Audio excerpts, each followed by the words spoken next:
Welcome to J is for Justice podcast. If live breaking news and following true crime is your thing, then please consider subscribing to my channel. And if you like what you see in my videos, please consider giving them a thumbs up.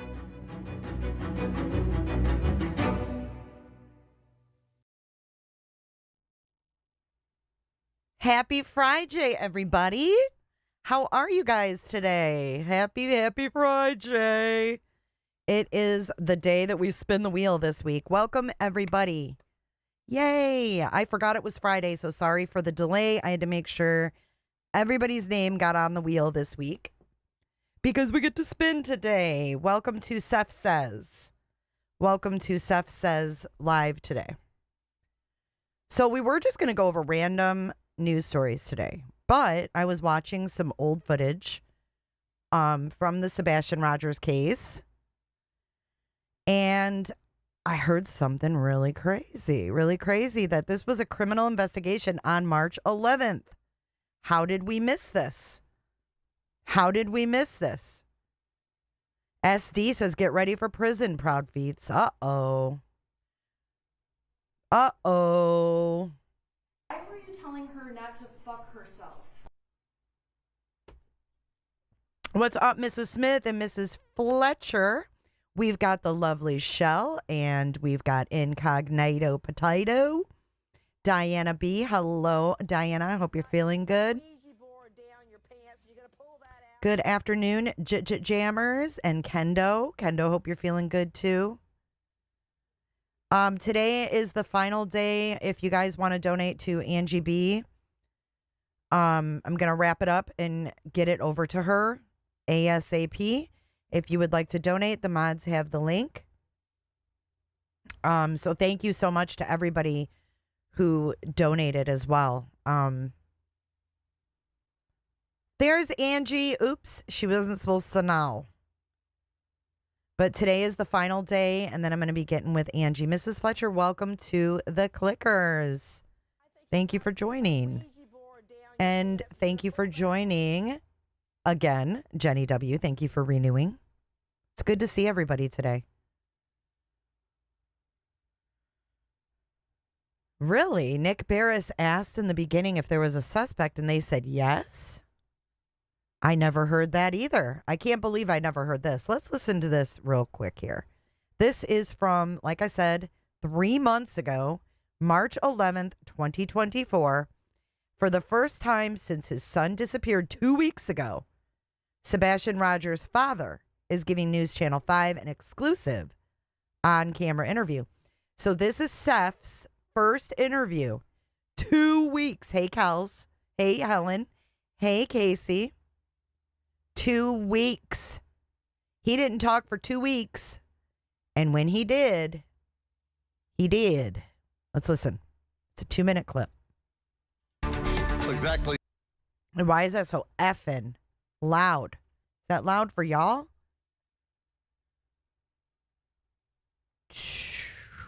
Jesus. Let's turn that ish down. Hello, Heidi. And hello, Anon, Marina Girl, Ida, Loaded Hot. Island, drive safe. Island is on a road trip. Okay, let's see if that's better.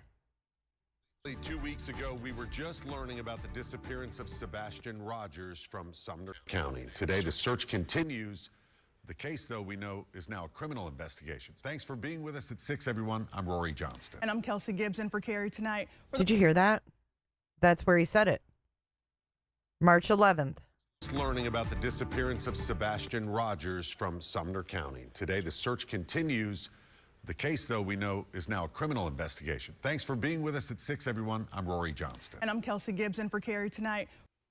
Did y'all hear that? Candy Wrapper, what's up? Criminal investigation could still mean someone could have taken him, or is it that he's no longer alive? Yeah, they didn't say. They didn't say, but March 11th. March 11th, straight up saying that. Let's listen to that again. We were just learning about the disappearance of Sebastian Rogers from Sumner County. Today, the search continues. The case, though, we know is now a criminal investigation. Thanks for being with us at 6, everyone. I'm Rory Johnston. And I'm Kelsey Gibson for Carrie Tonight. For the first time, we are getting a look at family video of the missing 15-year-old. Sebastian's biological father gave it to Nick Barris during an exclusive on-camera interview. How did we miss that ish? Seth Rogers shares custody of his son, and the deputy with the Davidson County Sheriff's Department spent the past 2 weeks looking for Sebastian. I'm hoping he's still alive. You know, that's my main hope right now, is that he's not deceased. I mean, I keep praying that he's alive. I keep praying that somebody's going to see him, that somebody's going to call 911. Seth's 15-year-old son disappeared barefoot and with a flashlight from his mother and stepfather's home in Hendersonville either late on Sunday, March 3rd or early that Monday. Seth knows the key to finding his son may come from a tip. Several photographs have already been made public, and now he's released 2 video clips of Sebastian. In this first one, you see Sebastian up front on the left in yellow shorts, participating in a tug-of-war with fellow students. And if you watch, he got swung around at the end like a little rag doll, and it's like, well, he gave it his best. This second video shows Sebastian walking at his middle school graduation. I was very proud of him. I mean, he successfully completed something. Seth says his son, who is autistic, is not a wanderer. He finds it highly unlikely Sebastian would leave in the middle of the night barefoot, based on an experience his son had as a child. He decided that he wanted to step into a mound of what he thought was dirt, and it was fire ants. And since then, it's always been, he doesn't like to get his feet in the dirt. He has that necklace on there, too. This is weird. I never noticed that. I've never heard them say that. You think they retracted it?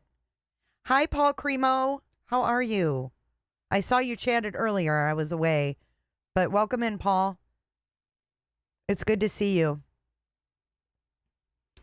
So how is it a criminal investigation, says M. Marie, with no evidence of foul play? So are they saying abduction without saying it's an abduction? I don't know. I don't know. Why are they downplaying his intelligence level? I don't know. But notice the Naruto shirt with the Naruto character eating ramens. Remember he said that him and Sebastian would go get ramens? You think he's gained a lot of weight? His necklace, I'm not sure, but I noticed it in the latest interview and I thought it was new.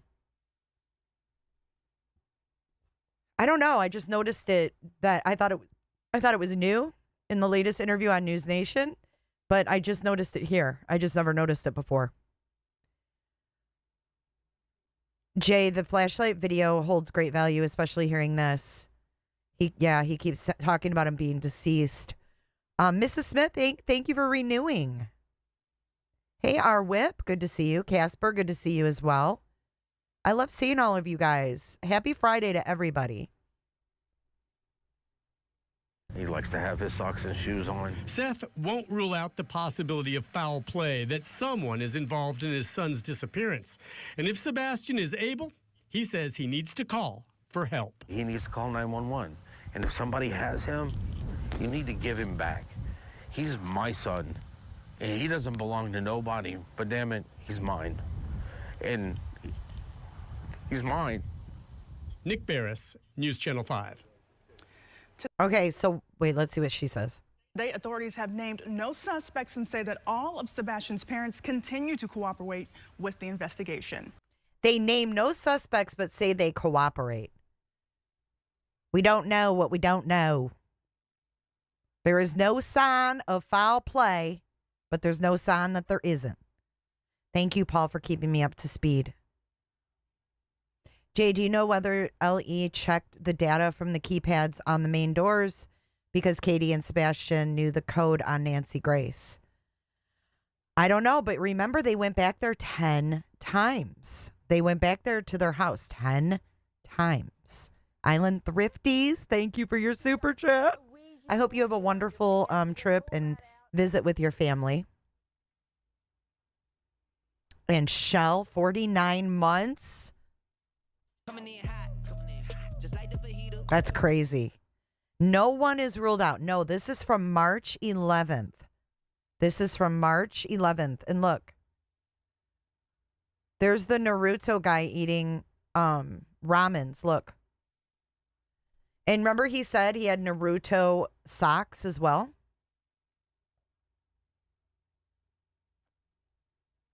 Actually, his shirt says like Chiraku or some shit.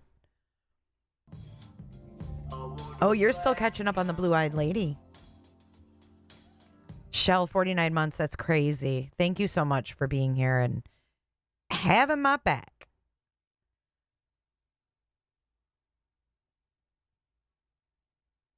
The evidence is hidden in plain sight, as the crime analysts say. Thank you, Heather Ann. Celine Dixon, thank you for being here. I always thought that if they were searching a landfill, that would have to be criminal. Now, that was on March 7th. On March 7th was when they searched the landfill. Tommy says they haven't looked for foul play. You don't think so, Tommy? Mr. Chris did say 10 times. Yes. Chewbacca. Sebastian loves Star Wars? I thought Seth said he didn't, but he drug him to the movies anyways. And, you know, I mean, what kind of other investigation could it be? But I've never heard them say actual criminal investigation, so I was a little shocked. You're behind on Blue-Eyed, Banfield, everything. Unfortunately, I can't play the Banfield interview because they're owned by Nexstar Media and they sue me. So, yeah, we won't be playing that one today. But let's watch this one more time and let's listen carefully. 2 weeks ago, we were just learning about the disappearance of Sebastian Rogers from Sumner County. Today, the search continues. The case, though, we know is now a criminal investigation. Thanks for being with us at 6, everyone. I'm Rory Johnston. And I'm Kelsey Gibson for Carrie tonight. For the first time, we are getting a look at family video of the missing 15-year-old. Sebastian's biological father gave it to Nick Bears during an exclusive on-camera interview. Seth Rogers shares custody of his son, and the deputy with the Davidson County Sheriff's Department spent the past 2 weeks looking for Sebastian. I'm hoping he's still alive.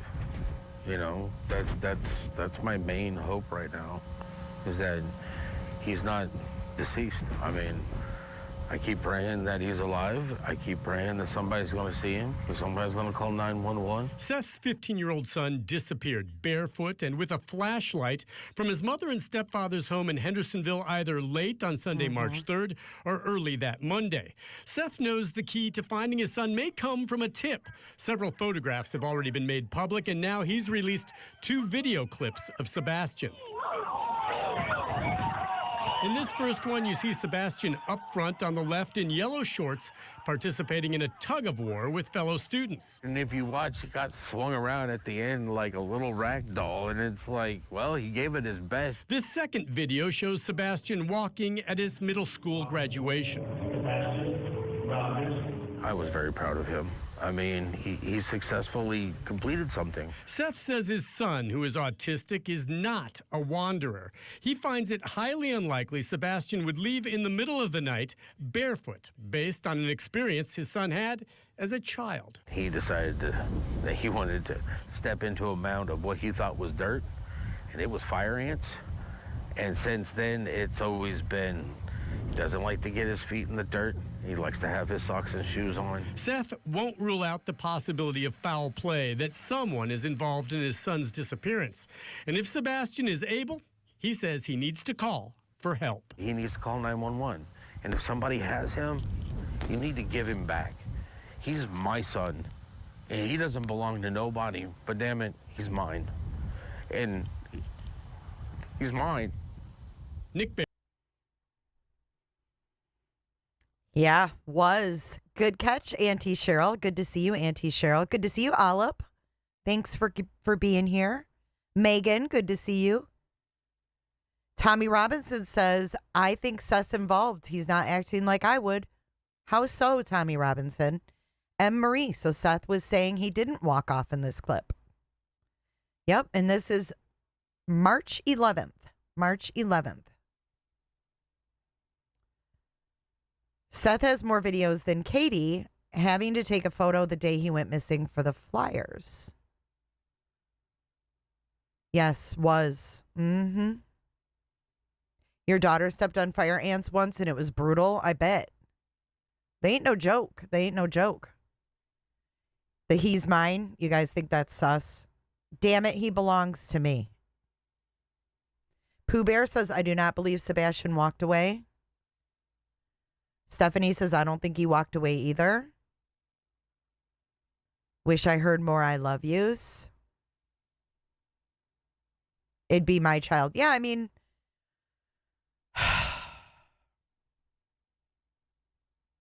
I don't know. I mean, if your kid's missing and you think that someone kidnapped him, I'd be like, he's my fucking kid. Give him back. I don't know. Damn it, he's mine.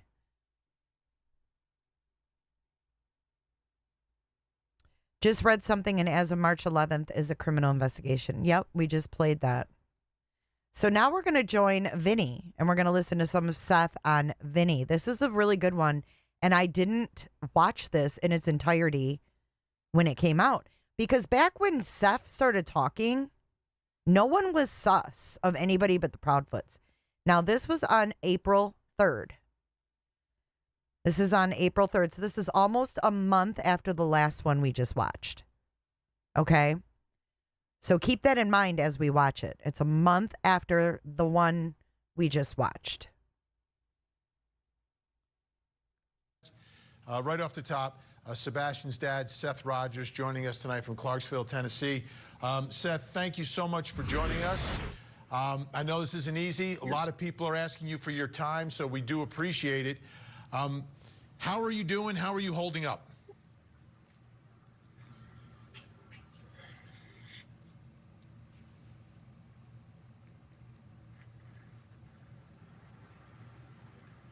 Your feed. Just looking for my son. Your feed just froze up for a second. I'm so sorry, Seth. So we didn't hear. How are you holding up tonight? I'm just looking for my son. There is no holding up. It's just moving forward. Move forward to the next location. Move forward to the next. Anything that I get, any type of lead, any type of anything. I mean, it's just every day holding on to hope. What are your thoughts about the investigation and the status of the law enforcement investigation into the search for your son, where they're not ruling anything out, no evidence of foul play? Do you think that they have found anything so far in more than a month?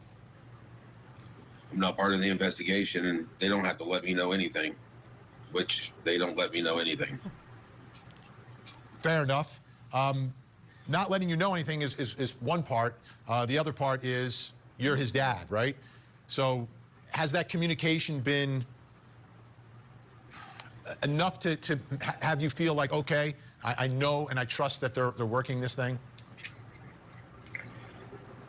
I'm in law enforcement myself, so I've got to trust the procedure. I got to trust that if everything is followed by the procedure and everybody's doing what they're supposed to do, that there will be a positive outcome and my son will be found. I don't understand. They haven't came up with anything, why they're not asking for higher powers to help.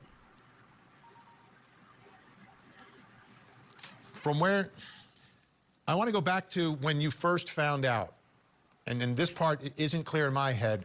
Where were you when okay, this is important, okay? Because I'm hearing now, and I've got a call in, I had to leave a message with the Davidson County Jail, because I'm hearing now that his shift was 6 to 6, not 7 to 7.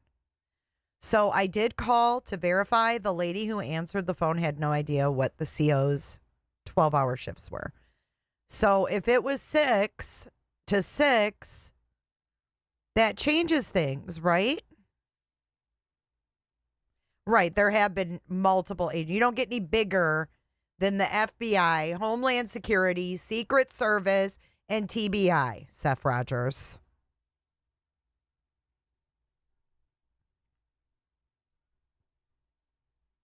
found out that Sebastian was missing, and who called you? What was that conversation like? And then sort of what happened next there? Hey, Irish. Made it out to the parking garage. When I got in my vehicle, I saw I had a missed call and a text message. Christopher Proudfoot. Text message was a 911, so I called immediately, and he's the one that told me that Sebastian was missing. And how much detail did he give you about what happened, and how would you describe that moment, that call? Wasn't much detail except for Sebastian. Except for he said Katie woke up, Sebastian's missing. So I left the parking garage and headed straight to her house. And how far are you from the house? About 45 minutes from downtown Correction Center to their house in Henderson, Sumner County. Okay, so now you respond. You're Shit. I didn't mean to do that. the investigation. I didn't mean to do that. So 45 minutes from the jail to the Proudfoot house. Sebastian, except for he said Katie woke up, Sebastian's missing. So I left the parking garage and headed straight to her house. And how far are you from the house? About 45 minutes from downtown Correction Center to their house in Henderson, Sumner County. Okay, so now you respond. You're on that 45-minute ride there. Are you talking to anyone, or are you just pedal to the metal trying to get there? No, I'm trying not to get a speeding ticket. I get that, but I mean, are you just focused on getting there, or are you calling his mom to get more details? No, I'm just focusing on traffic to get there as fast as possible. Okay, that's sus to me. Okay, so what he means was like 911. They texted 911 like this is important.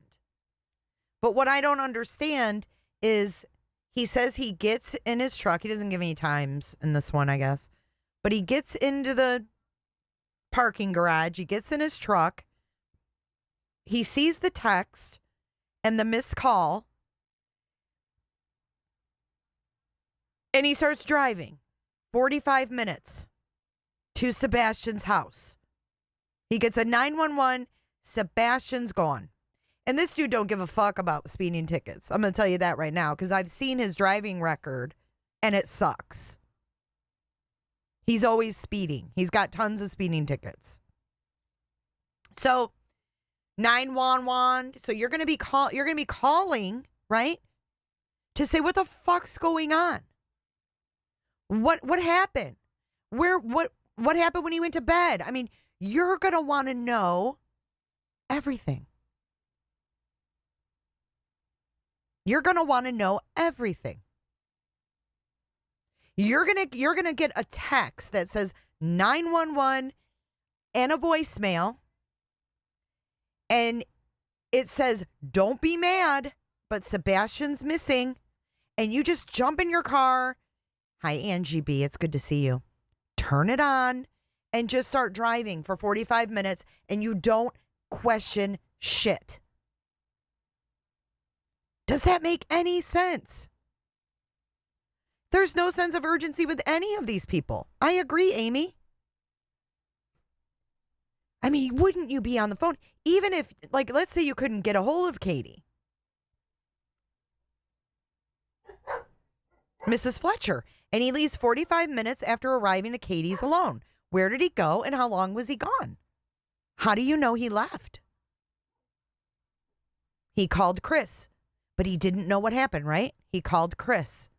Don't be mad, but Sebastian's missing. And then he drove 45 minutes. He didn't even call his mom. Like, I would have been there. Like, I would have been driving. I would have been like, oh my God, Mom, I'm on my way to Katie's. Sebastian's missing. I don't know what the fuck's going on. I'll let you know, what's going on. Katie doesn't call him. He doesn't call Katie like, hey, Katie, you were the one with him. Where's my son? It doesn't make sense to me. That makes zero sense. So now when you got there, what happened at that moment? Like, did you have a conversation with his mom? And did you try to find out, like, well, what the situation was here?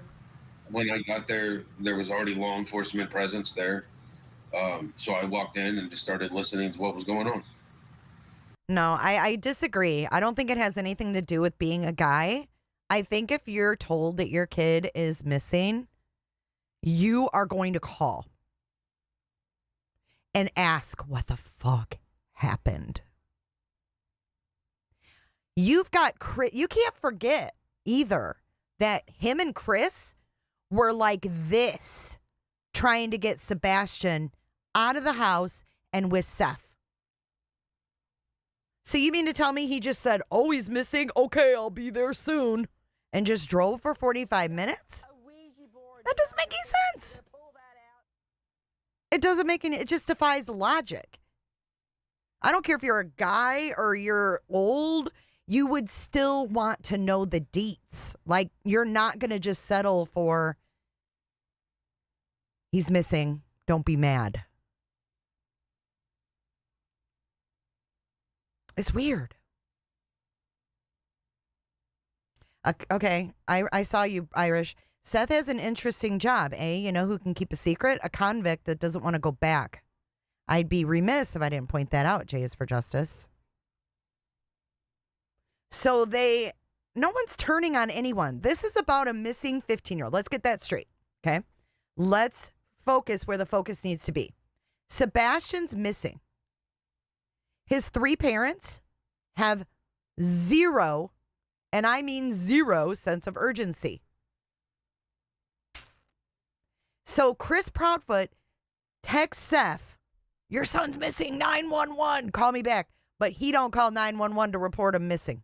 It's a 911 to Seth, but it's not a 911 call to report him missing. Make that make sense. They probably didn't communicate at all. I don't think Katie wanted to talk to him. He's obviously still in love and has feelings for her, and I don't think she's digging that.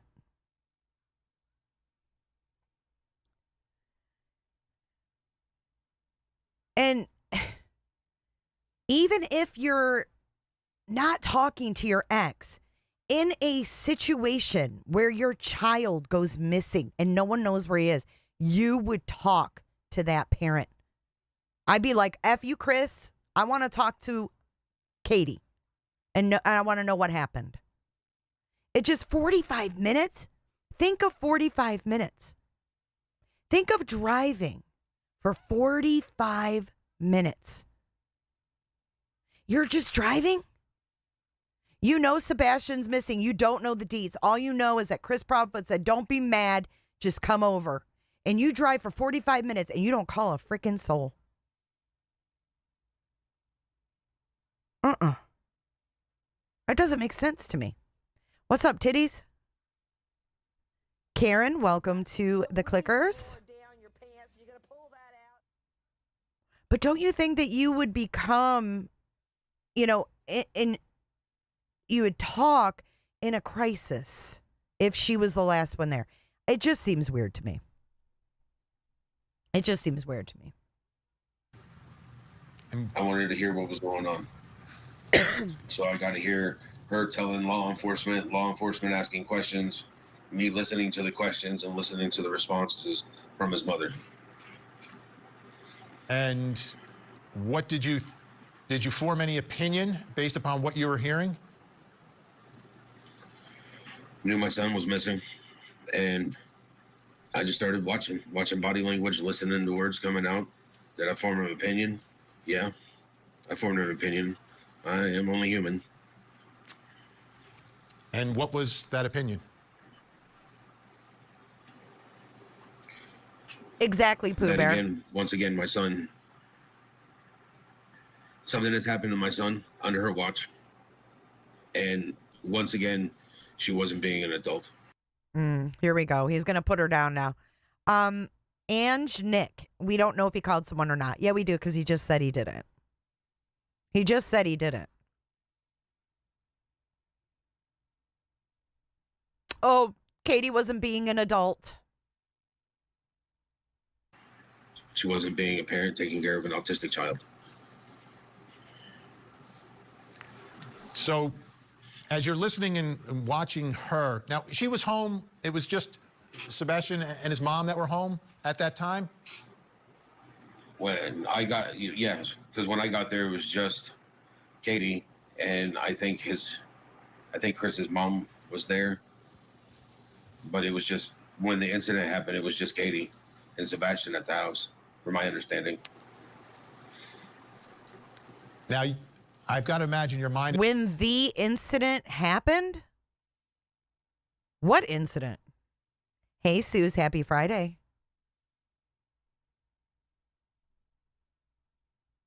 Look, dude, I'm not here to defend. No, they haven't, Paul. Seth or Chris or Katie. Because they all are sus as hell.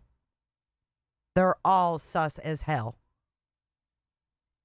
And if he was not a suspect, he would have already been cleared. Let's just say it like it is. He'd be the easiest fucking one to clear. The one who's at a jail on camera. He'd be the easiest one to clear. Why isn't Seth cleared? Tell me. If y'all know everything. Y'all know he didn't do shit. So tell me why he's not cleared. Who called Kathy? Who got Bowersaki's over there? First thing. Tell me why he's not cleared. Carol Johnson, I think the lack of internet supervision on Seth's part could be the reason his son is gone. It's very likely. It's very likely. Under Katie's watch, you think people can't come over in that neighborhood? Do you think that Seth couldn't walk over there? You think that someone else couldn't walk over there? It doesn't matter if it was under Katie's watch. Why isn't he cleared?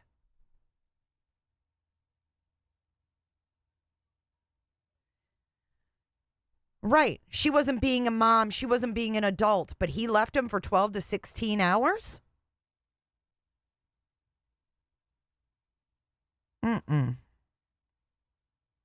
Chris called his mom. When did he hang up with Katie? Because he said he was on the phone with law enforcement the whole morning. Lenny says Seth isn't cleared because there's a period of time where he isn't on camera.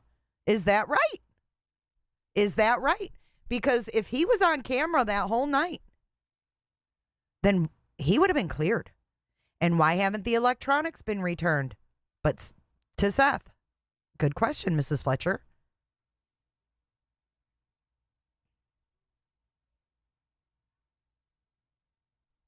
I'm not okay with any of this because this child is missing. And on March 11th, he's talking about, I'm hoping he's not deceased. But then in another one, he says, oh, I think he's playing video games. I think he's playing video games somewhere. And they're not letting him watch the real news. Or the regular news, he says. So is he playing video games somewhere or is he deceased? What is it? And why would you...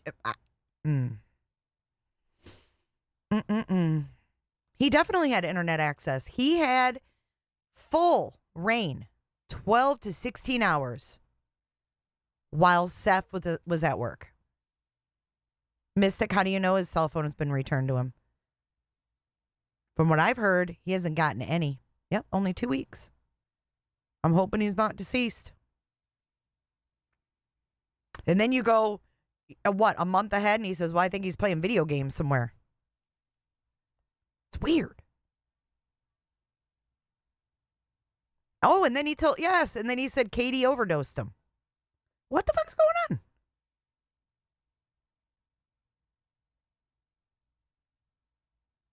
I'm not saying he knows where he is. I didn't say he knew where he was. Sandra says, I do have a question, and I feel the way you do, Jay. How do we know who is suspects and who hasn't been cleared? I know how I feel, but have the authorities spoke? Nope. They said everyone's a suspect. Everyone is a suspect.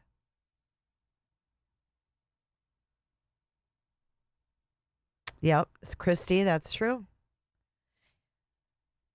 Yep, he's whined about, I'm getting my PS5, my PS4. They still have his electronics.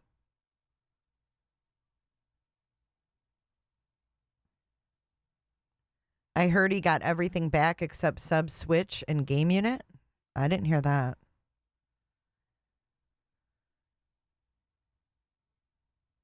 Right, but there was Angela, but there was no proof that he was kidnapped. There is no proof that he was kidnapped. So why would you lose hope after 48 hours when there's no proof that he was kidnapped? If Seth knew Sebastian's gaming handle, he could have given that info to a third party. It would be hard to connect him to that. Paul Cremo says this is a murder case due to a disability that the kid had.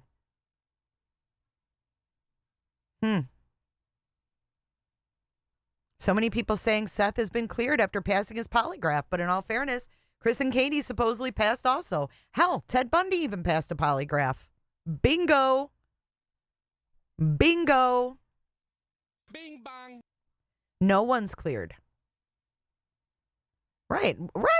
Exactly. You just needed a code to get in the house. Sebastian supposedly knew the codes. He could have told his dad those codes. He could have just walked out and met someone. He could have met someone.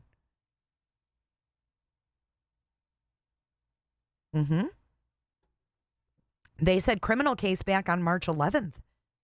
And we didn't even notice. We didn't even notice.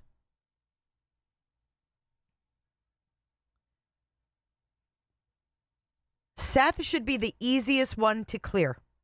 Between him and Proudfoot, they should be easy to clear.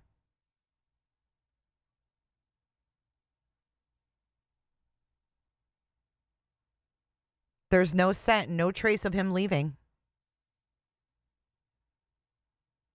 We do not know that Chris passed. I heard Chris refused to take a life. He said he didn't need to take one, remember? They did not say that there's no sign of foul play, but they said there's no sign of foul play. We don't know what we don't know. It's an open investigation. Yep, Scott P. it is. She says, he says, I thought they were all suspects, especially immediate family. The mom is guilty as hell. Come on now, it's not rocket science.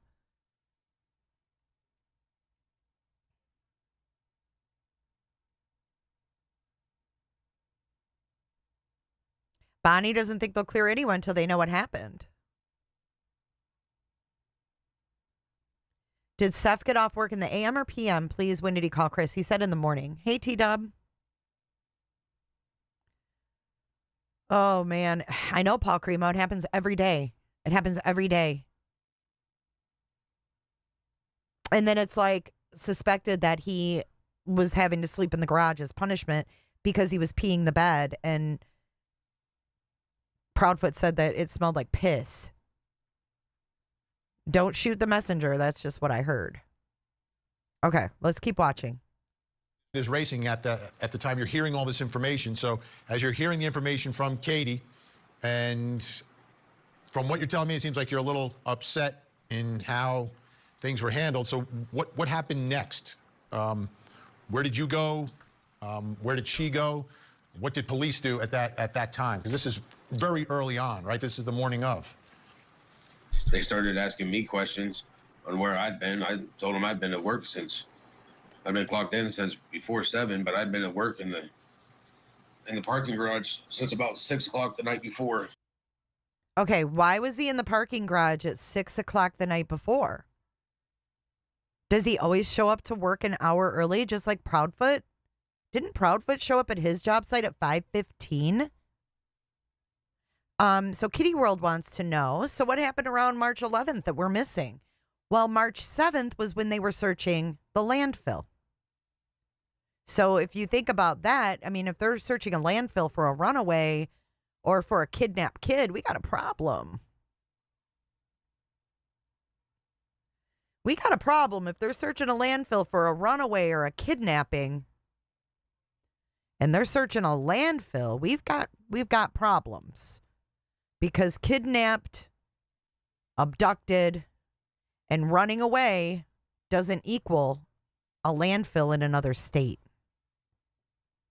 No, they were at the right landfill. They also searched other landfills. But that was where the construction site dumpster went, was to Kentucky.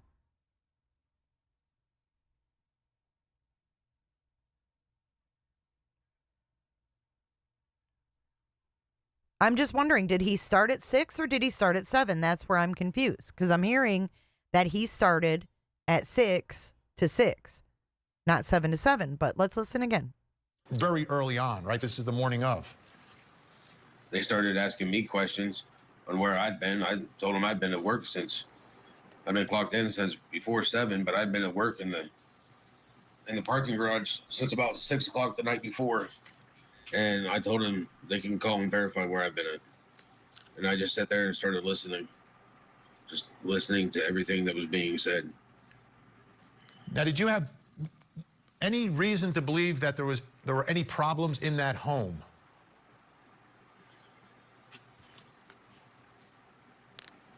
Katie was pretty adamant about having a good weekend, which meant my son wasn't misbehaving in her point of view. Okay, that's not what he was asked. He was asked if he knew if there were any problems in that home. And then he started talking about the good weekend. That's not even what he asked you.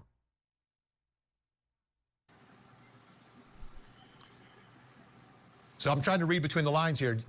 Do you believe that she doesn't exercise enough patience with Sebastian and that causes some problems in the home, or she doesn't approach her responsibilities as a parent appropriately? Like there's something off there? Autistic children take a different. Well, autistic children take. It's a different aspect when you're a parent of an autistic child. You don't really get much freedom because you have to set a routine and you have to go abide by it. And when You don't get much freedom, but you left him for 12 to 16 hours a day? What? Sitting there telling me she put him to bed at 9 o'clock the night before or 9:30 the night before, and that she heard him in there and told him to go to bed and things like that. It's like there's not much of a routine, and if there's no routine, then autistic children don't. How does that show no routine? Tell him to go to bed at 9 o'clock for school. How is that no routine? How does he have no routine if he's told to go to bed at 9 o'clock? Why does that tell Seth there's no routine? There's no routine when you're gone for 12 to 16 hours. Act the same way they're supposed to. When I've had him, there's a routine in my house when I have him. And he's a teenager. You're going to listen. You're going to hear some back talk probably. I mean, they're growing. They're going to rebel some way. They're teenagers, so you're going to listen to it. You're going to have to deal with it. But you still got to remember that you're a parent. And you have to adjust your lifestyle to be able to make sure that they can adjust and learn. Oh, what? Are you kidding me? What? And still grow. You can't do some of the things that I've seen her do in the past. So He's bringing up the past. He's bringing up the past. You can't do anything. She can't do the things that he used to see her do in the past. Like what? It sounds to me like she was working and coming home. Oh, he's so bitter, Mrs. Fletcher. He is so bitter. We didn't know at this time that on April 3rd, we had no idea that he left him home for 12 to 16 hours. The custody arrangement, it seems you both have custody and he'll spend time with you as well as with his mom. Were there any indication in your communications with Katie that like she didn't want custody, that she didn't want that responsibility, and there were problems and she was running into some rough waters? Anything like that? Most of my discussions were actually taken care with Chris. And Sebastian was supposed to come live with me. Taking care with Chris? Look at Vinny. He's like, what the fuck were you two planning? He's like, what the fuck were you two planning? Oh, don't worry, titties. We won't have a live stream end today on this case without hearing from Craddock.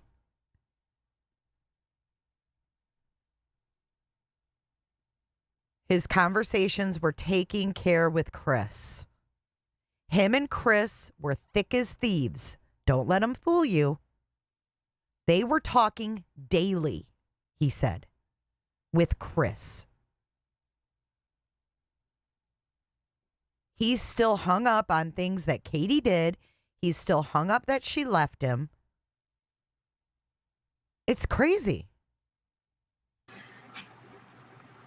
Chris was working on Katie, on getting her to agree to it. And all I wanted was my son to come live with me. I've already got him enrolled in school. I've had him enrolled in school. Okay, had him enrolled in school. So did he just graduate 8th grade? Because I'm really confused. When I saw the interview with his teachers, with Sebastian's teachers, they said they were his teachers at the middle school. At the middle school right there next to Beach High School. So was this his first year of high school? I'm confused. Because they showed the video of his 8th grade graduation from middle school.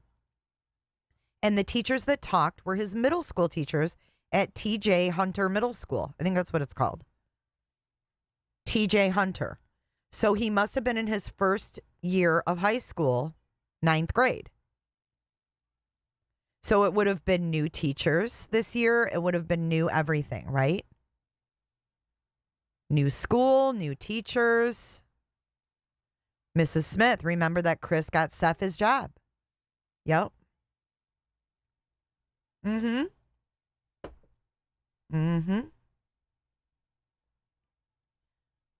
Just, I gotta find him. I gotta find him. I want to put something up on the screen here. This is from the Sumner County Sheriff's Office. They made a Facebook post. Important announcement. Attention, everyone. We want to clarify that the eyeglasses recently found are not related to Sebastian Rogers. The search operation planned for today, which is like today, has been in the works for several days. We appreciate your cooperation and understanding. My understanding is that you and your team are the ones that found these glasses? One of my teams. I have a group of volunteers that. So how sus is it that someone on his team always finds these things, right? These glasses. His team found the glasses by the Bowersox house. So he was going to do 10th grade online?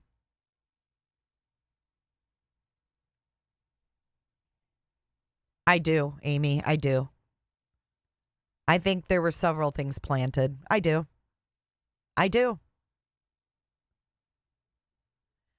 I think that Chris got him the job. I think this was planned. So this is kind of a working theory in my mind that since these boys were talking daily, Chris and Seth, okay, we have to go back to, hang on, let me show you what I'm thinking here. If you go back to their case, okay, in New Mexico, and I'm going to pull up that docket right now. Hold on. We're going to take a look at this really quick because the dates are sus. And I know I'm kind of all over the place today. I apologize, but the dates are sus. And I'm going to show you why. And then we'll get back to Vinnie, but I've got a lot to share and it's kind of all over the place because this case is all over the place. So let me pull up their docket and we're going to look at some of these dates because something stood out to me. Okay, let's look real fast. Hold on. Let me get this up on the screen for you guys because you're going to see what I mean. I promise. When Heather, the PI, said that shit started happening back in December, she wasn't lying. I think that she was spot on that shit had started well before then. So if we look at their docket, this is Nina and Chris, okay? And if you go down here, we have the last event is on 6/10. But if you go back to December, we have on the 15th, we have a motion hearing on December 15th. We have a witness list and exhibitees on the 20th. Then on the 1st of January, we have a motion for emergency ex parte motion for modification of custody and a psychological evaluation. Okay? January 2nd. Then we have a hearing, an evidentiary hearing, which is where they bring evidence in to whatever was going on, right? They scheduled that for 3/5. But that was scheduled on January 5th. January 5th, a hearing was scheduled for March 5th.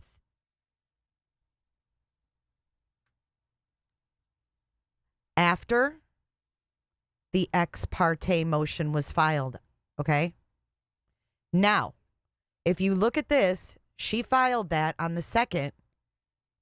Chris Proudfoot responded to this emergency order on the 17th of January.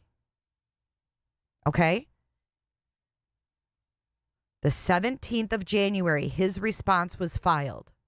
So would that tell you that possibly they were notified maybe the 16th, 15th, and then filed their response on the 17th, right?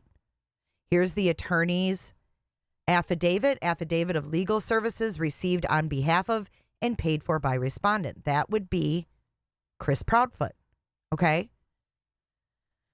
And you look here on the 10th, Michael Tinker, their attorney friend or whoever he is, did an affidavit, and so did Katie Proudfoot on the 8th of January.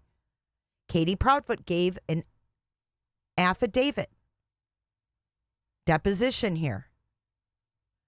Now, go back to the 17th of January, okay?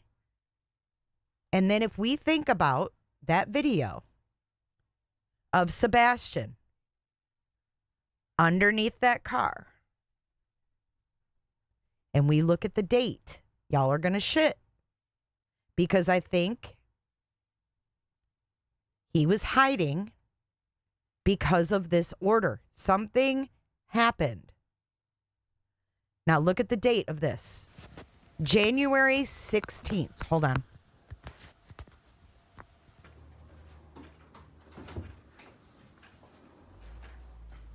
This video, January the 16th. The day before Chris Proudfoot responds to Nina's thing.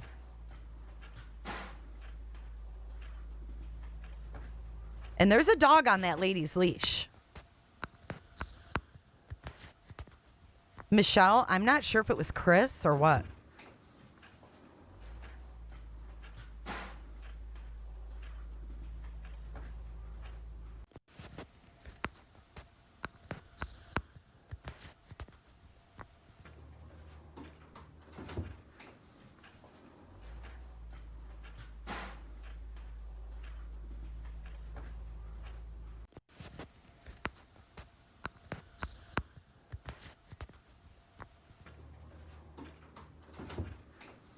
And if you look in this video, this lady has a dog on a leash.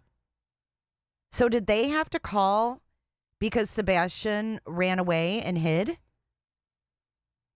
on January 16th?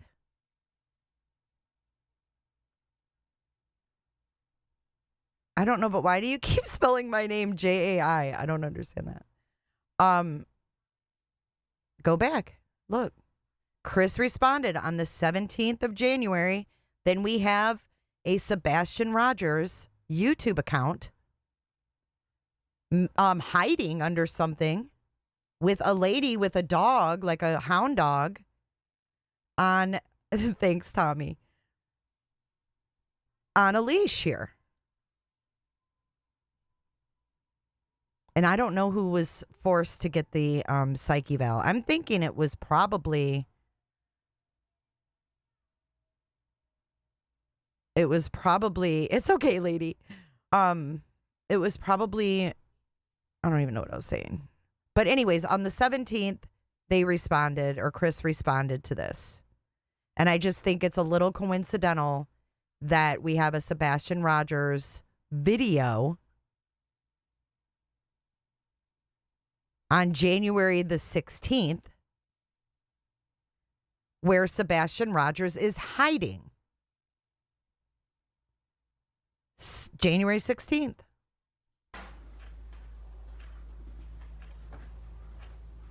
But do you see the hound dog? It's literally a beagle. It's a beagle on a leash, which looks like a search dog.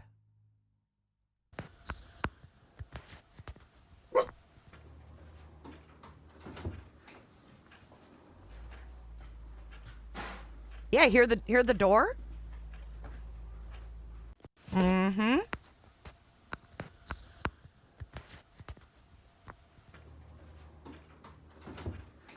See the dog? See the lady holding the leash? It's definitely not Katie. Here, let me make it bigger. I just think it's a little odd that on that same within a day, we have this Sebastian Rogers hiding. It just doesn't make much sense. Okay, watch it now.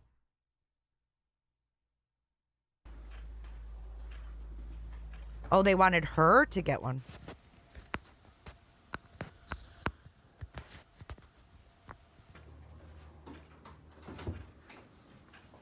Look at the dog. See the dog?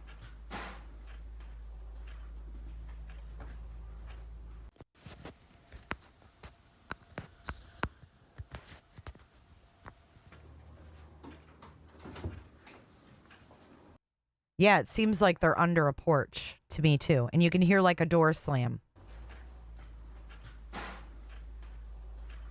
But see, she pulls the dog towards her. You can see the dog's tail. Here, can you guys see the dog or do you need me to point it out? Do you need me to point it out? Because I will. Here, let's get my fancy drawing tool.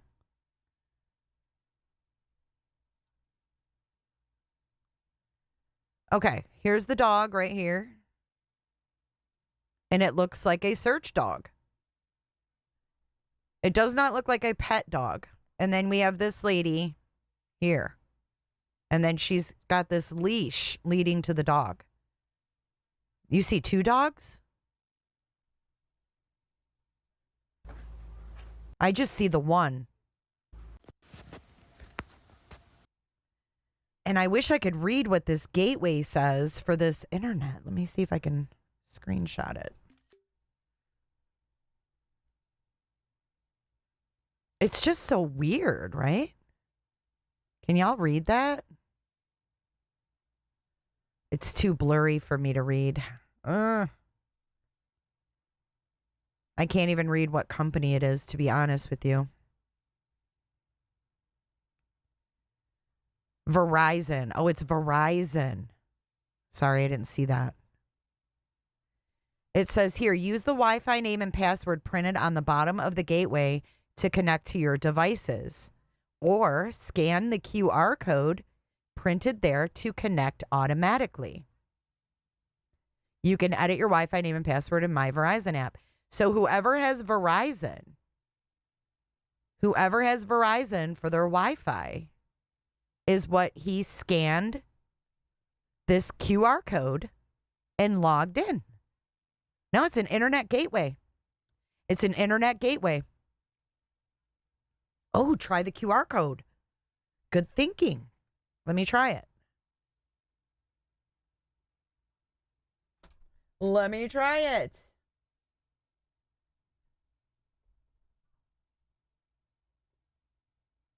It's not picking it up. It's not picking up that QR. Dang it.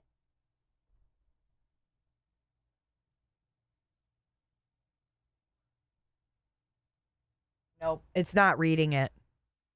Why did they say Sebastian never used the internet, said Finn. It's a hotspot? Oh, Lenny says we have Verizon internet, and sometimes when the signal is weak, it will cut out and you get this screen. Or if you're not connected, right? If you're not connected and you get this screen, you can scan the QR code and connect. It's very weird, right? It's very strange. The date, January 16th, very strange. I think even even the original's too blurry.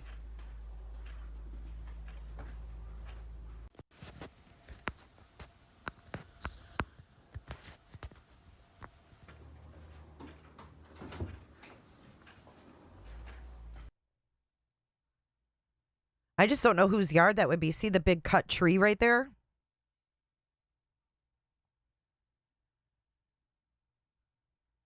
Try making it smaller. The QR code takes you to the Verizon setup page. Doesn't it sound like he is texting? It sounds like yes, it sounds like he is typing something. So maybe he's typing in the internet stuff. Yeah, there's only this one video. But then there's this other Sebastian Rogers channel right here, and this kid's playing games. This is from 2015, though. You ready? Wait. Would this be him, though? 2015? All right, guys. Thanks for watching, and enjoy the video. I can't make it bigger. Hold on. And leave a like and subscribe. Have a good day. I mean, this could be a different Sebastian Rogers, I guess. I don't know if he'd be too young for this to be him. Alright, guys, let's try this again. I'm back in with another video. Let's see if we can get this 1v1 started up. Ferngate. I'm just gonna leave it to 30 points, actually, so... Alright. You ready? Wait.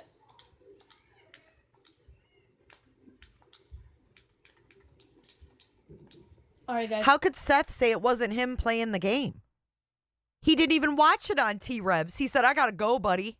He said, I gotta go, brother. I gotta go, brother. Send it to me. It's a German Shepherd and 2 Beagles. He did not say that. But he did not say that. He didn't even stick around long enough to watch the video on T-Rev's channel. We don't know if it's him or not. We have no videos of him actually putting a sentence of words together. You're right. I mean, if he's too young for it, that's fine.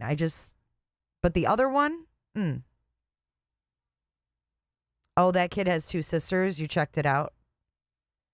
It's a German Shepherd and 2 Beagles. Oh, a German Shepherd and a Beagle. Got you. He didn't watch any of them. I didn't think he watched any of them. He said, I gotta go. Yeah, we've only heard him say green tea. Hey, Jess. Good to see you. Jay, how did Sebastian know the way to Culver's if, according to Google Maps, Culver's is only 5 miles away from the house? I think they just meant he knew the route. Like he could tell you where to go. He heard that one, but he said no to the dog video, Barbie. I thought he said, I gotta go, brother. I can't even listen. I gotta go. Okay, let's get back to Vinny. Vinny is not... Look at Vinny. He is like, this is weird. This is weird. Changes pretty much throughout the day, throughout the week. So whoever's off work that wants to come to help, they come to help. Then I separate everybody in teams and I ask them to go flyer this area or flyer that area. And one of my volunteer groups found glasses. They contacted me because they couldn't get a hold of anybody they told me they couldn't get a hold of anybody at the sheriff's office. I turned around, I called my contact. They were busy. What? I flagged down a deputy sheriff that I saw by our volunteer area and turned around and had him wait. And I told them to put on gloves, bag them, tag them, bring them back so I could give them to the deputy sheriff that was there so that we could fill out the evidence and have a chain of evidence. And when you saw the glasses, do you agree with this, that they couldn't be Sebastian's? They were very similar to Sebastian's. It's been a month and a half since I've seen my son. So, you know, it's a month and a half since I've seen his glasses. They look A month and a half since I've seen his glasses. So April 3rd. So he's counting back to like mid-February. I haven't seen him in a month and a half. really, really similar to the point that I didn't want to lose a chance that these might be evidence. So I gave him to the sheriff's department to log as evidence. I want to play for you Katie, who spoke on YouTube to the Chronicles of Olivia, describing that morning and the night before. And I want to get your reaction to what she says happened in the house and where they were. Let's watch. We went and picked up our niece. Yeah, I got a call and asked if I could go and pick her up, and I did. And so we went and did that. We went to BJ's. Had a good time there. He ate a colossal popcorn. Came home to put groceries away because we bought snacks because, you know, he's 15 and snacks. We went to the bowling alley. And then from there, we went to dinner. Came home. He took out the trash, because that's his chore. He takes the can to the end of the driveway. About 9 o'clock, told him to go to bed. And he just didn't come out of his room where he was playing. And he said, all right, good night, Mama. Good night, puppies. Love you. And went to bed. He was doing something in his room, because about an hour later, I heard some noise. And I was like, I don't care what you're doing in there, but go to sleep. And about midnight, I got up and I went to bed. And 6 o'clock, I went to wake him up for school Monday morning. And that's when he went here. Seth, you know Katie better than all of us, obviously. You know your son so well. Is there anything in that story that doesn't make sense to you? Amen, Jenny. The inconsistencies, from what I've heard before, none of it makes sense. Things aren't, you know.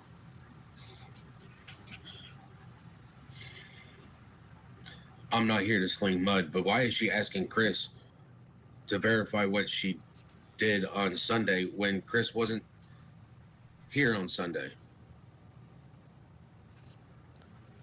That is such... Or the fact that she said that she heard a thump on another interview and didn't bother to check on our son.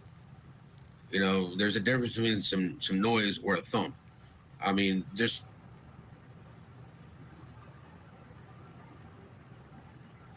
the information that I received from watching any of their podcasts don't make sense. Seth, please stay with us. I have a few more questions, and I want to make sure everyone, why we're doing this is because there is a boy Hey, who Ryan. is missing. Here's a dad who needs your help, and Sebastian needs your help. So Seth is going to stay with us. We've got more with him, plus coming up in the next hour. In Bolingbrook, Illinois, a potentially huge break. Hold on, we're going to get back to this. Perhaps it was the niece that took the trash to the curb. That's what I was thinking too. Because where did the niece go? Like, I went and picked up my niece. Okay, then what happened to the niece? How many thumps did Sebastian make while home alone while you were at work, Seth? That's what Loaded Hot wants to know. Thump or thud?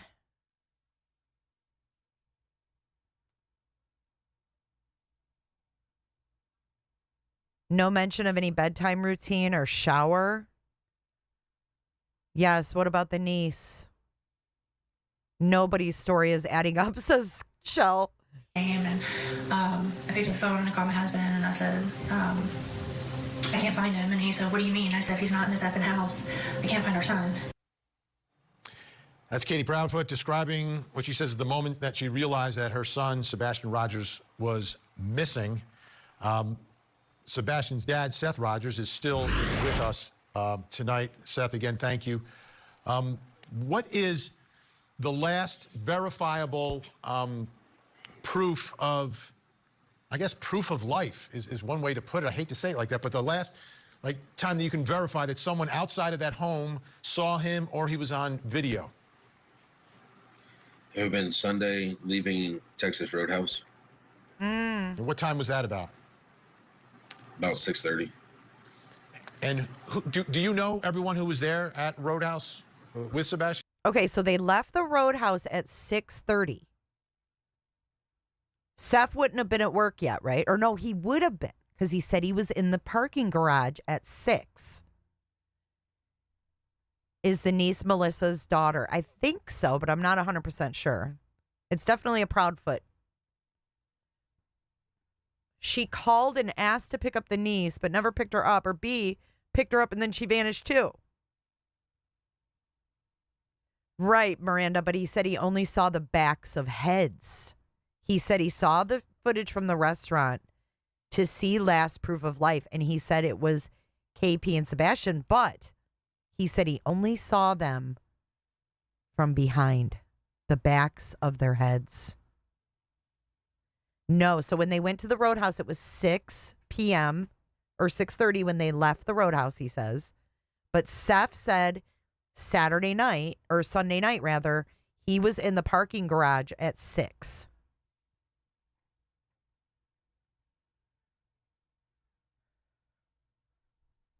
He's not in this effing house. I wonder what time it got dark. About to look it up. Kids don't just disappear. I told him to go to bed and he didn't.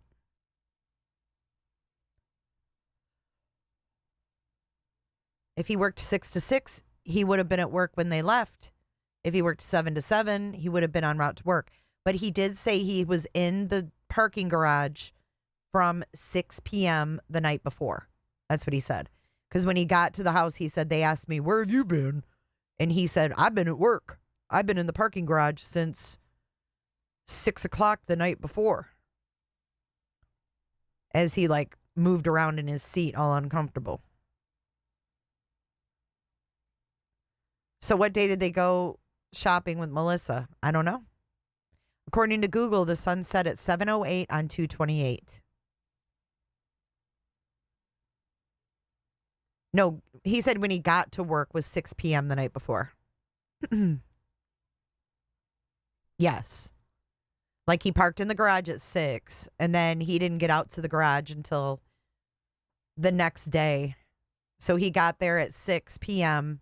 Sunday. Yeah, I don't know how old the niece is either.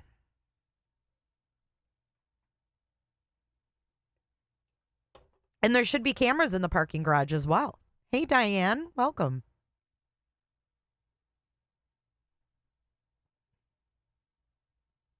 Butt boy? I've never even heard of that. What? Butt boy? Why would you go buy groceries, then go out to eat?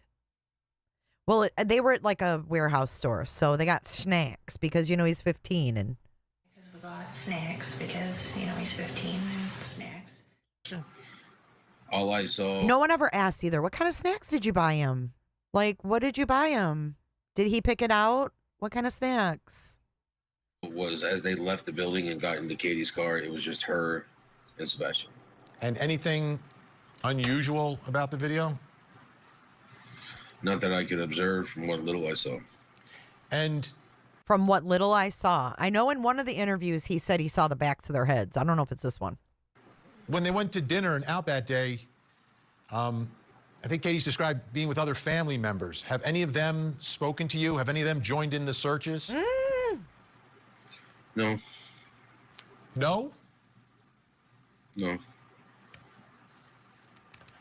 How about the immediate neighborhood? Have all the homes been searched? Have the people in that immediate neighborhood all been cooperative? From my understanding, a lot of them have cooperated with law enforcement, and that they've given up their video cameras footage to Sumner County sheriffs, and they've been pretty much cooperative with law enforcement. How about me personally? I haven't been in that neighborhood since the Wednesday afterwards. I've been around there. I've been to the Beach High School, but as for going into that neighborhood, no. I've been next door to the construction area. I researched that. I searched it on the Tuesday after he left, and then I've been there a couple times to research it. I've been to Beach High School. Been over to the fire station when they had the EMA mobile command center there. do you think it's possible that he would, because you know your son, that he would leave in the middle of the night, potentially barefoot, maybe with a flashlight? It doesn't seem like my son at all. He would never leave my house in the middle of the night barefoot, and if he did, he wouldn't. He wouldn't. Wait. Hold on. Why hasn't he been back in that neighborhood since Wednesday? I think that the niece is the same age as Sebastian, around the same age. Why hasn't he been back to that neighborhood? And what's he researching at the construction site? What's there to research? What is he talking about? Been pretty much cooperative with law enforcement. How about me personally? I haven't been in that neighborhood since the Wednesday afterwards. I've been around there. I've been to the Beach High School, but as for going into that neighborhood, no. I've been next door to the construction area. I researched that. I searched it on the Tuesday after he left, and then I've been there a couple times to research it. I've been to Beach High School. Been over to the fire station when they had the EMA mobile command center there. Yeah, didn't he get kicked out of the command center? Didn't he get kicked out of the command center? Oh, because the GoFundMe, that's right. Him and Chris got into it over the GoFundMe. And then he never was welcome back.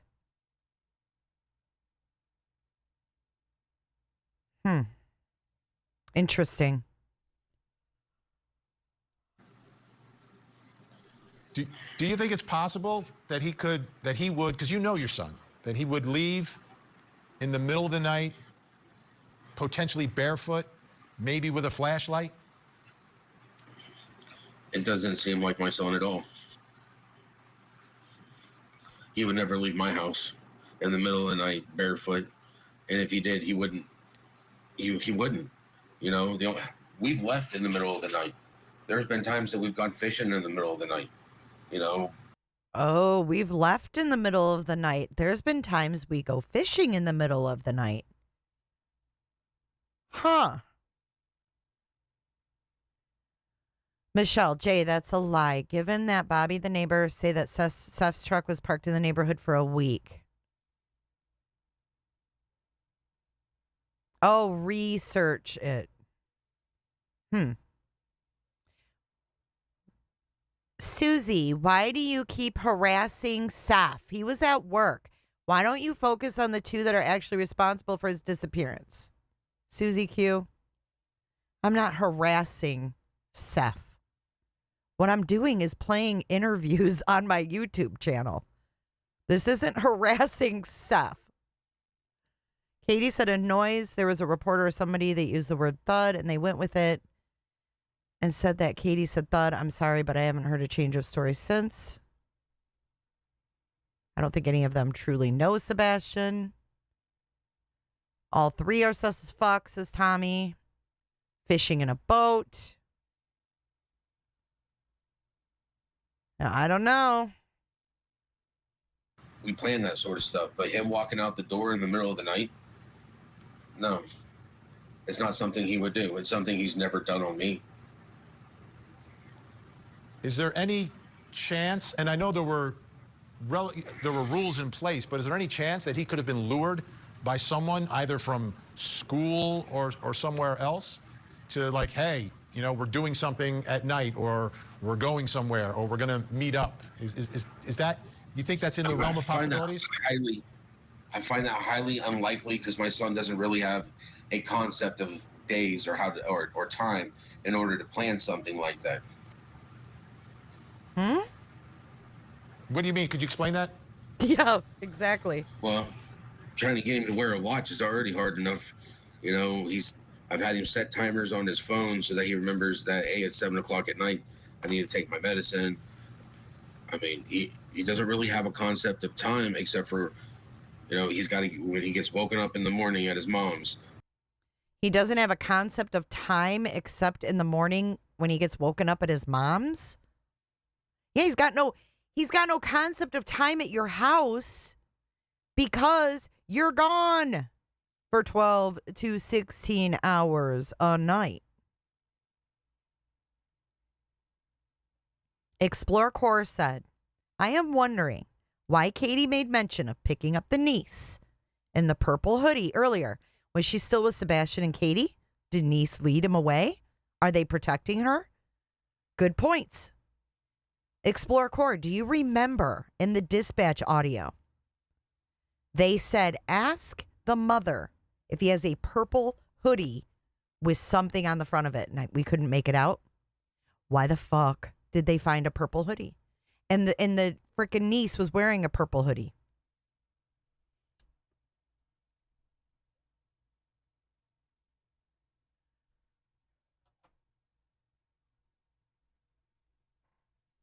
Normally around 6 o'clock, he's got an hour to get up, get ready. Misty Blue. Good point. But wait, he stood in the driveway telling the neighbor, my dad will be home in 7 minutes. Oh, autistics have no concept of time. Then how did he know his dad was going to be home in 7 minutes? Answer me that, Brenda. Answer me that. Thank you, Rainbow. And yes, a neighbor did report that he hid under his son's vehicle. His food and be out there to catch the bus between 7:10 and 7:20. Then he goes to school. He gets out of school at 3 o'clock, and I normally call him about 3:30. But when he's here and it's a weekend or something, you know. Wait. He gets out of school at 3 o'clock. I call him around 3:30. There's no time. There's no time? You know, telling him at noon we're going to head out and go fishing, and I'll sit there and watch. And he's all interested in going fishing. I'll sit there, and then he'll be like, he'll walk up to me. It's like 1, 2 o'clock in the afternoon. He's like, I thought we were going fishing this morning. I was like, well, what time is it? And he'll run into the kitchen and look and be like, it's 2 o'clock. And it's like, oh, well, I thought we were going to do that this morning. And you needed to let me know when that was your thing. That's what I talked to you about. You know, let's get everything ready at 11 o'clock so we can go fishing. And you've been playing with your toys. You know, playing on your video game, watching TV with me. And he was like, well, I didn't realize what time it was. And it's like, okay, well, you know, we were supposed to do that this morning. Let's go ahead and get it done now. You know, he didn't really have a concept of the time. If he didn't have a concept of the time, it's probably because he was staying up all night and probably slept all day. I want to take. It's one of the reasons I wear a watch. I want to take another listen to Katie and Chris from the Chronicles of Olivia here, talking more about Sebastian and get your reaction. Sebastian hasn't been on his medication in 20 days. So he is rambunctious. He's got to be hungry. He turns into a bottomless pit. I mean, he's your teenage boy, you know, always hungry. On the spectrum, yes.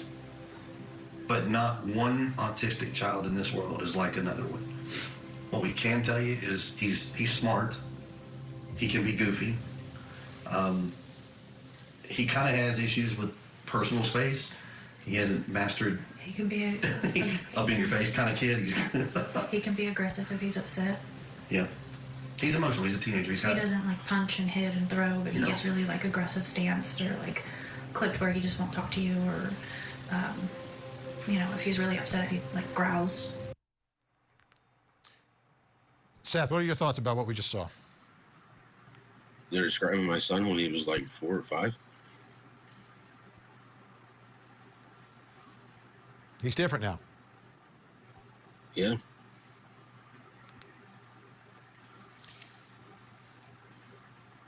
Can you give us your routine now? I mean, I just get a sense that you're not sleeping much, that you are out searching, you're organizing, you're getting the word out. What is each day like for you? And what are your thoughts about where his mom is, Katie, which is not in town anymore? Chris and Katie Proudfoot are they're adults. They're responsible for themselves. I'm Seth Rogers. I'm looking for my son, Sebastian. Sebastian Wayne Drake Rogers. I'm his dad. He's missing. I have to find him. It doesn't look like they're doing it, so, I'll do it on my own if I have to. I'll ask for people to come help.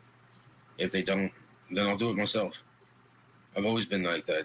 You can't rely on people. Luckily enough, I'm finding people that I can rely on currently to help me find my son. And until they start running background checks, then you're like, you're out. I appreciate everybody that is showing up. We've gotten people that have showed up from Ohio. We've gotten people that showed up from Missouri. We've got people that have come in from Florida. We got people in the community that are showing up. Missouri? Isn't that where Skaggs was from? Missouri? Why is Missouri always coming up? We got people that showed up from Missouri. Who showed up from Missouri? They're upset and they're mad at how Chris and Katie are behaving in this. But they're human. I mean, none of us are without fault. I would think that parents would and should act different. Seth, thank you. I'm going to find him. I hear it in your voice. I see it in your eyes. Our thoughts, our prayers are with you and Sebastian. Obviously, we're going to keep his picture on the screen as much as we can, night after night. Thank you so much, Seth. Good luck in the search, and please try to make sure you're taking. I know you don't worry about yourself, but please take care of yourself too, as well, Seth. I will. I'll be around here long after I find Sebastian. All right. Thank you, Seth. All right. When we come back, folks, we're going to continue looking at this story. We're going to speak with Olivia, Chronicles of Olivia. I know you've seen it on TikTok. You've seen it on YouTube. Okay, now to the next video. Very, very interesting.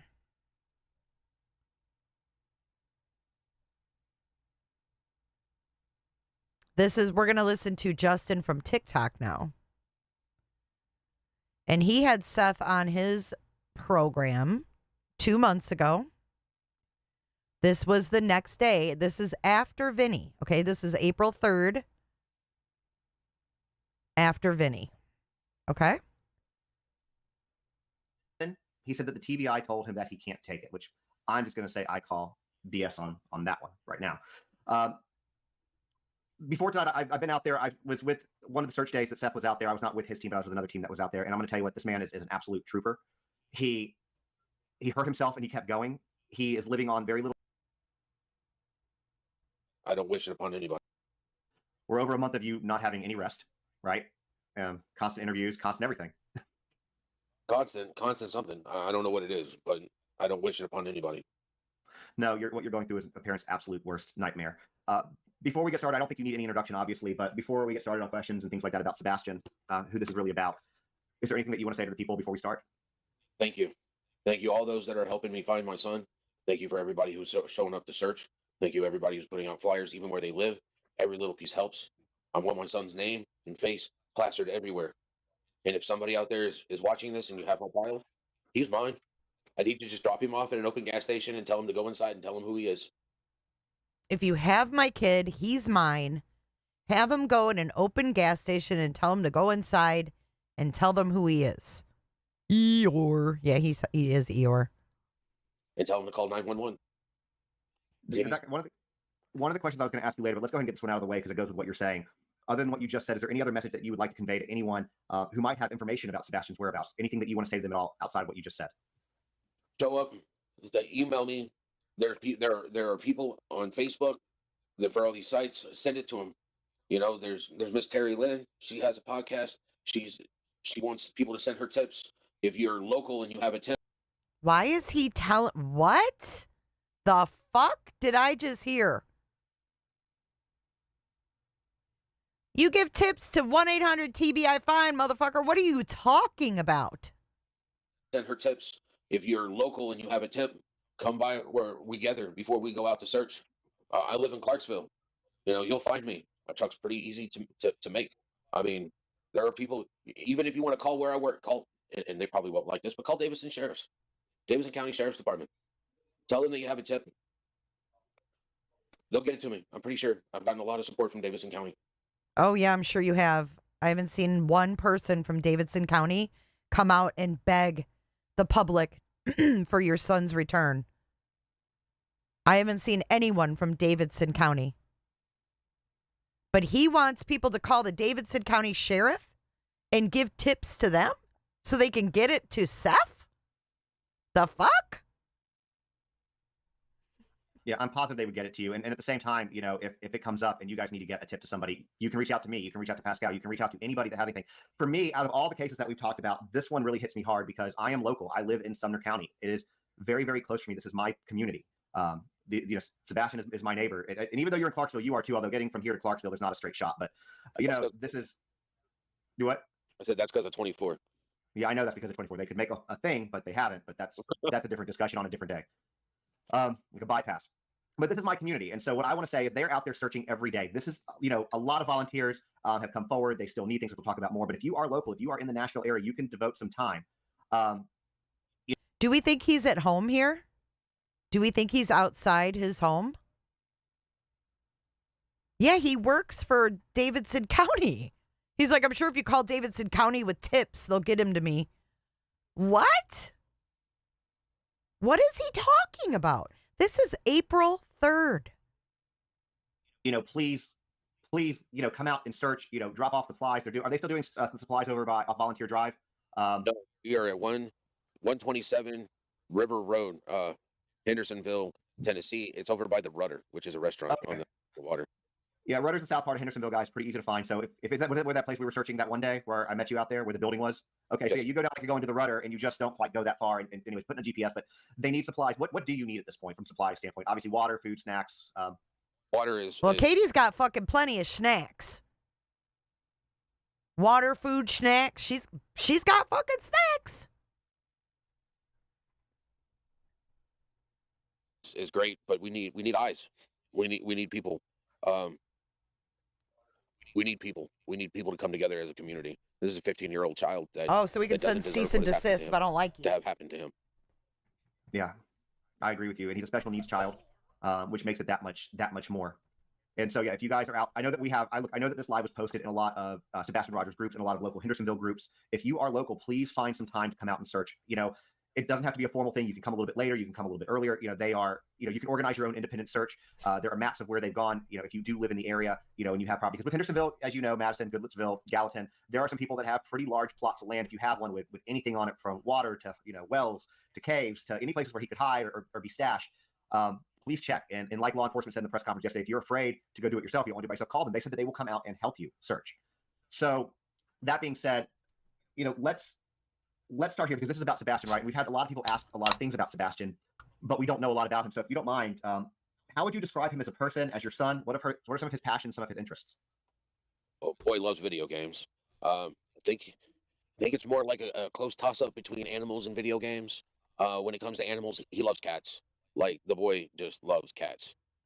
He loves cats. I mean, Like if he sees a stray cat, he's have to walk up. Why is it running from me? Well, son, it's cat. Trying to explain that to him, and not. I mean, my son got bit in the face by a dog, and he had to have 7 stitches in his face. He got bit in the face by a dog? Coke Zero time. That's damn straight, Mrs. Smith. And he still isn't scared of dogs. I mean, he's not scared of anything. Except for, I guess, his stepfather. That's fair. Do you love how he throws that in there? He's not scared of anything except his stepfather. But he wants the damn tips sent to him. What are some of the memories, like your favorite memories that you have with him? What stands out to you as a dad? I know that you have a great relationship with your son. What are some of the things that you guys like to do together? Well, I think one of the favorite things that he likes to do with me is road trips. Me personally, I'm not a fan of road trips. The fuck? What kind of road trip? Look at his eyes. Wait a second. What kind of road trips did they take? When was the last road trip his ass took with Sebastian? I'm not a fan of road trips. If he were to drive, okay? If he were to drive some, that'd be great. But I can't even get him to sit behind the wheel in the vehicle stationary. But he likes to go on road trips with me. He likes it when I take him to go. You can't get him to sit behind the wheel. What? Wait, let me slow this down just a hair. Slow it down just a hair. He likes to go on road trips, but you can't get him to sit still. None of this makes fucking sense.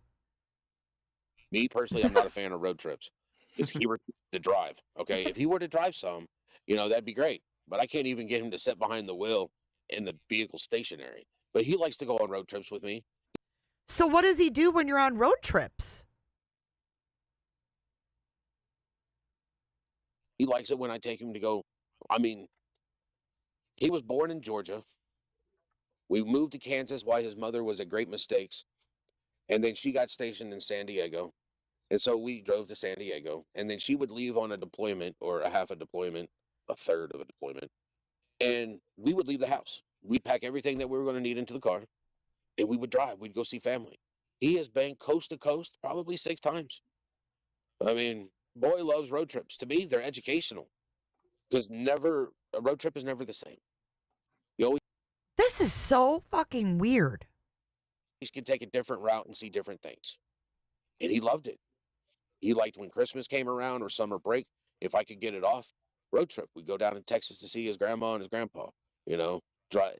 There's multiple different ways to get there. Drive through Missouri into Oklahoma, stop and see friends on the way. Missouri and Oklahoma and see friends? Who?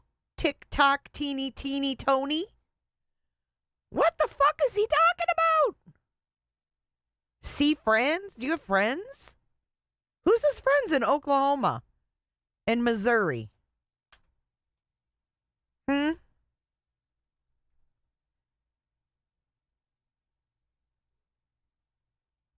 Does this make any sense to you guys, or is it just me?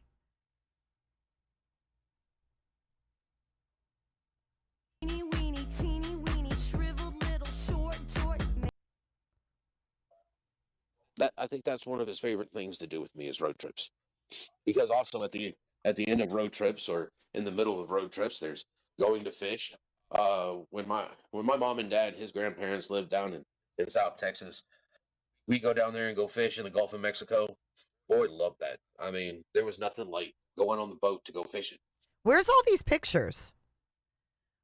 Where are all the pictures of Sebastian fishing on the Gulf of Mexico? I mean, wouldn't that be a great time to take photos? He got to see baby hammerhead sharks. One of the people caught one of those little 11-inch hammerhead shark, and he was like, "Dad, it's a shark." And I'm like, "It is. Can we keep it? No. Can we eat it? No, son. In order for it to be big enough to eat, it'd be big enough to eat you."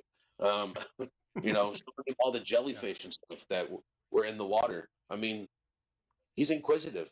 He's always been inquisitive. He likes to ask the questions because he wants to know the answers. He wants to know more and more. And it's like, I'm a wealth of information, son.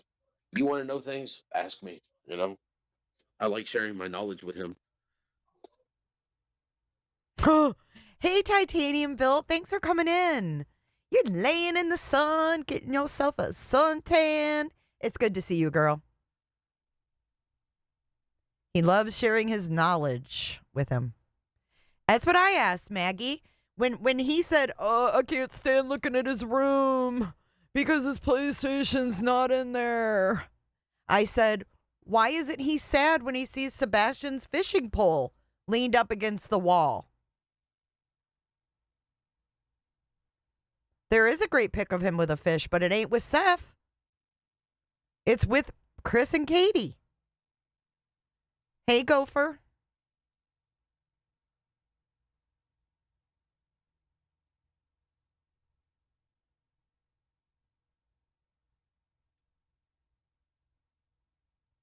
I don't know anything about Uncle Taco.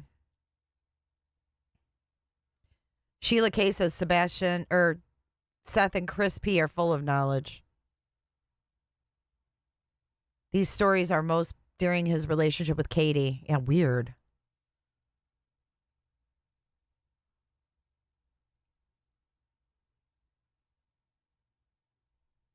Why did he fire his PIs? Because they called him out on his BS?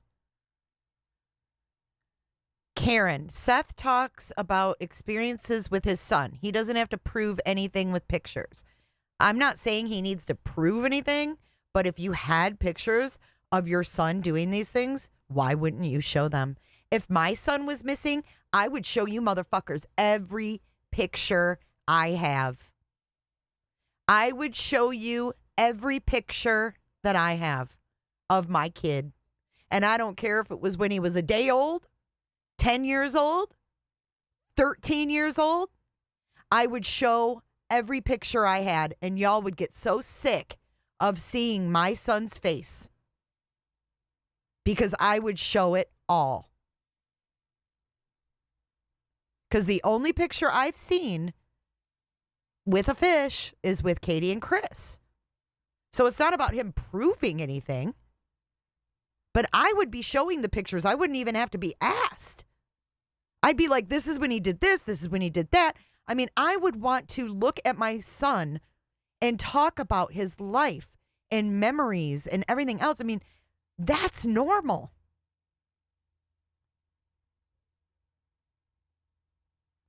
That's bullshit too. Dads don't take pics. Yes, they do. Yes, they do. My husband takes pics more than I do. When we have our granddaughter, he's always the one taking pictures. He takes more than I do.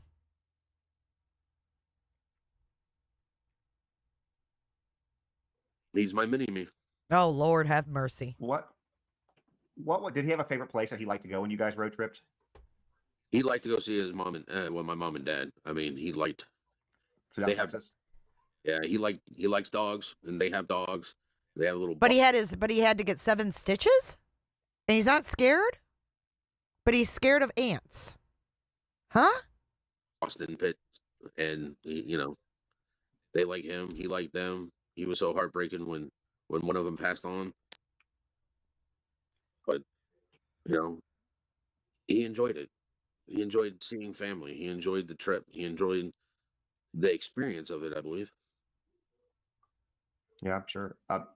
You're wearing. I'm wearing green. You can barely tell, but the shirt that you're wearing. Can you show people that for a second?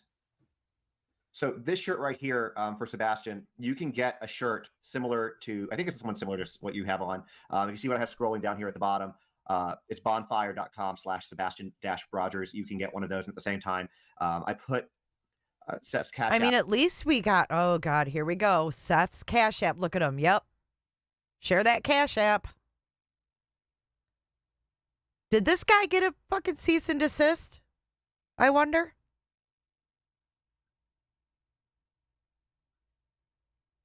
How did Sebastian tell his grandma in Texas he had a secret? Did they go there for Christmas? Is that when he had to stand by Santa Claus all looking awkward?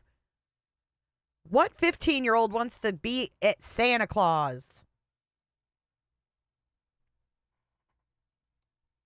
Ooh, Shell coming in hot with some truth. She says a lot about Seth that Tony is still working with him after what Tony did.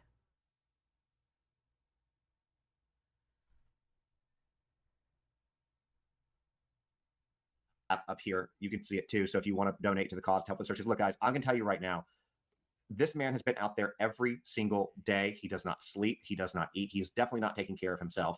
And searches are expensive. He's not working right now because he's taking the time off to find his son. So if anybody has anything, if everybody between all the platforms that are streaming this right now went to that Cash App and donated just $1, it would make a tremendous difference for him. There was something that you said a little while ago, and you know that we talked about this beforehand, and I don't want to talk too much about your ex and his stepfather. I want to keep that to a bare minimum because this is about you, this is about Sebastian and about you, because you're the one that's out there every day doing things. But you had said a second ago that he was afraid of his stepdad. What has he conveyed to you or talked to you about that you're able to talk about why he was afraid of him? Well, I found out afterwards. I mean, I found out after my son disappeared that he was scared of his stepfather. I mean, I've seen some of the podcasts where he has. You found out after, but he told you he didn't want to go back there. Remember, didn't he say that Sebastian said, "No, I don't want to go back there. Don't make me." But he wouldn't tell him why. Use the belt. I mean, if you think about I've been to the school, I've talked to the principal, I've talked to his teachers, I've talked to the SRO, and everybody is like, he's a wonderful kid. You know, he's always happy here. He always wants to make sure, as the SRO told me, he saw him every day. I love this and the story. SRO was like, it was the same thing. I love this story. I absolutely love this story from the SRO at his school. Every day with him. He would stop the SRO and be like, how many tickets are you going to give the teacher today? You know, and It's funny. I like to think that he got that from me. I have a sense of humor. You do have a sense of humor. Even through all this, you have a pretty good. His sense of humor sucks. He talks in riddles, he talks in code, and his sense of humor is dry as fuck. A good sense of humor, I think. Well, there's been people that say that when my sense of humor is gone, the world's probably going to end. But, you know, yeah, he's got a sense of humor, and everybody at the school was like, Percocet. They're wanting him to come back. Oh my God. It's not just me. I mean, he has touched the lives of a lot of people. He has. He has brought joy. His smile. He has. I mean, his behavior, his demeanor.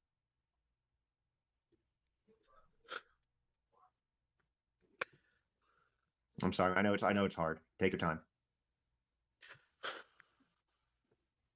I believe he's alive out there. Yeah, I know you. Sorry, go ahead. Just needs to be found. He needs to know that there are people in here, and I wish he would have told me. I wish he would have told me what was going on, because I wouldn't have let him go back there.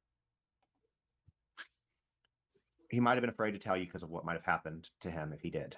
You know, this is a man.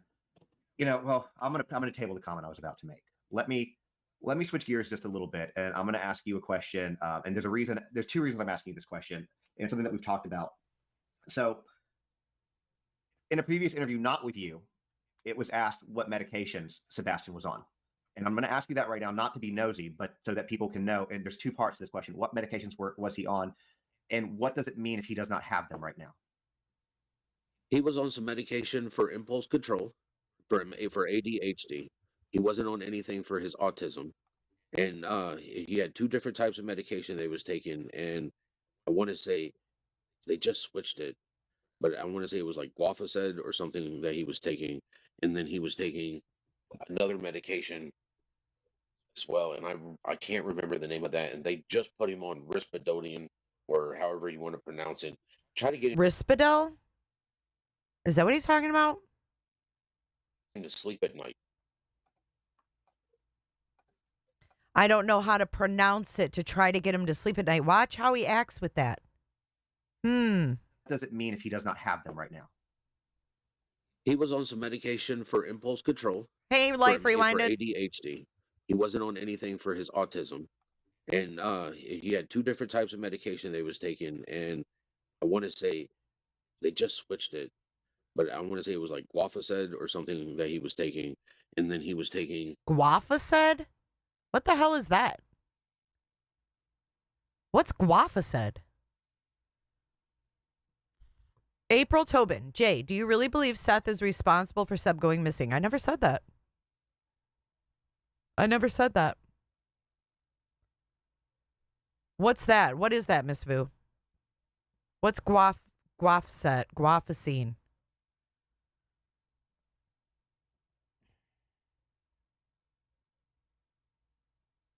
What is that? Guanfacine.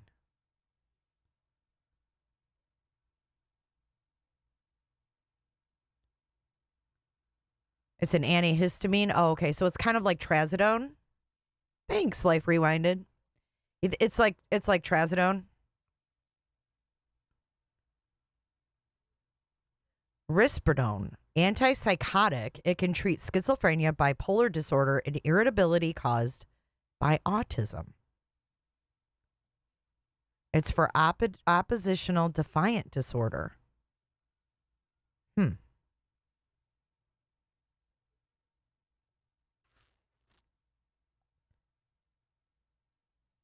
It's pretty much like a Benadryl. Risperdal is an antipsychotic. Does it help them sleep? Is this what he's saying that she overdosed him on?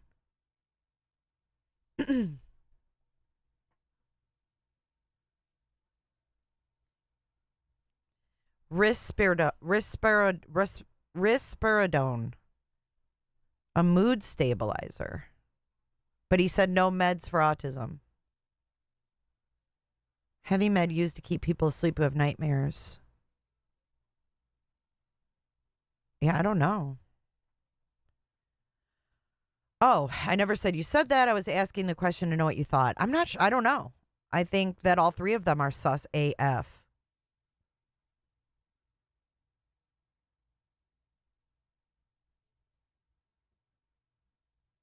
It makes you sleepy.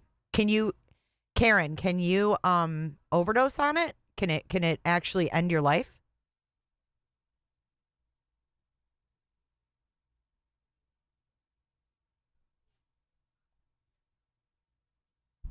Can that end your life if you take too much?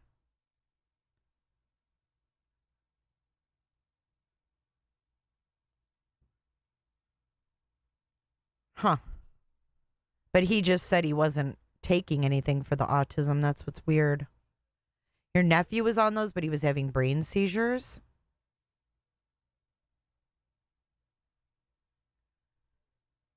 Hey, Mark Klein. Yes, it will slow your breathing down. Yes. Okay. Hell yes, you said. Okay. Thanks for explaining. Another medication as well, and I can't remember the name of that, and they just put him on Risperidone, or however you want to pronounce it. Try to get him to sleep at night.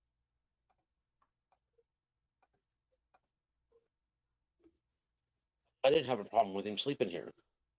So I never really understood that. Because you let him stay up all fucking night. Of course you didn't have a problem with him sleeping there. He probably slept all day. Right?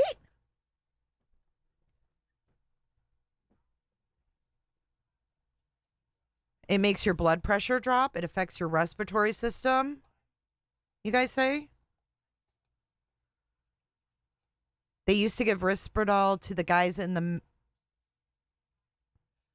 mail. What does that mean? Seth claims he wouldn't give him medication, just tea. Life Rewinded, did you see the movie about Megan and Heidi? Your podcast is in it, well, acted in it. Yeah, I think I was a blonde in that movie. I think they made me a blonde. How dare them? They couldn't get someone with dreads to play me? I'm just kidding. He felt safe, it says. No, I think it's because he was up playing video games until he freaking passed out in the morning. Right? Seth said he would not give the medication when he was there. He said he didn't need it. Keep playing because, oh, okay, Cricket. I don't remember this interview. Sorry. I mean, I'm not a doctor, but he just turned around and they removed his tonsils because he had obstructive sleep apnea. So they were trying to. What? You know, they were trying to get him to quote unquote sleep. But I remember as an infant, my son, and a newborn infant sleeps like 18 hours a day. Yeah, this is weird. My son slept maybe 4 hours. He's always been one that does not sleep, you know, that gets, there's just, medication doesn't always solve all the problems. Sometimes I think parents use medication against their kids because they just don't want to deal with it. I only worked part-time until my divorce because I spent most of my time taking care of Sebastian. Wait. He said he worked part-time. Life rewinded. Wait, what? And it's not sleep apnea when you have your tonsils out. Like, I had my tonsils out in 10th grade. So I was 14 years old when I had my tonsils out. I'd like to know when Sebastian had his tonsils out. Because I had mine out at 10th grade. And it wasn't because I sleep apnea. That doesn't even make sense. Like, they might take your adenoids out because they're big and you can't breathe good at night. That's what happened to me. So I had my tonsils and my adenoids out. But my tonsils were so big that they were touching. So they took them out. But it's not because of apnea. That doesn't even make sense. This guy doesn't even know what he's talking about. Yeah, he said he was a full-time student and worked full-time before, didn't he? Okay. Sorry, Cricket. Cricket's keeping me in line today. He's not perfect. Nobody is. But that doesn't mean he's a horrible person. It doesn't mean he was a horrible child. Was. I had him set with a routine. I could get him to take a shower, eat, take a shower, lay down in bed, and he'd fall asleep in about an hour at the most. And we're talking about at like 5, 6 years old. It was all about a routine. And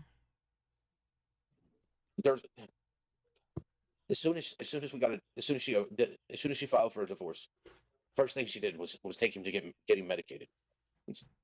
Now, not only is the child going through a divorce, because the children suffer the most through a divorce, because at some point in time they're going to be asked to choose sides, and that is horrible to make a child choose between their mother and their. Wait a second.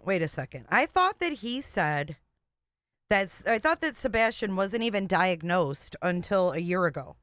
So why was he on medication when they got divorced? What was that medication for? This timeline is not adding up to me. He could get him to sleep easily at 5 or 6, but when he was a baby, he only slept 4 hours? Like, none of this makes sense to me.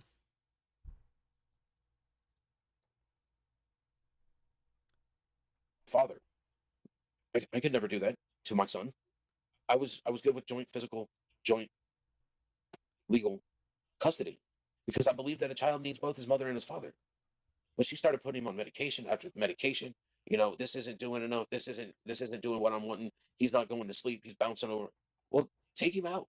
Take him swimming. Take him to the park and let him play. He's a child. He's got to have a way to get rid of all this energy. Take him swimming so I can yank him out of the pool by his arms in front of all of his friends in the apartment complex. What? Nothing. None of this makes sense. Can't just, go to work and then come home and expect him to, do what you want him to do. He's got to have an outlet for this stuff. He's growing. And medication isn't always, it was just an uphill struggle. So with medication, I want to say this too, with what you're talking about. I get that. I am very ADHD, and a lot of the medications that they can put you on for that will really just make you an absolute zombie. Yeah. Personality, it kills who they are as a person until they're off of it, obviously. Now it was report. Okay, sorry. Look how happy he is with his snake.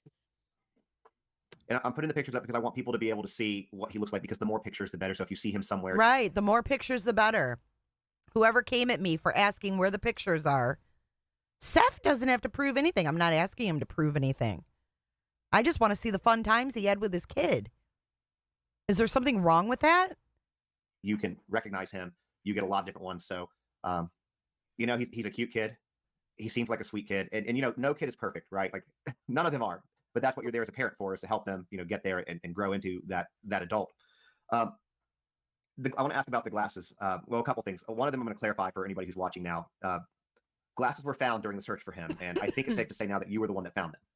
Correct? It was one of my search teams. I wasn't the actual person to find him. It was one of my volunteer search groups. Okay. They If I understand correctly, sorry. Go ahead. And my understanding is those glasses were not his. Is that what they determined?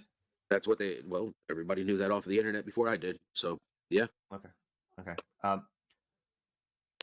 Did he? There was originally reported that he did not have his glasses. Do you know? Is that a true statement? Is he without them?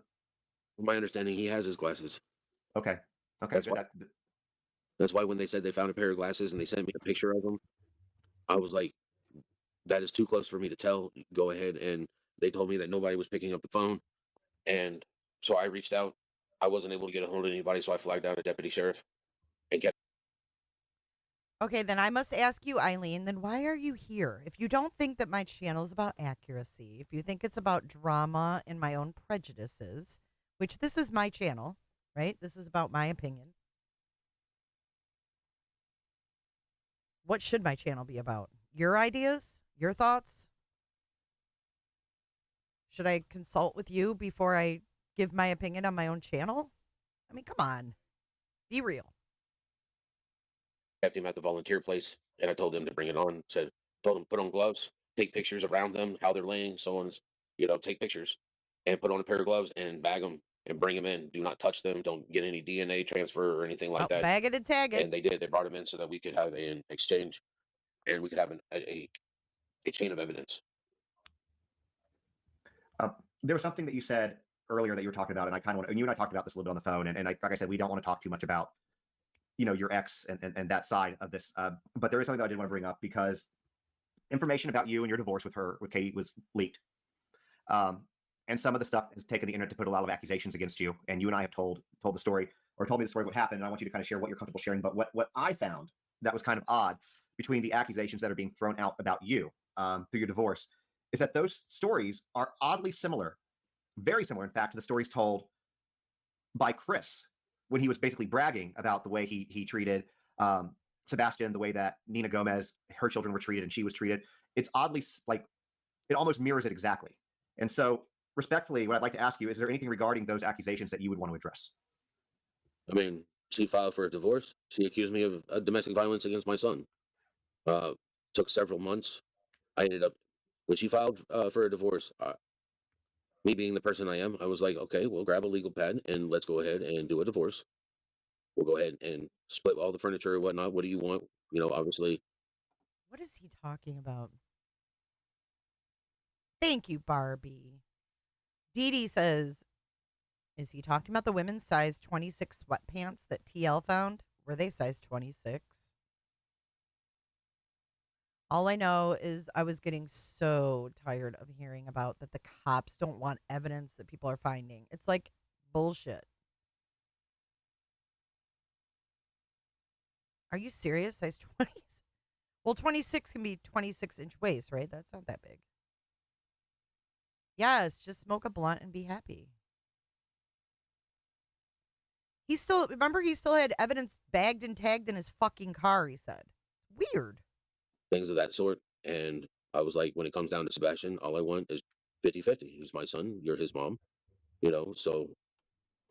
And when that part came up, she went and got an attorney.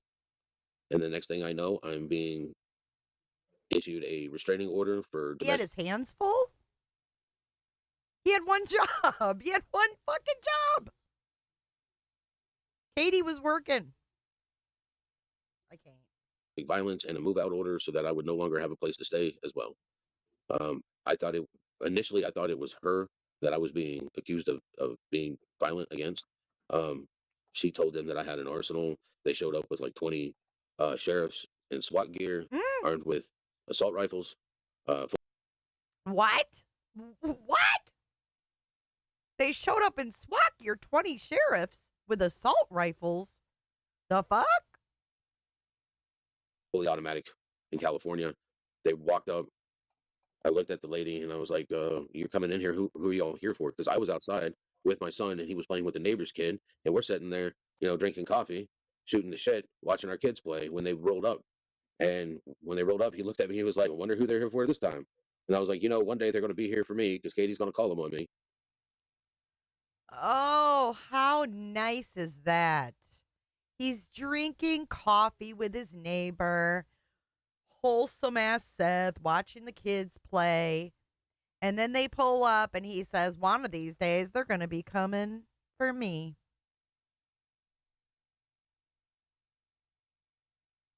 And that was the time that they were there for me. They rolled up. The lady that was in charge, she told me that why I was here, why they were there, and I was like, okay. I looked at her and I was like, you don't remember me, do you? And the lady looked at me. She was like, no. And I was like, I'm the father of the autistic special needs child. And she was like, oh, I remember you. Why would the sheriff remember the father of the autistic special needs child? No, I don't. I think I watched it, but I don't think I paid that much attention to it. Sandwich, I don't think I did. Y'all, like, what is he talking about?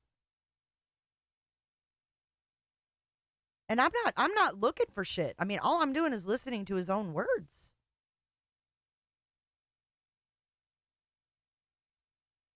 The fuck? He knew the sheriff. Don't you remember me? I'm the. Why was that? And turned around and told all the deputies there that they needed to stand down. I'd comply with whatever was asked. So he said, don't you remember me? I'm the father of the autistic boy.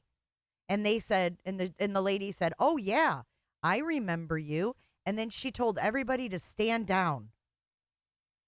Dude. This was August 3rd. Or I'm sorry, not August, April. It was the day after Vinnie, or the day before Vinnie. And they were like, they stood down. There was no need for it, all that. That time I was before she did this, I was an armed security officer, worked in military housing. Miranda, me too. Listen, he was a security officer and worked in military housing. What? And they're like, we hear you have firearms inside. I was like, yeah, I have my pistol that I use when I'm at work. And then I have the other pistol that is used for work because work issues your own pistol. And then I had my own. He was issued a pistol to be a security guard? Is that true? Do you get pistols if you're a security guard? And they're like, where are they? Hey, Kimmy. And I told them they were on my desk. And they were like, but you have a child. Why do you have them on your desk? I was like, they're on my desk. You can go get them. So he had guns laying around on the fucking desk? And they were like, you have a child. Why do you have guns on the desk? And you know what? Didn't he also flash his guns at JLR and Magnolia? And JLR and Magnolia were like, dude, we're not cool with that. Like, put that shit away. Like, remember? He had 2 guns on the desk where Sebastian and his friends were running around playing. The fuck?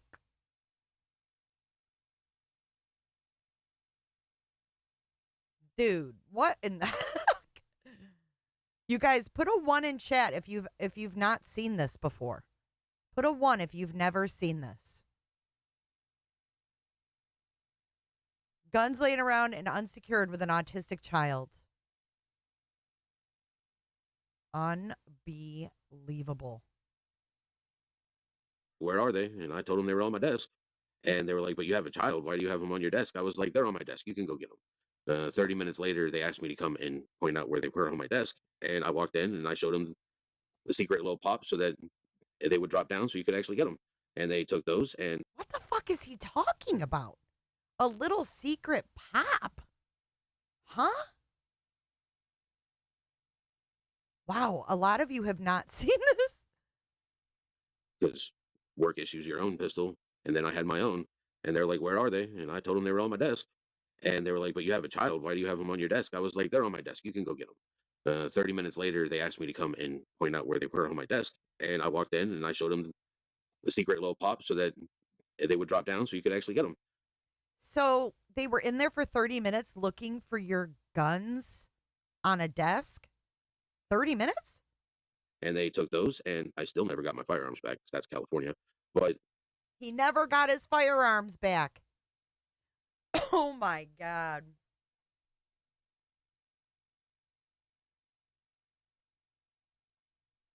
that was it. So I was hit with this. I turned around. I was living in my car, trying to make ends meet, trying to make sure I had money to feed myself, which was, yeah, it was kind of hard to actually get employment because I didn't even have a residence or an address anymore. Dealing with the court issue, finally turned around, and her attorney kept pushing and pushing, and the judge at one point in time just turned around and told both me and Katie that we needed to be adults and remember that we're parents for Sebastian, and told us to go in the hallway and do a parenting plan, and dismissed everything. CPS had done their investigation. Finally, CPS never contacted me. One day I went by there just out of the whim. It was the last day. They were closing the case. Wait. What the fuck? He says they never contacted him, so he went by there. Who just stops by CPS? Dude, this guy is lying. He's lying. I'm just going to stop by there, and they told me they're closing it. Kind of like how Heather, his PI, parroted, oh, the case was closed. Remember that? I was saving my money to get myself a pistol for my birthday, and my son went missing, and now I don't have that money. You don't need pistols, dude. And they informed me they've been trying to get a hold of me for the whole time. And I was like, well, my number hasn't changed in years, like 12. And they're like, well, nobody had your information. And I was like, well, so he was running from fucking CPS. We've been trying to get a hold of you. So he just stopped by there. Who just stops by the CPS office? Maybe this was court. Did he get Sebastian a little hidden drawer to hide his cell phone? I don't know. It's okay, Nick's World. I appreciate you and I respect you. It's weird. He never got him back. He's blaming it on California. But remember, he blamed the person, the child, the 13-year-old that essayed allegedly Sebastian. He blamed it on California that they didn't press charges and do anything about it.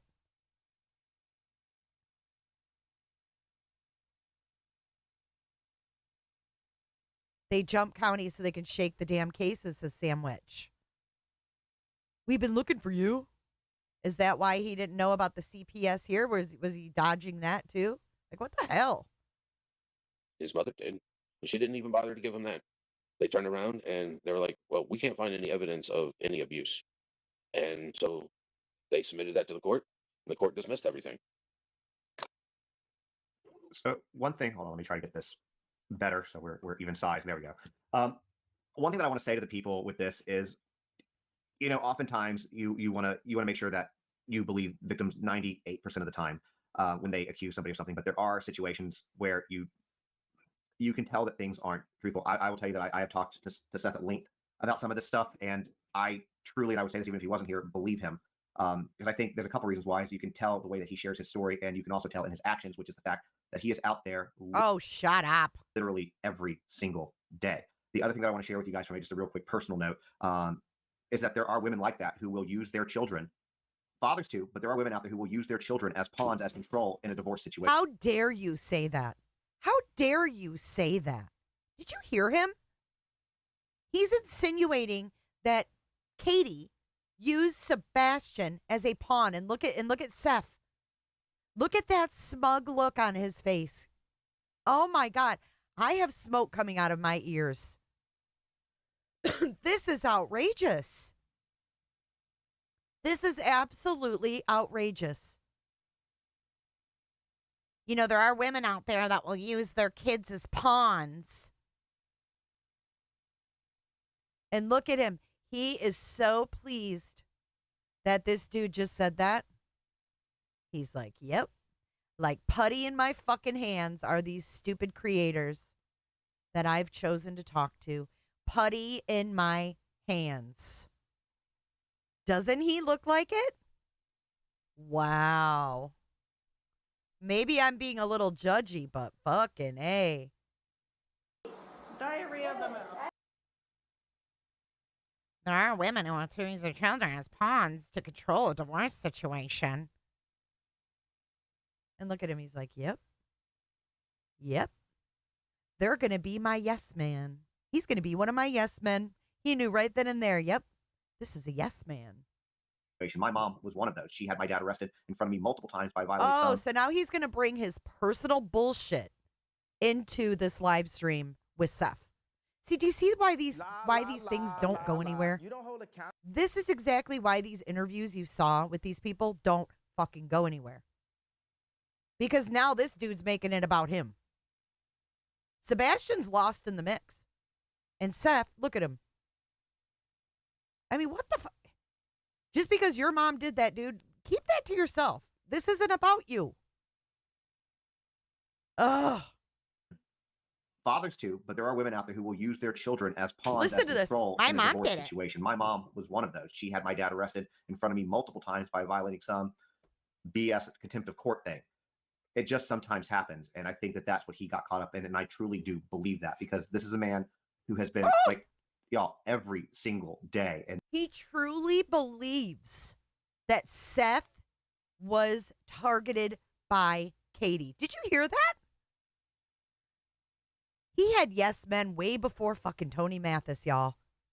He picked yes men. OMG.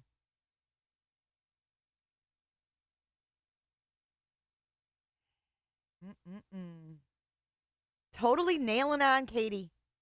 She made it up. Horrible. Horrible. BS contempt of court thing.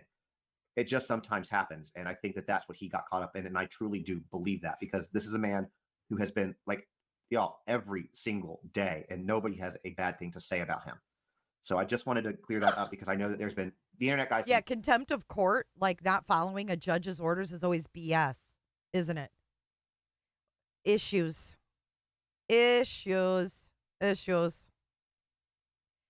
Kels.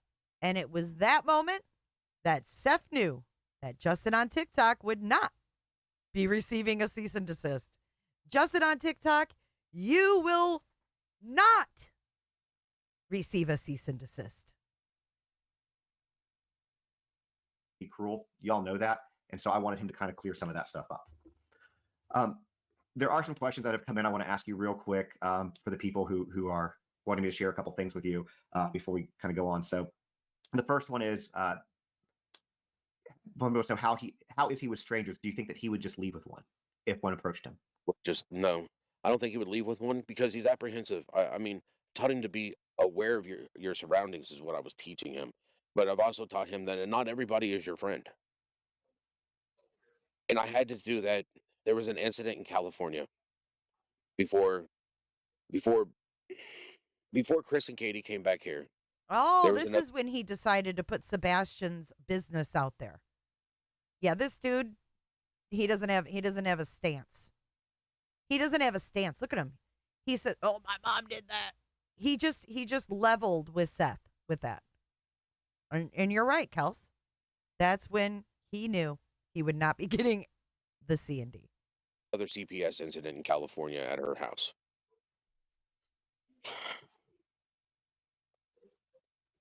Katie and Chris let a child into their house that was 5 years older than my son. My son was 7 or 8 at the time, and this kid was 13. And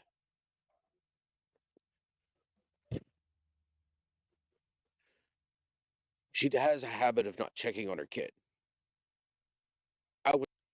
Karen, if it was that simple, go tell the TBI that. Go tell Craddock that. Go tell them that. Move on. Move on. These people are nothing to see here. Move on. How can you move on when this guy is a suspect? And we've watched him lie for almost 4 months. Hello.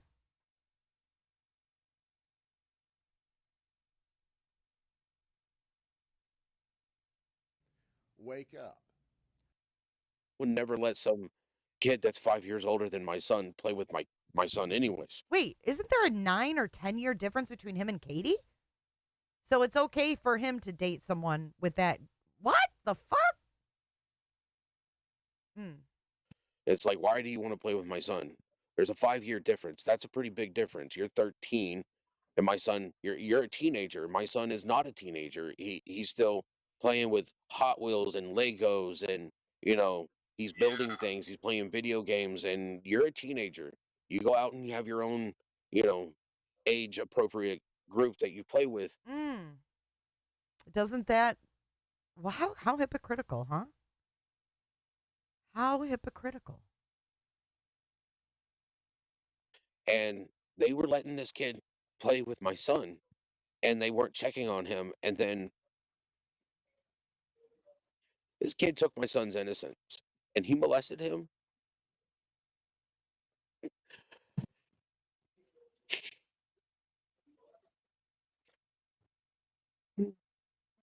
So you take your time. And there was nothing I could do in California because the kid was 13. It's always someone else's fucking fault. There was nothing you could do. I'm sorry. I call bullshit. I call BF. Theft. Who was the 13-year-old? What is the true story of this? Street town, dude. This was April 3rd. April 3rd, and he thought his kid was going to come back? He thought he was going to come back? He can't tell us any fun stories other than, oh, I took him fishing on the Gulf of Mexico, and he asked if he could eat the shark. We saw baby sharks. He's talking about the fucking cartoon. They watch Baby Shark, do-do-do-do-do-do. He's a liar. Do-do-do-do-do-do. They don't let 13-year-olds do that, do-do-do-do-do, and get away with it, do-do-do-do-do.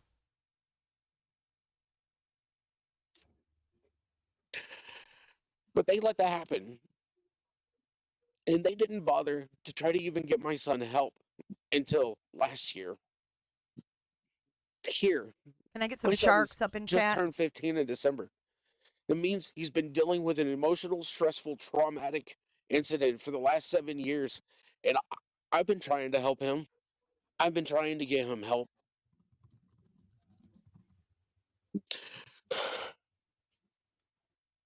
Is this even true? Katie said the person who did it was not 13. When did she say that?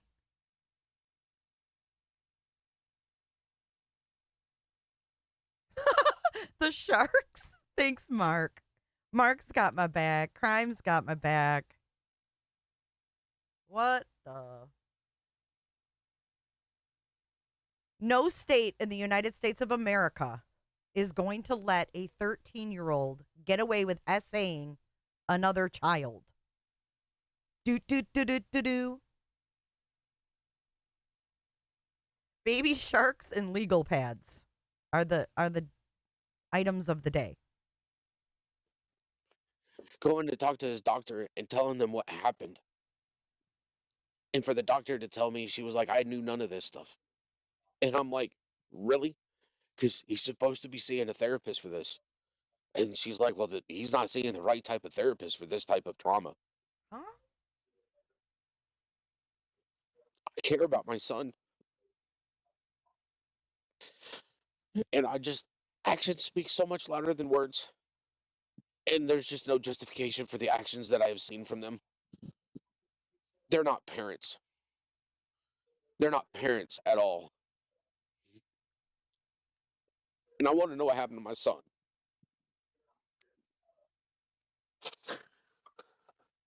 You deserve to know what happened to your son. Every I bit. love you too, Rhonda.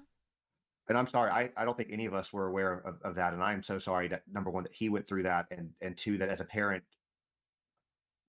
you're going through a parent's worst nightmare, but that's like the second worst nightmare. My son around his daughter. Because Chris has turned around into my mother told my mom, your grandson's a pedophile. Oh, shit. Okay. Let's go back to what we visited earlier. Not literally, but let's talk about it for a second. Those court documents filed in January. When did Chris talk to Grandma Rogers? What happened that Chris spoke to Grandma Rogers about behaviors? I believe there is a statute of limitations in California, but I'm not sure. I'm pretty sure because there's not very many states that don't have them.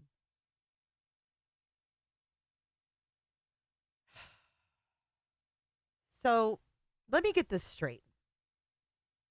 Chris is speaking with Grandma Rogers and Seth. Chris is speaking with Grandma Rogers about Sebastian being a pedo, allegedly.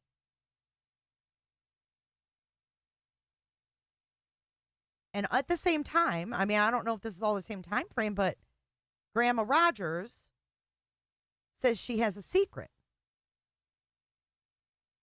So did Chris tell Grandma Rogers something's going on with Sebastian? And then did Grandma Rogers then talk to Sebastian and find out the secret?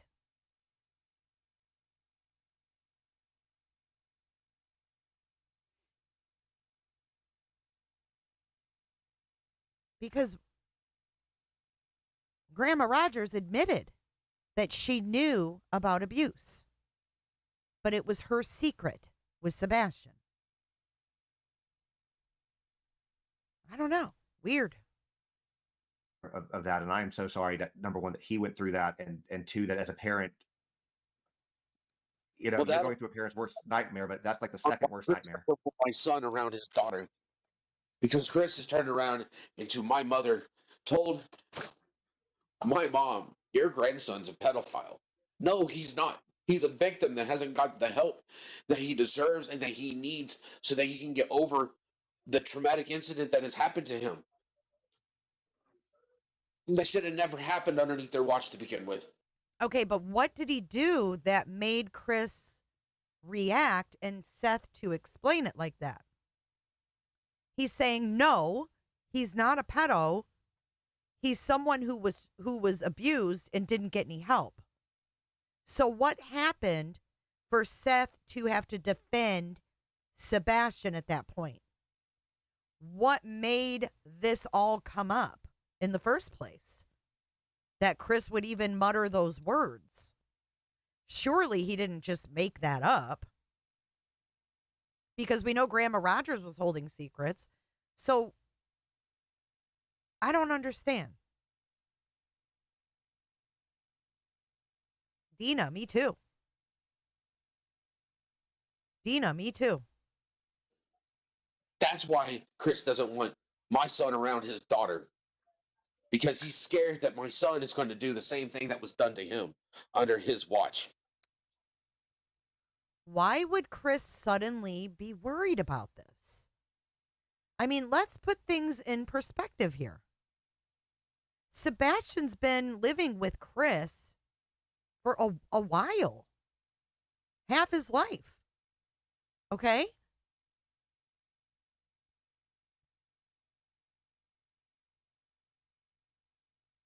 Why all of a sudden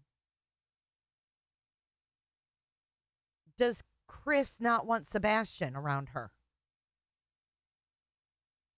No, I don't remember he flashed himself. Who said that? Right. Well, why aren't they just saying that? Like, if something happened, if Sebastian did something inappropriate or illegal, why not just say that? They're not being honest here. There's something going on. Duh, puberty? Yeah, that's supposed to just make sense. Oh, the kid at puberty makes him a pedophile. What are you talking about, Karen? Come on, you're a nurse. You know better than that. Puberty doesn't equal a pedophile. even in a child that's been abused. You wouldn't, that doesn't even make sense. Oh my God. God forbid, one comment. Hey, Chris Proudfoot, if you're listening to this, you can't hold that over my head. I told you. You're going to piss me the fuck off, and I don't give a fuck who knows. It's your fault. It's your and your wife's fault. What's their fault? He went from the essay to this.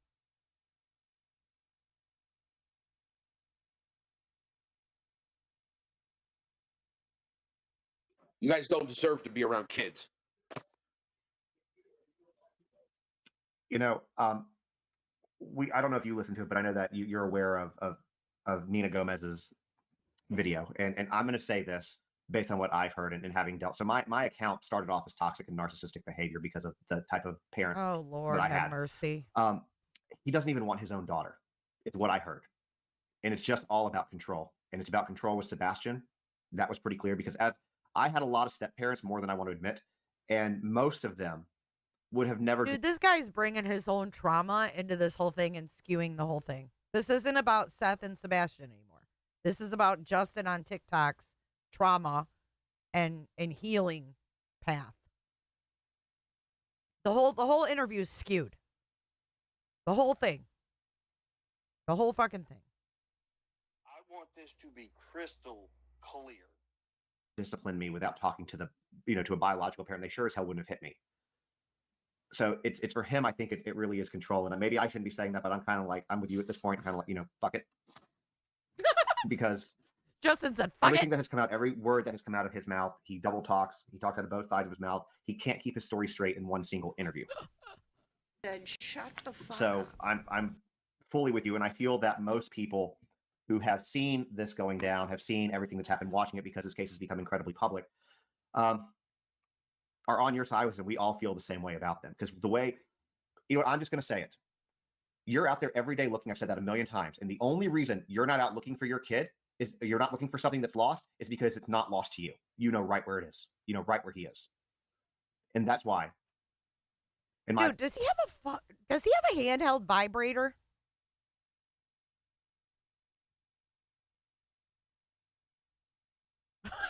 I can't.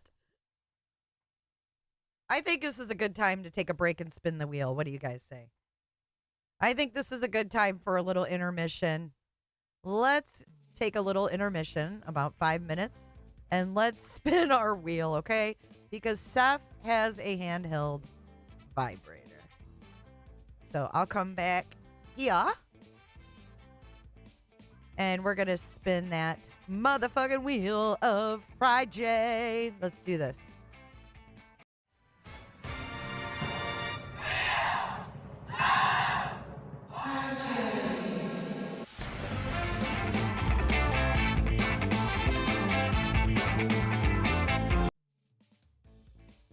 If you manage to become a member, send a tip to J4J411.live, or send a super chat, you officially got your name on my Wheel of Frijay.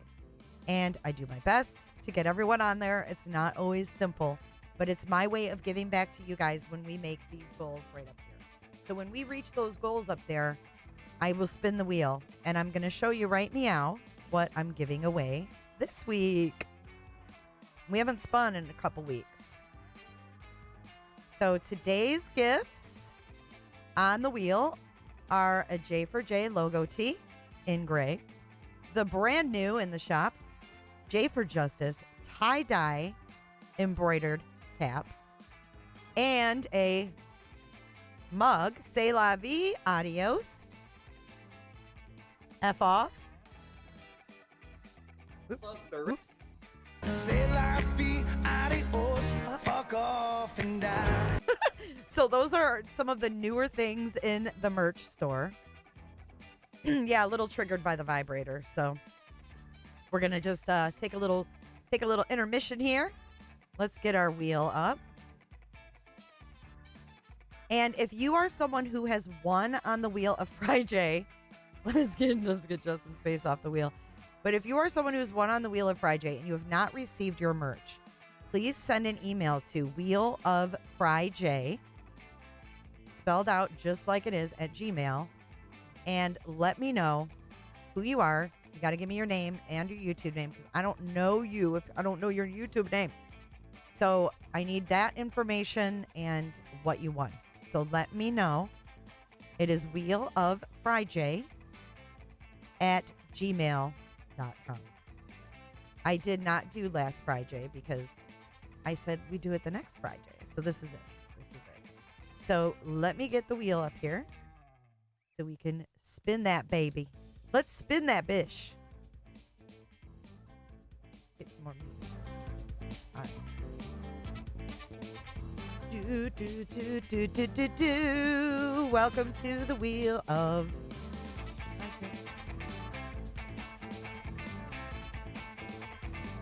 All right, guys. Get your lucky pants on because we're going to do the first spin. So I think the first thing that we will give away today should be the J for J logo tee. J for J logo tee coming in hot, coming up first in the first spin of today. Here we go. Hopefully I can read who the winner is. Good luck, everybody.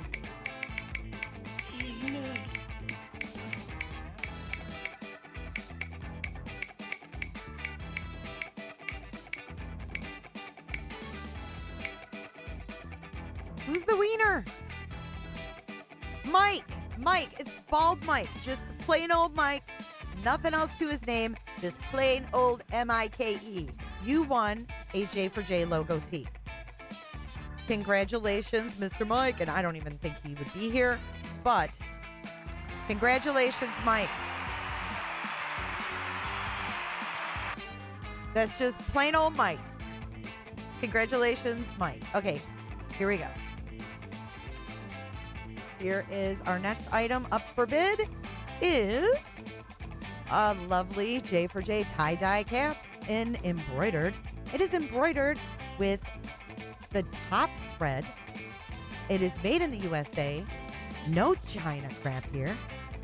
Let's see who's going to win the J for J tie-dye hat. Spin that wheel, Vanna.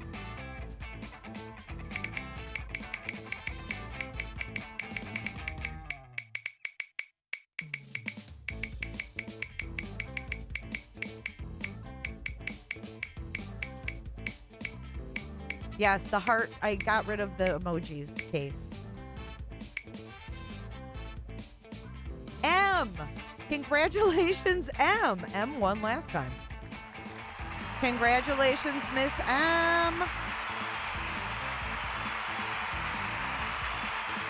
Thank you so much. We've got one more spin. The next item up for bid is a mug based on our soundbite here on J is for Justice, the infamous Kid Rock soundbite. Fuck off and die. All right, let's see who's going to be the winner of the Fuck Off and Die mug.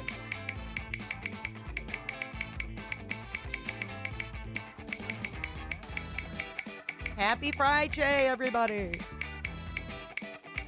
Who is our lucky winner?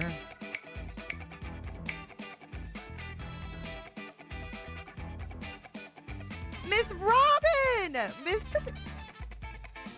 Miss Robin, congratulations, Reverter. Miss Robin won the fuck off and die mug. Congratulations, everybody. I love you guys, and I can't wait to spin this wheel with y'all again. It's so fun. Let's close out the Wheel of Frijay, then we'll get back to Seth.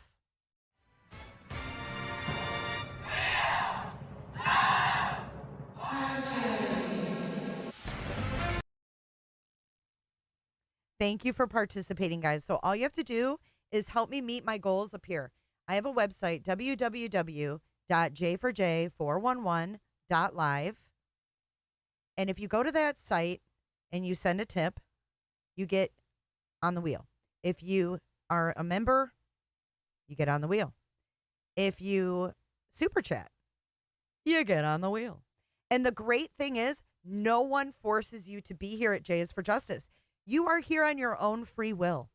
And if you hate me and you're still here, I love you too. So if you would like to get on the wheel, feel free to send a super chat, become a member, or send a tip via j4j411.live. And by the way, you can also view the merch there too. So check out our merch, and congratulations to all the wieners. And thank you, Rhonda Moses. Rhonda Moses thinks that Grandma Rogers has them, to be honest. Wow. Don't you think she would have been searched, though? Like, don't you think the cops would have went to Grandma's house? Going to Grandma's house. Hi, Bren Marshall. Thank you for being a member for a month. Nice pick. Nice pick. What is that? Your husband? What is he, military? Where are you, Bren? I'm interested now. Helen, I love having you here.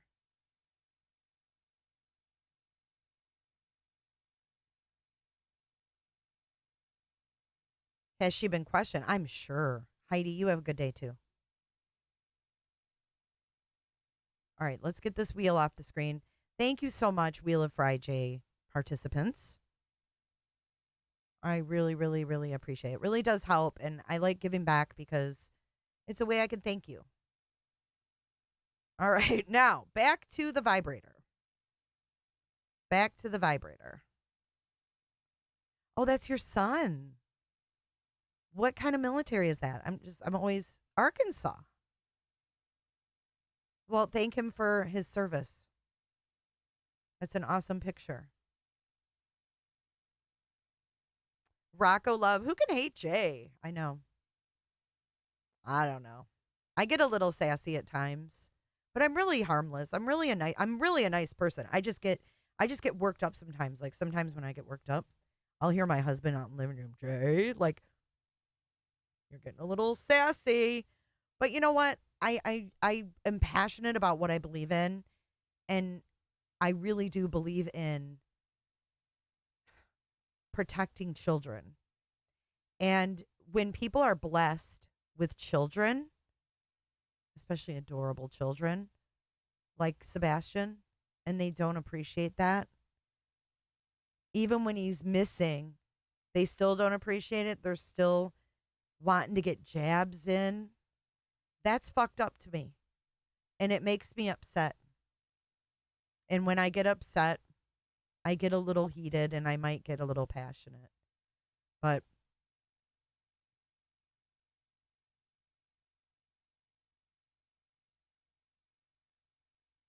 I've never heard of Pilot Lake, AK, but I bet it's beautiful. Wow, a cottage up in the UP. Love that. Hi, Lori. I love you too, hon. No, exactly, Meredith. And I'm sure that he doesn't have a pretty story to tell. I know. I'm pretty low key. That's what I'm saying. Like, I get a lot of hate, but I watch some of these people out there and I'm like, damn, if I went off like they did, fuck, y'all would never let me live it down. I love you guys, though. All right, I'm going to go back off camera while we watch this. All right. Thank you, guys. Aw, Lily, thank you for being here. I really try to pay attention to everybody. I hate missing people in chat.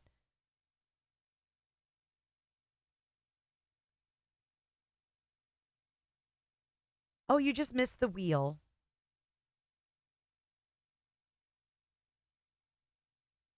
Oh, Andrew, AK-47.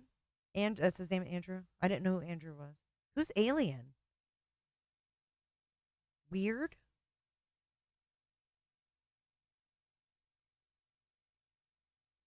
Thanks, Annie.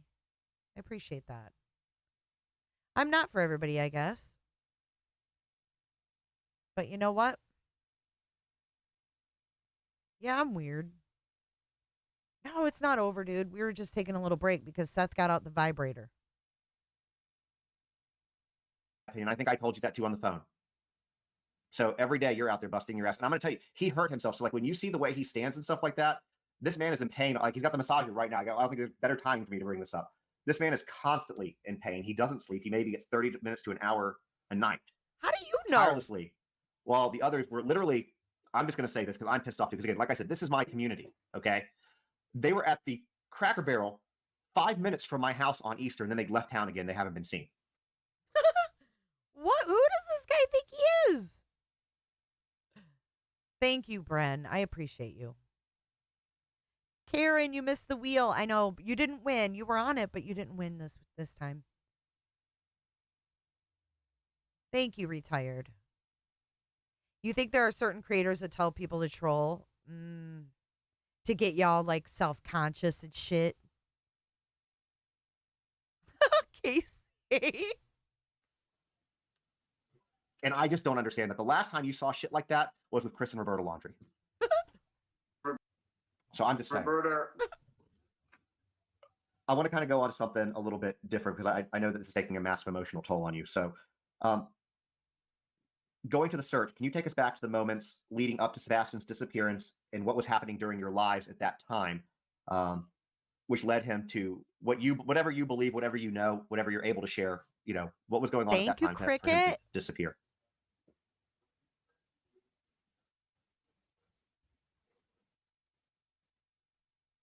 I talked to him on Thursday. Everything seemed to be normal. I mean, sorry, it hurts.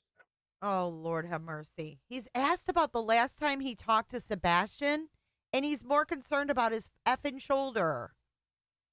If you were asking about the last time you saw your child or talked to your child before they went missing, would you not even feel, I don't think I wouldn't even pay attention to my damn shoulder.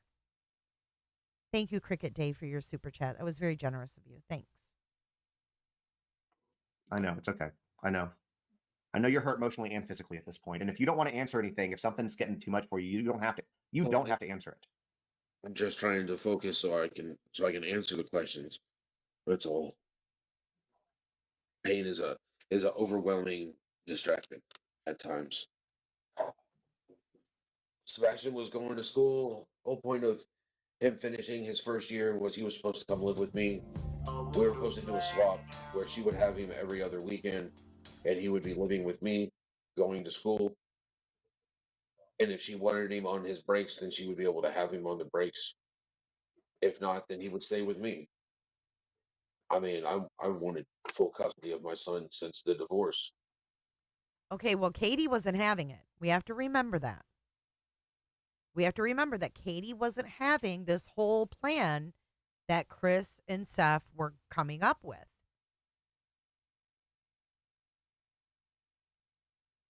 Right?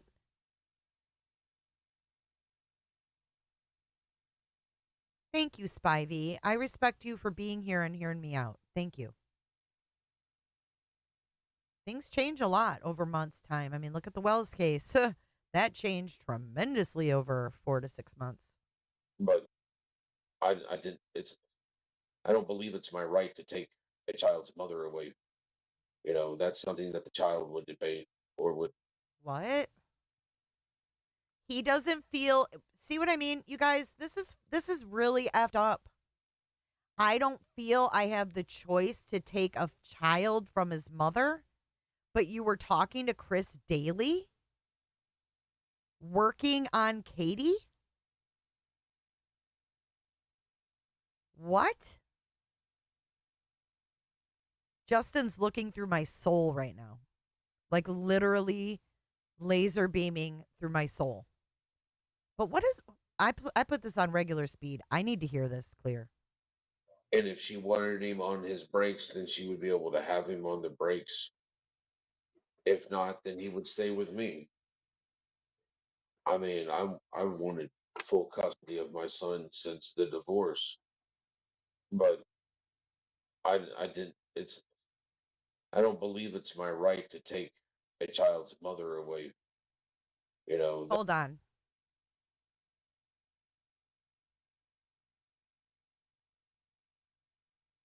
not, then he would stay with me. Listen to this part where he goes, I didn't. I mean, I wanted full custody of my son since the divorce, but I didn't. But I didn't. It's. I don't believe it's my right.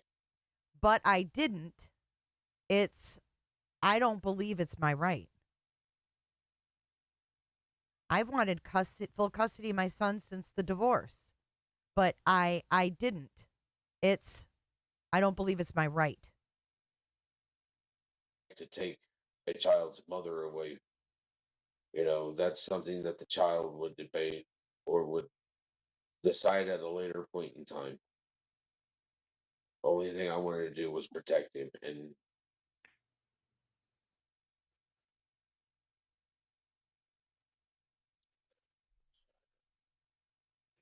Respectfully, not every person who is a mother is a good mother or deserves to be. No, this is just normal mode. I had him sped up. And now this is regular, normal speed.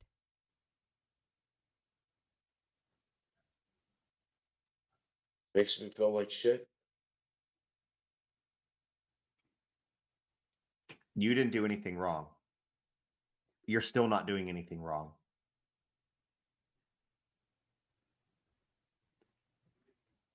Should have done things different. You wouldn't have been in that situation.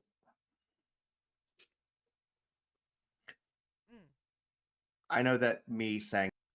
So when did he find out that Sebastian was essayed by this 13-year-old? When did he find out? Because, Spivey, you have a really good point. But he said Katie allowed him to be essayed. And Chris. But yet he still didn't try to get custody. Elizabeth, good luck. Oh, you did? Oh, you want? Okay. Just tell me in Discord which one you want, Robin. Congratulations, hon.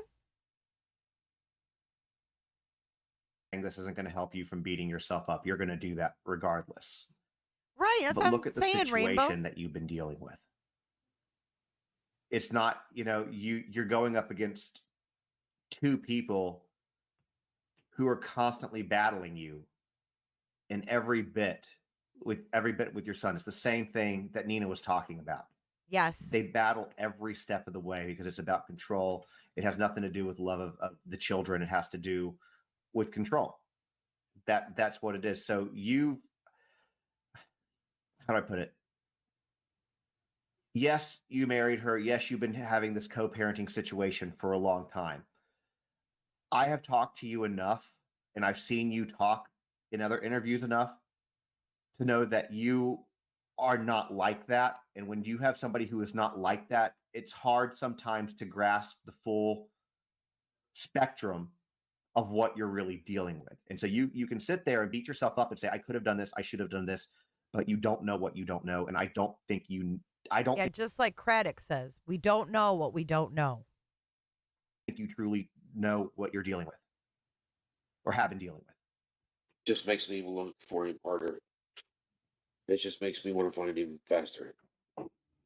No, this isn't new. April 4th or April 3rd. In your opinion, and again, this is one of those that I know with an investigation, you can be very limited. So if you can't answer, just say you can't answer. And if you don't want to, I don't want to take too much of a toll on you. But in your opinion, what do you think might have happened to Sebastian? Do you have any theories or suspicions about his disappearance that you're comfortable sharing? If not, that's okay. I'll let you know. I have theories and suspicions all day long, but they're suspicions. Can't really back it up because I'm not in charge of the investigation. But it don't make sense.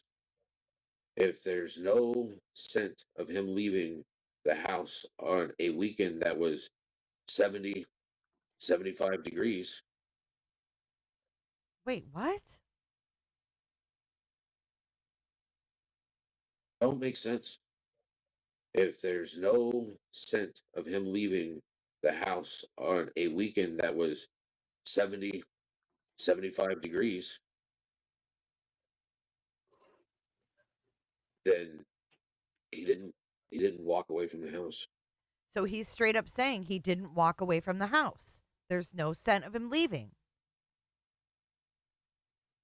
I think that it's very, I'm just going to say it. I think it's very obvious he didn't just walk away from the house. If the story that's being painted or told to us is true, and he went out there barefoot, then there is no way that those bloodhounds would not have picked up a scent leaving that property somewhere, and they didn't.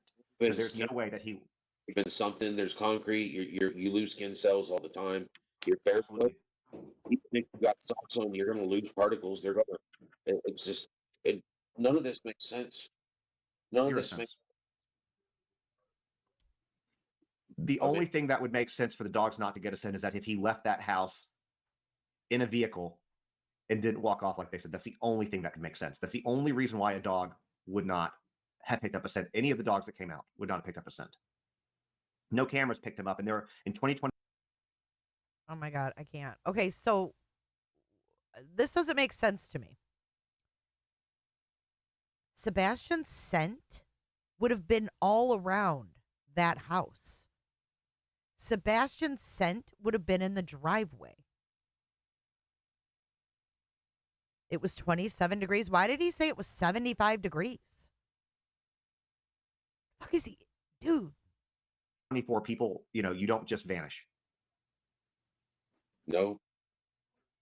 In 2024, I'll walk outside right now and you look around and people have at least a porch light on. Something that makes it obvious so that if you're walking around the house, they can see. Nobody has their yard and their house all blacked out so that cameras can't see shit unless you're fucking hiding something. Oh. What?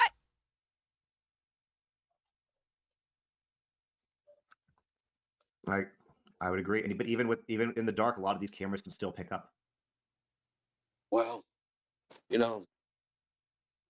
am law enforcement, and I'm not trying to sit there and point fingers.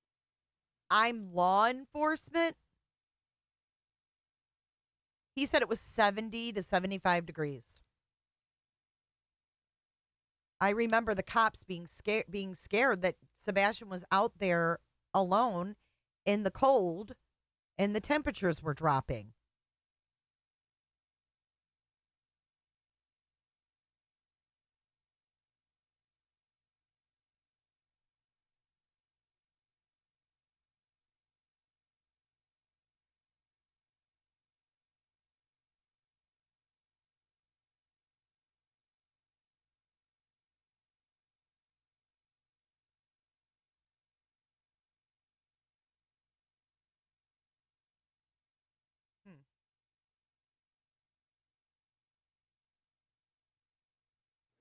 But you think for 1 second that the people that lived there did not know where people's cameras were at? They know. Olaf has just And- donated $25. Thank you, Olaf. Again, you don't The have to say devil anything to what I'm going to is say, but I find it dancing odd tonight. that she works for ADT and there's no security. She around works the for house. home security. For Brinks. Okay, somebody said AG. I thought it was Brinks, but okay, Brinks. But so same thing though. You work for them, you get free security systems, or at least discounted. So I just have found that very. I'll just say odd, is what I'll say. Unusual, weird. Unusual. Yeah, it's strange. So you for a month you probably know every inch of Hendersonville about now, and some other areas: Natchez Trace Park, Goodlettsville, Madison, Gallatin, probably Clarksville. And that being said, can you walk us through the efforts that you've made in your search for Sebastian since he went missing, and what has that process been like for you? Tolling. I have been to Drake's Creek Park. I have been across from there. I have walked through water clear up to my ankles, well, to my calves. I had water up to my ankles in my boots. Drake's Creek is where the horses searched for 2 days. Monday and Tuesday and Wednesday, I believe, the horseback were through Drake's Creek. My parents have helped me search, and this was just the first week. I've been up and down. So his parents came in and helped him search the first week? Where did they search? Because that was when law enforcement was heavy searching. Heavy searching.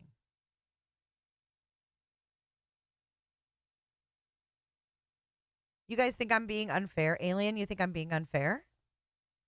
I'm just catching things I never heard. I'll listen to this 10 times over, Alien, and I'll probably find 20 more things that I didn't hear. You're welcome to not listen to it. I love having you, but I don't like you complaining about it.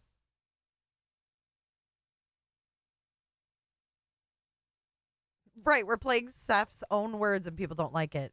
Olive, thank you so much for generously donating $25 through www.j4j411.live. I appreciate you. I really do, Olive.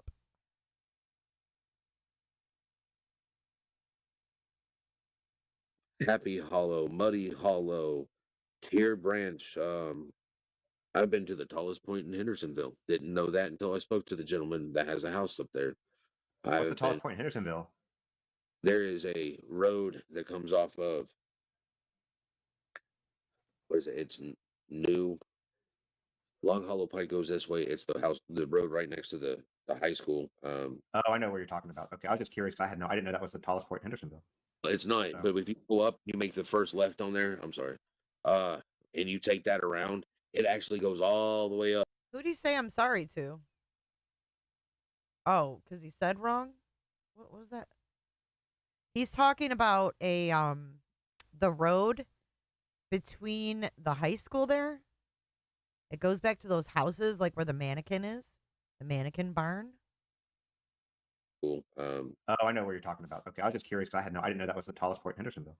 It's not, but if you go up, you make the first left on there. I'm sorry, and you take that around. It actually goes all the way up to the tallest point in Hendersonville. At least that's what the gentleman told me that was outside of his house. He was there waiting on his wife to come back because he had locked himself out of the house.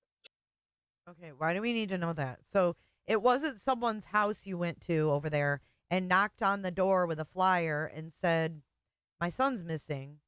It's some guy that was standing outside waiting for his wife because he locked himself out of the house. And we needed to know this why. But, and alien, I plan on picking out more. I'm listening harder. He had been following it, and he had been looking around, and I think that was on the Wednesday after he went missing. But I lost my voice the first week, just driving around screaming my son's name. If he was in that area, he would have heard me. I have a pretty loud voice. And then thank you, Island. Going back to everything, because now we're starting to research every place that we've been, because I think he's alive, and I think somebody has him, and I think they're moving him around, trying to stay away from wherever I'm searching. See how I've got people that want to follow me around, follow my volunteers around. They want to go in there a couple days after we've been there. We've gone back to places that we've put out flyers 3 days later, and there's no flyers there anymore. They're literally ripping our flyers down and getting rid of them. Somebody doesn't want me to find my son. It's not motivation to make me stop. You guys, you can't threaten me and make me stop. You might be able to stop volunteers from. Okay. Well, Eric Craddock said that there were no threats reported to law enforcement. Hello, Dr. Melmo. The search for Sebastian is a clown show. All these guys are bozos. Poor Sebastian. Couldn't agree more. I hope you're feeling good, Dr. Milms. Oh, boy. Showing up because you're threatening people. But this is my heart that's out here missing, and I have to find it. I have to find the rest of me. And you guys ain't gonna make me. The one thing, so there are people that have been following him that have been trying to interfere with the search. Wait, what's going on right now? The level. Where did he go? Did he just say that he's alive and they're moving him around where he's searching? Didn't he just say he's looking in Drake's Creek? So does he think that someone has his kid alive in Drake's Creek and then they're moving him to Happy Hollow? What the? This is weird. Thank you, Cricket. Those are brand new. Oh my goodness. Think he's alive, and I think somebody has him, and I think they're moving him around, trying to stay away from wherever I'm searching. See how I've got people that want to follow me around, follow my volunteers around. They want to go in there a couple days after we've been there. We've gone back to places that we've put out flyers 3 days later, and there's no flyers there anymore. They're literally ripping our flyers down and getting rid of them. Somebody doesn't want me to. Okay, but if they're ripping down flyers, businesses have cameras. Wouldn't you be like, hey, someone keeps taking down my son's missing flyer. Do you think we could look on the cameras and see who it is? Find my son. It's not motivation to make me stop. You guys, you can't threaten me and make me stop. You might be able to stop volunteers from showing up because you're threatening people. But this is my heart that's out here missing, and I have to find it. I have to find the rest of me. And you guys ain't gonna make me. The one thing, so there are people that have been following him, that have been trying to interfere with the search, and the level of audacity. He is a corrections officer who works, in a prison with some of the worst of the worst. You're not going to intimidate this man. Come on. You're not. What kind of support? Oh, go ahead. Sorry. I was gonna say I do work with maximum security, but I guess some of them are the worst of the worst, but they're still human. What the fuck is this about? Some of the worst of the worst. You're not going to intimidate this man. You're not. What kind of support? Oh, go ahead. Sorry. I was gonna say I do work with maximum security, but maximum security. I guess some of them are the worst of the worst, but they're still human. They're still human too. They're there to pay for their crime that they've done. All right. But I'll tell you what. Even criminals have an issue with people that hurt kids. All right. Absolutely. So do gangsters. So does the mob. So does everybody. Normally, you don't mess with kids. You don't mess with kids, and you've messed with a kid that is autistic. And the worst thing is that you mess with mine, and I won't stop. I'm not gonna stop. You can't make me stop. You can't threaten me and make me stop. It's not gonna work. Get over yourself. You ain't that important. And I'm talking to whoever's got my kid and whoever's wanting to follow my volunteers around. You're pathetic. And you're a coward. Well, I can tell you, you're not going to stop volunteers in this area. This community wants to try to find him. Well, now we had cease and desist go out to some of the locals there, right?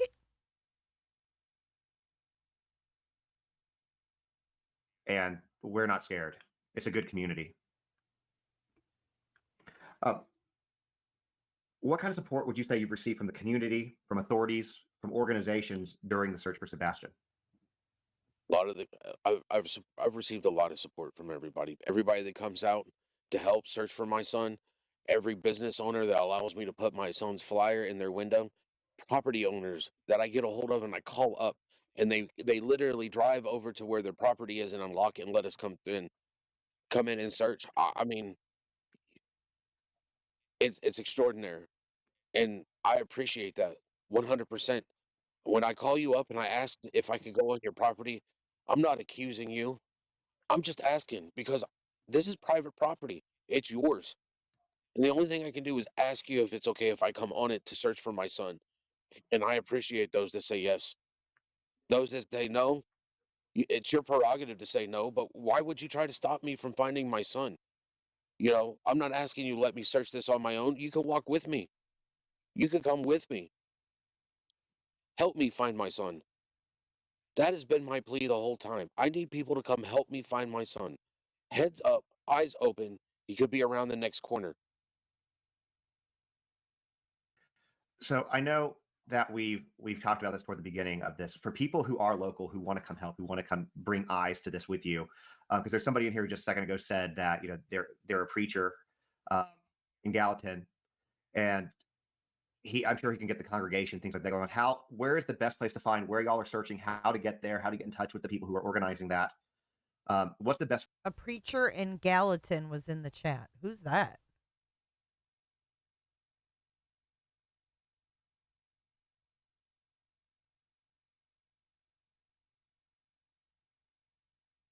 Oh, now I can't see it, of course.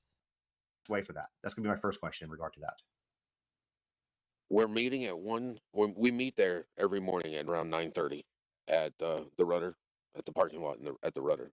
That's where we meet. We hand out flyers to get out people flyers. We have everybody sign in.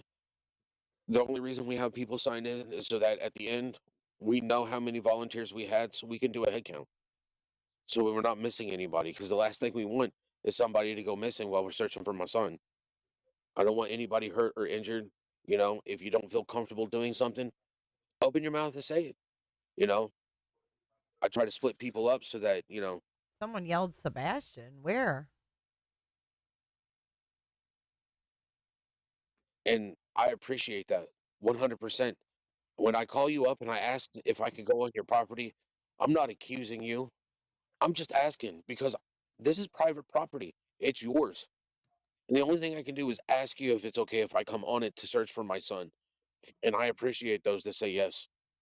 Those that say no, it's your prerogative to say no, but why would you try to stop me from finding my son?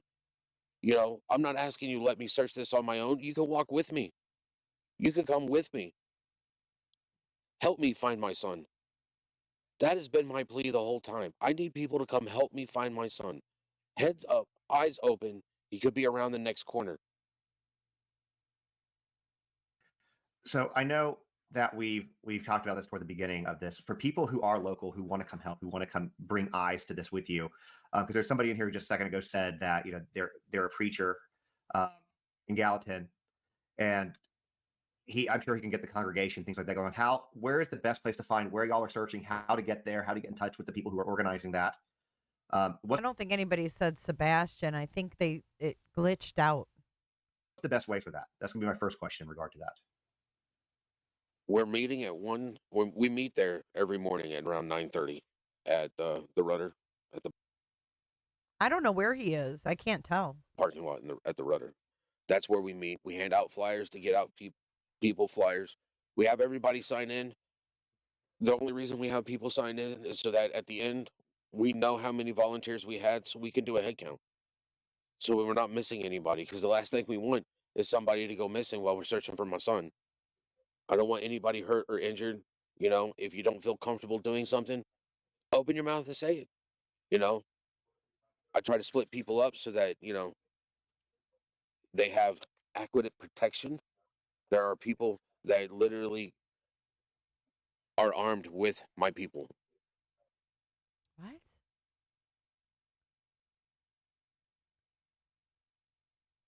If somebody local to wanted to get a flyer to hang, like a business owner in their window, or obviously there's the yard signs around, who would people contact to get that? Do you know? If you're trying to print it out yourself, you can always go on the TBI website and print it out. If you're wanting flyers so that you can put them up so that your customers, your patrons can grab a flyer when they come in, swing by. I got stacks of them. UNC left me 10,000 flyers, and we will go through them. TBI has told me that they will print out more flyers for me.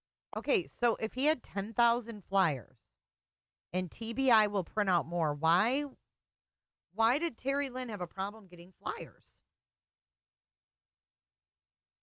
Y'all, I can't even keep up with chat. I mean, because all of this shit.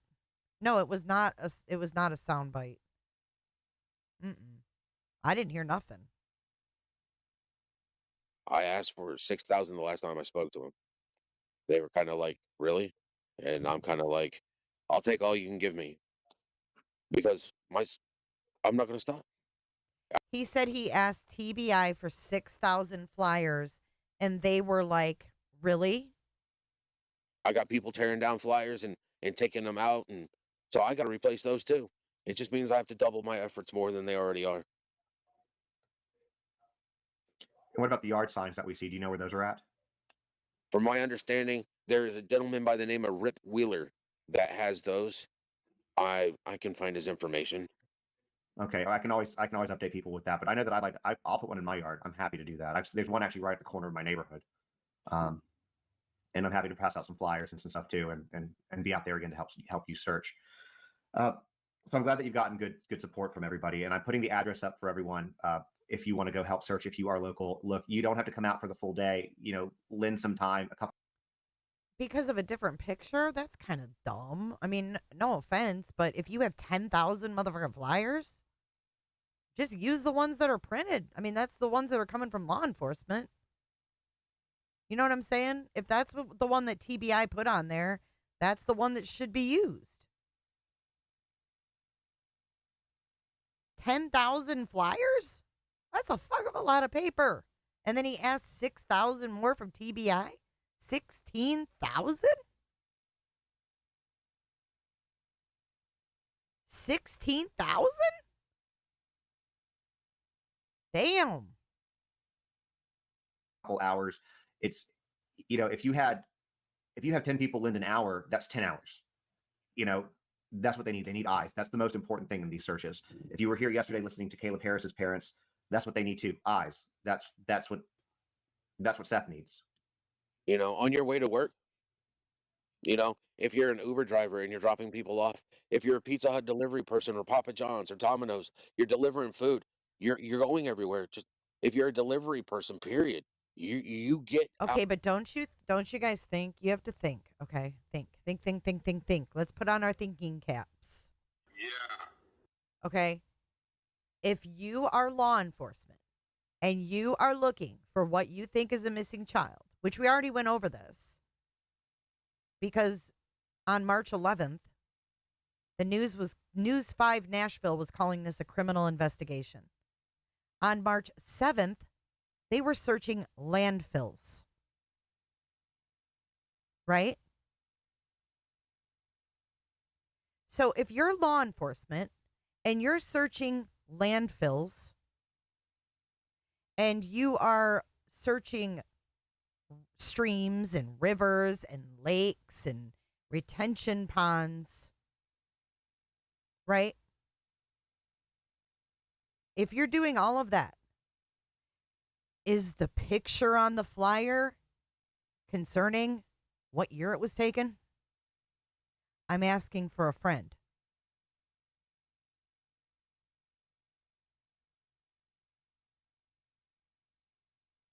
There's a reason. FBI had FBI had all of their devices.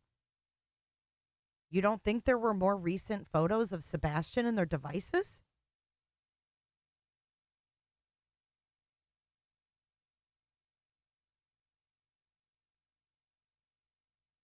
Think about it.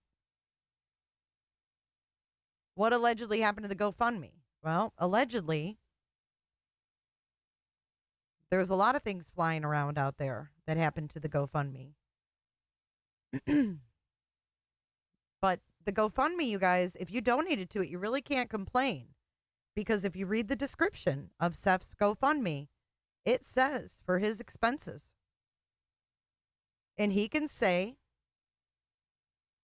my expenses are X, Y, and Z. You can't do anything about a GoFundMe unless it's very specific. If he said, I'm going to use it for flyers and ink and waters and Oscar Mayer hot dogs, and then he didn't, then that's fraudulent. The Amber Alert is a new pick from Costco Day, right? I'm assuming. I have no idea when that picture was taken. I don't know how anybody else knows either.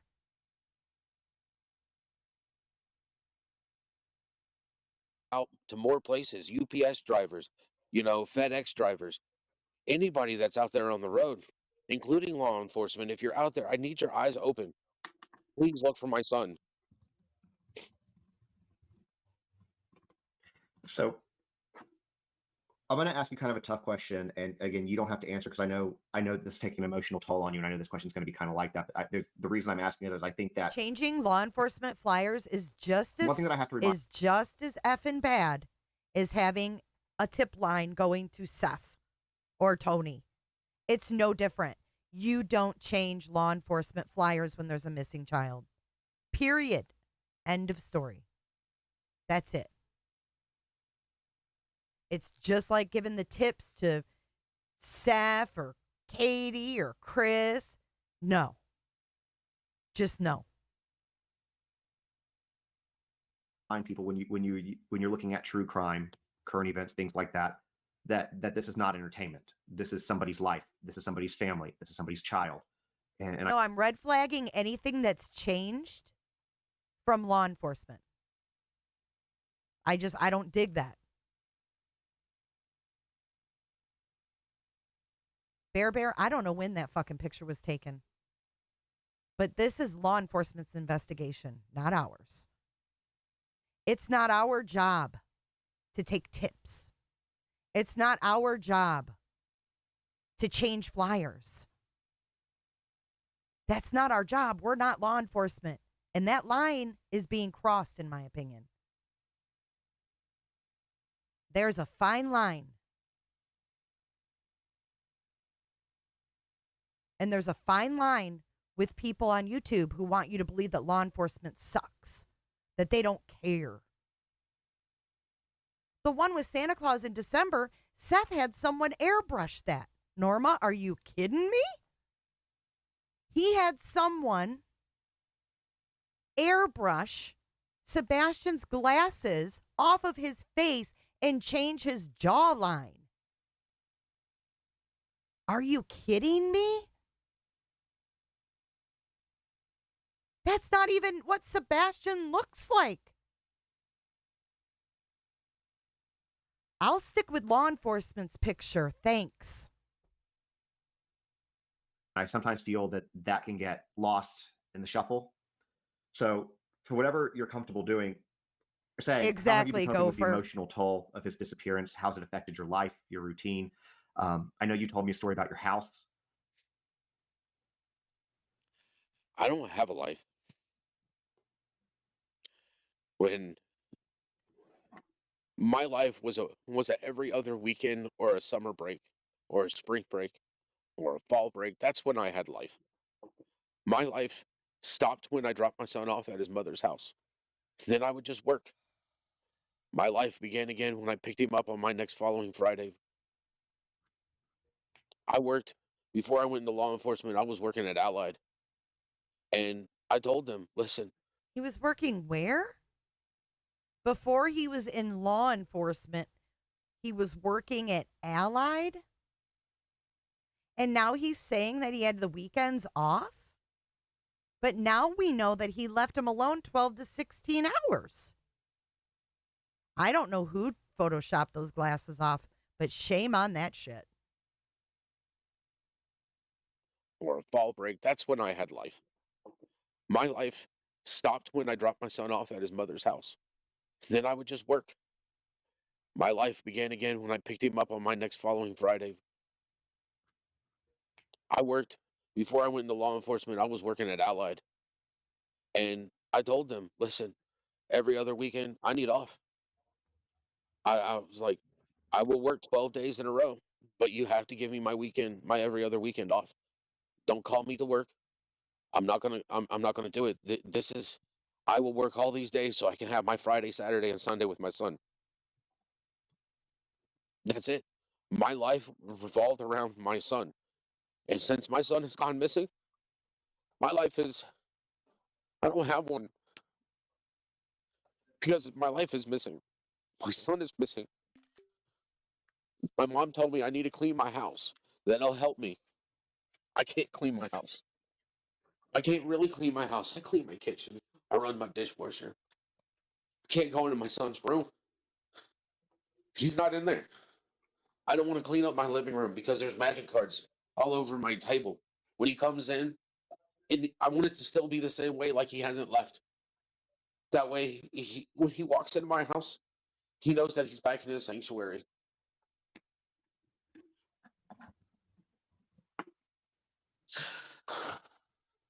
Routine? I don't have a routine. Let's just try to sleep every once in a while. I'll be driving and I just pull over because I get so tired I can't even focus on the road. I just pull over, give me like 30 minutes worth of sleep, and then hit the road again. There is no stop. There is no downtime. There's nothing. There's nothing but the goal of finding Sebastian. Regarding the search and efforts and ongoing, is there anything else regarding that you'd like to share with the people that are listening, or anything else in general you want to share with the people that are listening? Not really. I mean, I'm giving this all I got. I know. Until there's nothing left to give. And then I'll give some more. I'll find more to give.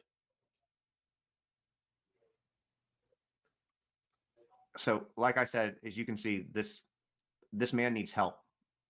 He needs help. So again, if you are local, I know that there are a lot of local people. Okay, this is not what Sebastian looks like. That's why I brought this up, okay? You can clearly tell. So someone photoshopped the glasses off of his face because they wanted a picture. Look at his ear. He's not an elf, y'all. Someone wanted to make him look prettier. You can see around his mouth.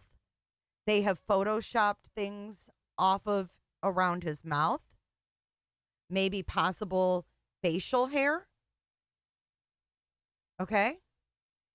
They made his eyes different.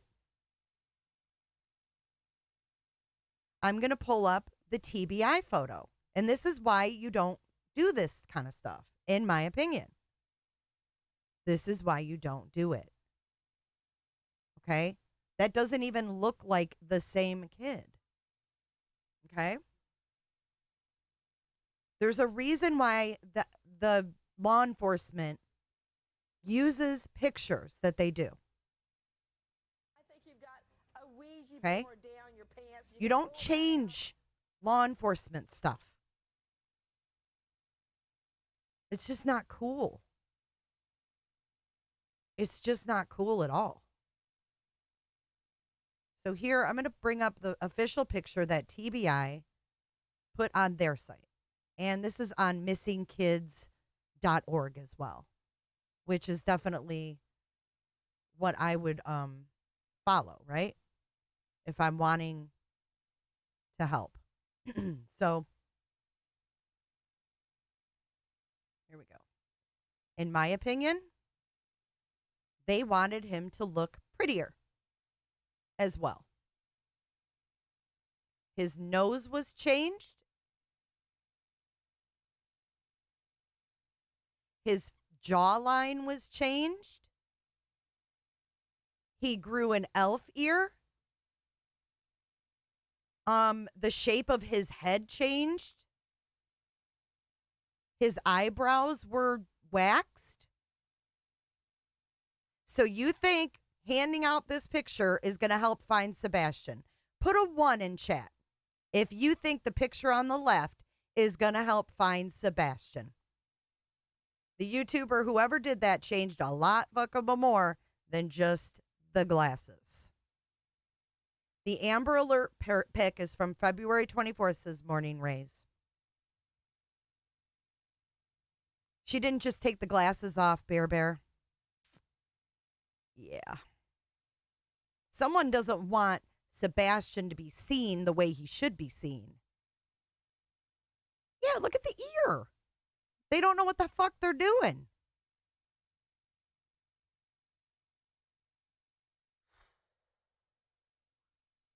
Rita, you're in the right place, baby. If you like true crime and you like the true kind of it, the truth out of true crime, you're in the right place. There's supposed to be food on his face. It looks like an age progression of a 30-year-old man. But it doesn't look like Sebastian.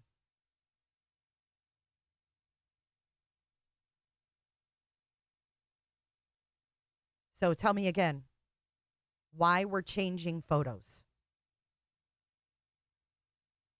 Why are we doing this? Are we looking for a 30-year-old man with a square jaw? Or are we looking for Sebastian Rogers? Because this is the kind of stuff that makes me mad. And if you like being bamboozled, by all means, maybe this isn't the channel for you. I'm not going to let people be bamboozled. Because that's what this is. You don't do that. We'll probably see that come out in about 10 years.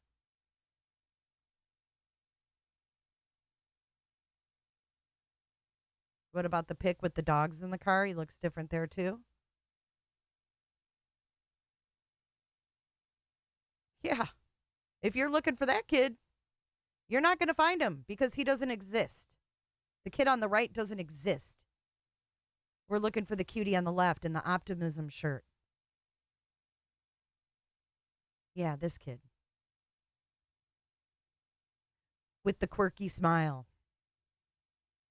In the amazing grin that he has and the joy in his eyes. That's the kid we're looking for. The kid with the imperfect teeth. The kid with the bushier eyebrows.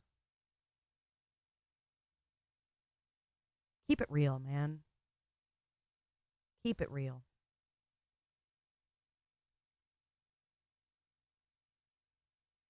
He is adorable. He's a 9th grader.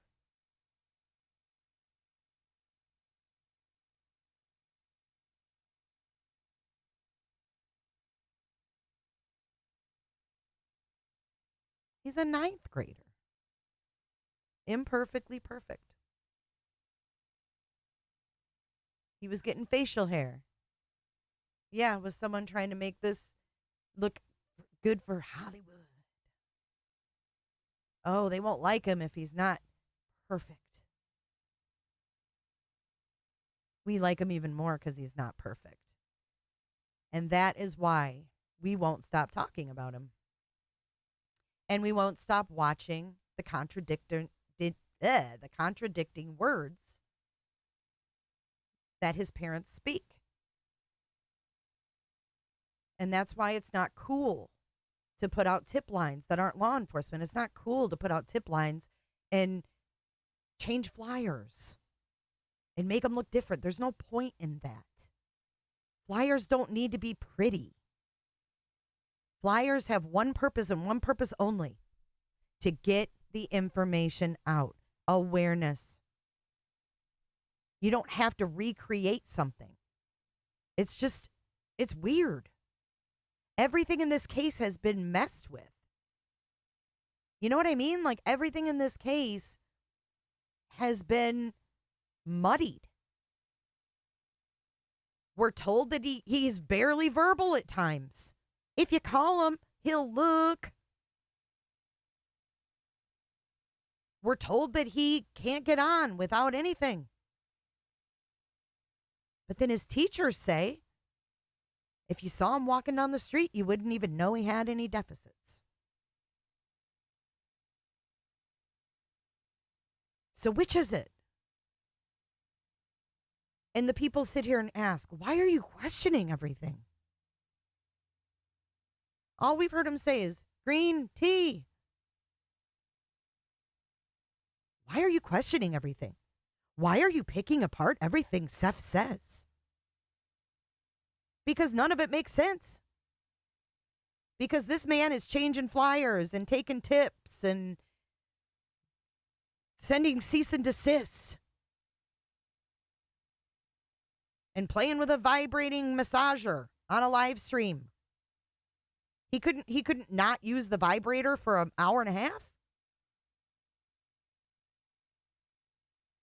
But what we're watching is, Rita, completely before Tony. This is completely before Tony. This is April 3rd. April 3rd. Tony's only been in the mix for like a month, believe it or not. It is a current picture, Robin. That's him. That's him. They changed it. Seth was lying before Tony. So I'm under the impression now that Tony is being paid. And yes, I think he is being paid because in a previous interview, which if you guys have some stamina, we're going to listen to a little bit of the Websleuths debacle. In that debacle, he says, I lost my train of thought. Maybe they do have more. I don't know. I forgot what I was saying, though. Damn it. And it was very remarkable. Oh, about Tony being paid. Yes, Pippi. Okay, so Chris lets the cat out of the fucking bag. He says on Websleuths that Seth was trying to get him to, pay a PR person so that they don't have to talk to the media. Well, I think it's possible, allegedly, in my opinion, that Tony's being paid to force a narrative of Seth's. Allegedly. So if you pay someone, they're not writing the narrative. If you pay someone, they're doing a job for you, right? So if I have someone come over and I say, hey, I want a brick paver sidewalk, they're going to have me pick out the fucking bricks. Right? I'm not going to say, oh, just use whatever. Just use whatever.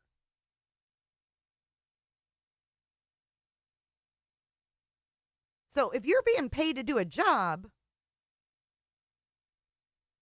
you're going to be doing what your person that's paying you wants you to do. I mean, that's normally how it goes. Right?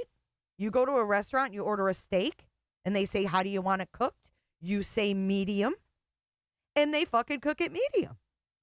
You don't just say, hey, I don't care. However y'all cook it. Because you're paying them. Why else would you pay someone? You think Tony's in it for but what? I mean, Tony's getting paid to be screen time for himself? Nope. I think there's someone writing the narrative. Someone writing the narrative, and then the team, the Ween team, we'll call them. See, you guys are missing the picture. The first team was legit. It consisted of Trevor Lee. It consisted of Chloe. It consisted of people that weren't all over blabbing. Blabbing their shit. Flinging and flunging all the information, right? I mean, I'm sure there was stuff slung and swung. Well, then what happens? Then that legit team wants to go buy the book, and they want background checks. That's when Seth put on the brakes because the original team wasn't going along with Seth's narrative. No. Nope. Background checks, that's where, nopers. So they're out. So then you bring in the Ween team. And the Ween team will go with whatever narrative you want. Right? Makes sense to me. And then the Ween team wants to put a chokehold on the original team. So not only does your second team come in and follow your narrative, but they squelch the original team.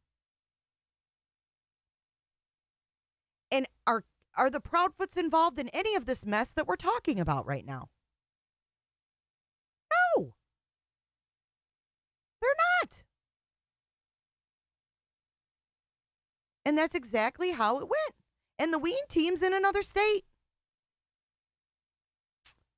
I don't know, Rhonda. We're exploring all options, honey. Welcome in. Grab a chair. And let's continue Justin on TikTok.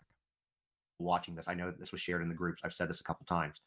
Please go out and search, even if you can only do it for an hour, 30 minutes, whatever. If you can't, the Cash App scrolling across the bottom of this, the TMB Fleming, that is Seth's friend who is managing this stuff for him, because when I tell you all this man does is search for his kid, that is literally all he does.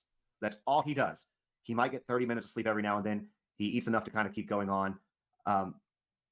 So he has people that are helping him with this. And like I said, searching can be expensive. So please do help. And if you can't help with your eyes, help monetarily, help, sharing. Even if you aren't in the area, like you said, you can go to the TVI's website, download Sebastian's flyer. You can plaster it all over your social media because optics are everything in cases like this. There's a couple questions in the chat that I've gotten a lot that I want to ask. And again, you can answer whatever you don't want to answer. But a lot of questions, and I know that this is going to come up in the coming days because it's already been, so that's why I'm asking it, is in regard to the clothes that he was wearing to Texas Roadhouse. Do you know if police have it? Do you know if they're accounted for? Anything like that? Or are you not even allowed to say? I have no idea. I mean, we're talking about,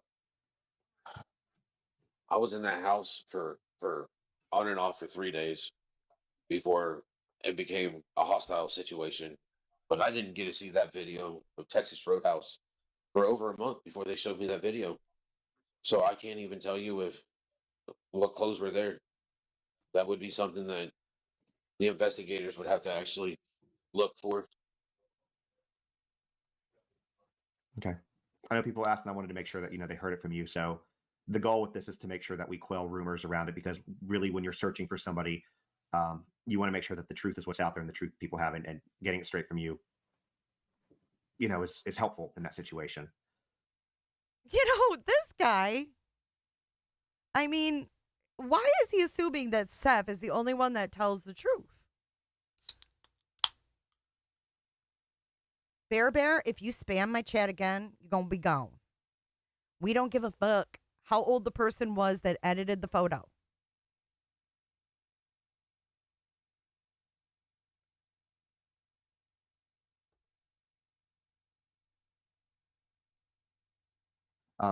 One thing that I want to address, I want to be very cognizant of your time because I know you're mentally and physically exhausted. But this is something that I'm going to say on my own, because again, I'm on these apps. I see comments that are made. I see what people say about people, and people can be very cruel on the internet. With some of Seth's interviews, people have tried to judge his body language, the way he holds his hands over his head or whatever. I'm telling you, think about how you would feel if you had been on your feet with limited sleep, limited food, an emotional, or not even a roller coaster, just an emotional dive, plus you injure yourself while searching. Just kind of think about that before people start giving any accusations about him, because I can tell you, I have talked to him a good bit, especially in the last few days. A lot of creators that I know who he's talked to, Pascal, others that he's been with, who he's talked to, we can all tell you that this man is incredibly genuine, and the only thing he wants in the world is to find his kid. He has good reason to believe that Sebastian is okay, and both of these guys have stopped covering this case. Can we discuss this? How both him and Pascal, he mentioned Pascal, who they're not covering this case anymore. But they're the ones that vouched for Seth. But they're not covering his son's case anymore. Make it make sense. Do you guys not see how effed up this is? It's in the water. What the still alive. So the important thing to do is find him, because in these situations, time is always of the essence. And I feel personally, without you having to say this, is that once, I think how I want to word this carefully. Once they scaled back the search, it felt like there was no more search except for what you were doing. Even with the search, when it was heavy, they didn't take, I know that they took your phone and they took Katie's phone for a long period of time. I know Chris got his phone back within a matter of hours. Did you hear this? They took Seth and Katie's phones. Chris got his back within a matter of fucking hours. I know that they came in and searched the house for a couple of times. When I say search the house, I mean they came in and looked, but there's not been anything done, from my understanding, and you can correct me if I'm wrong, forensically. And Yeah, so I just feel that there's a lot more that could be done. I believe in the power of social media. We've seen what social media can do in a lot of different cases, and I'm probably going to not be people's favorite person when I say this, but get on law enforcement, guys. Call the Sumner County Sheriff. Start asking some of these questions. Ask them why, because you could bring luminol in and see if there was any injuries. You could see possibly where he went out. You go back to the Idaho, they were able to get a partial footprint based on this, and he had only been in the house from what we know one time, maybe a couple. I'm just saying that there's a lot that can be done that I don't think has been done, and this boils down to being more than just theft and a bunch of volunteers looking. You need law enforcement on this. And it's been very frustrating in Tennessee to see how law enforcement has been in some of these cases. And maybe I'll give them the benefit of the doubt and say that maybe they're not communicating everything because they do know stuff that we don't know. They know stuff that we don't know. Where the public's not entitled to everything. But I would hope that as a parent, they would at least bring Seth in on some of that. And you don't have to say anything to that. I'm just saying that. Okay. I know that I've had you for about an hour, and I know that you're exhausted. So before we wrap this up and I let you go, is there anything else that you want to talk about or convey to people? Anything else at all? I appreciate the help, people. I really do. I mean, I know Sumner County doesn't like me. I know that I'm pretty sure the sheriff's office is tired of me, but I don't care. This is my son. I want to step on people's toes.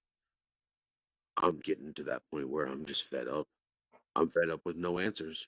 I'm fed up with I'm law enforcement, but I'm an Oh my God, he said this 3 or 4 times in this interview that he's law enforcement.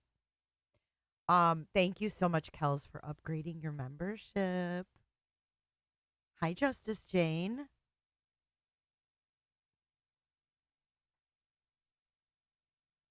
You guys can't forget that Seth and Chris were talking daily before Sebastian went missing. Chris was quote unquote working on Katie. What if Katie put her heels in the ground and said no? Seth and Chris spoke daily. amateur because I'm not an investigator, and I'm seeing things. I'm law enforcement, but I'm an amateur because I'm not an investigator. No, you're an amateur because you're a jailer.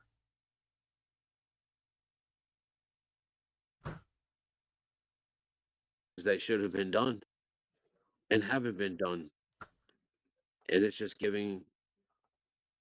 It's leading to more answers.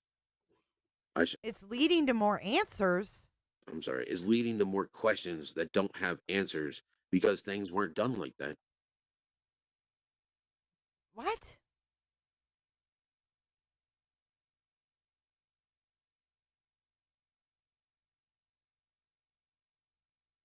Oh, Kels, I love you, girl. She went on a membership purge, so she freed up resources. Oh, a light. He's not law enforcement. No. Nope, nope, nope. More questions and more questions. And I have Bear, if you have the case solved, then go talk to law enforcement. Go above their heads. I don't care if you live in that county.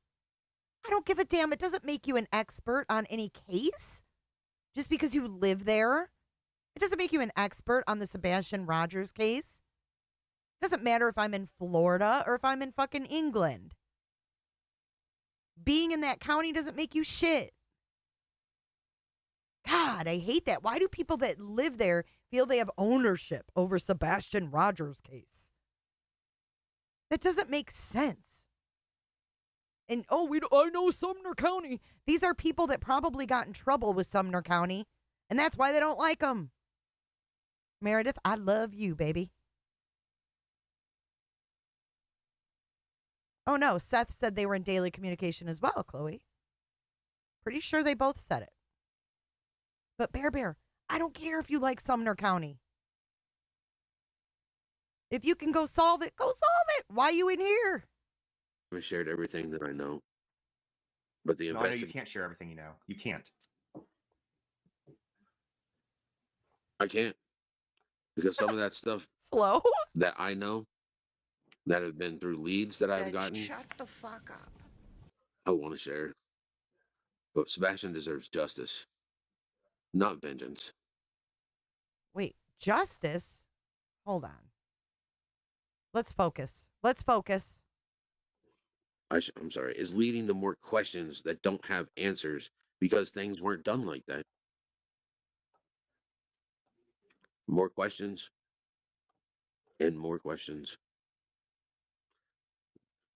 And I haven't shared everything that I know. But the No, I know you investigation, can't share everything you know. You can't. I can't. Because some of that stuff that I know, that have been through leads that I've gotten, I want to share. Okay, that's a little dangerous. The things that I know through leads I've gotten, I don't want to share. But Sebastian deserves justice, not vengeance. Justice for what? This is April 3rd. What are we getting justice for? My son's going to have justice. And we're going to find him alive. Because if you've hurt my son, I feel sorry for you. Yeah, I wouldn't want to cross you either in that way. There's a couple things that I wanted to make sure that we brought up before we closed out too. I'm going to put this here first. So if you want to add, I'm going to stop Oh, scrolling. fuck. Here we go with the reward. Here's the reward where the checks must be made out to that lawyer. Here we go, guys. Grift in session. Grift in session. Ooh, that will scare somebody. Scrolling for just a moment here on the bottom. But if you want to add to Sebastian's reward fund, what's the reward up to currently, Seth? Actually, don't add anything to it currently, because You don't add anything to it? No, I've got some information, and I need to go down there and have a talk with that gentleman. Huh? Okay. So never mind. Don't do that. Thank you for sharing that. The other thing that I want to make sure. The fuck is that all about? If you've hurt my son, I feel sorry for you. Yeah, I wouldn't want to cross you either in that way. There's a couple things that I wanted to make sure that we brought up before we closed out too. I'm going to put this here first. So if you want to add, I'm going to stop scrolling for just a moment here on the bottom. But if you want to add to Sebastian's reward fund, what's the reward up to currently, Seth? Actually, don't add anything to it currently, because You don't add anything to it? no, I've got some information, and I need to go down there and have a talk with that gentleman. Okay. So never mind. Don't do that. Thank you for sharing that. The other thing that I want to make sure that I share with y'all, and I know this has been scrolling at the bottom as well. If you'd like to go, let me see, there we go. If you'd like to go purchase this, you can go to bonfire.com/Sebastian-Rogers. This makes you a walking billboard for him. You can get in all different colors. It's only $35, which I can tell you, it's print on demand. For print on demand, that is cheap. You can get it in a sweatshirt, a t-shirt, a hoodie, women's something. There's all sorts of different options that you have, all sorts of different sizes. And do the proceeds for this, does any of this go towards you once you get it, or towards the search? It was supposed to. I haven't seen anything from it. Okay. Well, you can get it on your own then, and yeah, it's a walking billboard at least. Yeah, there's actually on the Facebook page, there's a lady up here in Clarksville. I think she's charging like $25 for a shirt. Did you notice that nose rub, Rainbow? The 3 nose rub after he said, yeah, I picked up on that too. I wasn't going to say anything, but now that you mentioned it, yeah, I picked up on that. He needed to go have a talk with that gentleman. Mm-hmm.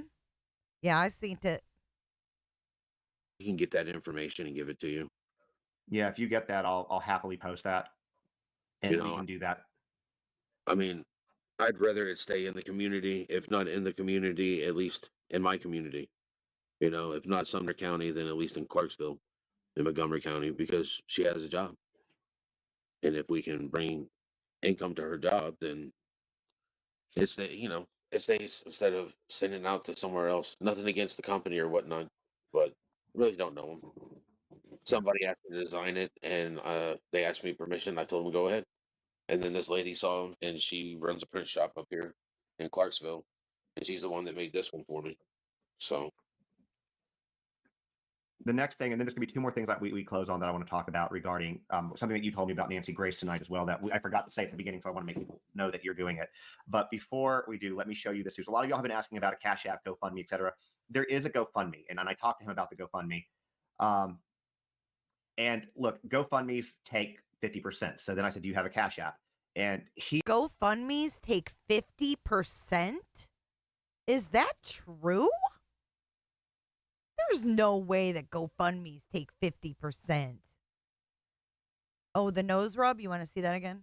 It's right when he says he has to have a talk with that gentleman. Watch. Don't send him no money. I got to have a talk with him. So if you want to add, I'm going to stop scrolling for just a moment here on the bottom. But if you want to add to Sebastian's reward fund, what's the reward up to currently, Seth? absolutely, You know?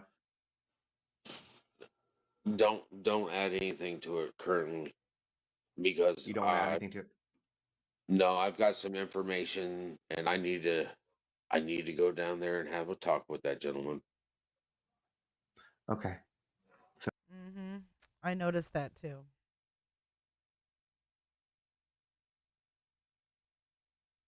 Oh, where is he right there? That can't be Seth's. That's not Seth's house, is it? That looks like a nice pad, wherever he's at. Okay, we'll get to that. Hold on. Okay, here we go. That you're doing it. But before we do, let me show you this. A lot of y'all have been asking about a Cash App, GoFundMe, etc. There is a GoFundMe, and I talked to him about the GoFundMe. And look, GoFundMes take 50%. So then I said, do you have a Cash App? And he doesn't really manage that himself. He'll tell you that. He'll tell you that right now. But his friend is helping him with it. So if you want to Cash App him, there you go. It's been scrolling across the thing the whole time. If you want to take your phone out and snap that or screenshot that so that you can Cash App, Seth, you can tell them that money goes to you. That goes to the search. That goes to help him. So a lot of y'all are asking what you can do financially. Okay, so he's saying it takes 50%. And then this lady, Tanya Fleming, if you Cash App Seth, that's who you're Cash Apping, is a lady named Tanya Fleming. And she allegedly lives in Clarksville. I don't know if this is the godmother he speaks of. I don't know. Because he said that Sebastian's godmother lives in Clarksville. So I don't know. So that's the way to do it. Yeah. Now, I'll leave. Go ahead. Go ahead. Sorry. No, go ahead.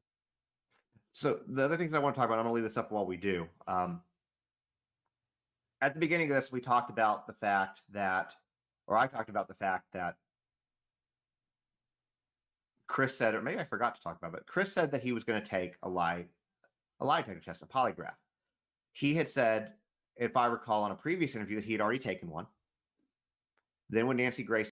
Well, it seems to me like they're trying to deter people from doing the GoFundMe and just Cash App this Fleming lady.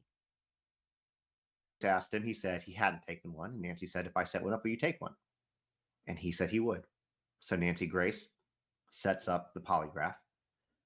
And Chris gives the excuse that he can't take it because of the TBI. Literally have never heard that excuse ever, because it would have nothing to do with that. However, Seth is also taking a polygraph that Nancy Grace is setting up, and you're doing it on Wednesday? Yeah, she asked me if I would take one because I haven't had one yet. And I told her, sure. And why hasn't he had one yet? It's April 3rd. Now, if we go back here on March 11th, let's listen to this part again. Just learning about the disappearance of Sebastian Rogers from Sumner County. Today, the search continues. The case, though, we know is now a criminal investigation. Thanks. March 11th. April 3rd. I haven't had one yet. I told her sure. They turned around and called me back earlier today, and they're setting it up for next Wednesday. So I want to just kind of point that out that this man has nothing to hide. I'm sorry, say again. Said, yeah, I'll be there. Yeah, he's got nothing to hide. And if the TBI, I want to know how Sebastian's godmother lives in Clarksville when none of them had ties to Tennessee except for through Chris Proudfoot. Exactly, Josh Duncan. Who is his godmother and how did she become the godmother to Sebastian? Is she Katie's friend? How does he know her? He's only worked at the sheriff's department for like, what, 8 months before he took leave? They take 2%. But how is Sebastian? Don't you have to be baptized as a baby? Isn't that when you get a godparent? Like you're Catholic and you schedule the baptism and it's a big to-do and you go to the church and your kid gets baptized and you have godmother and godfather. So godmother's collecting Cash App, but there's no fucking reward.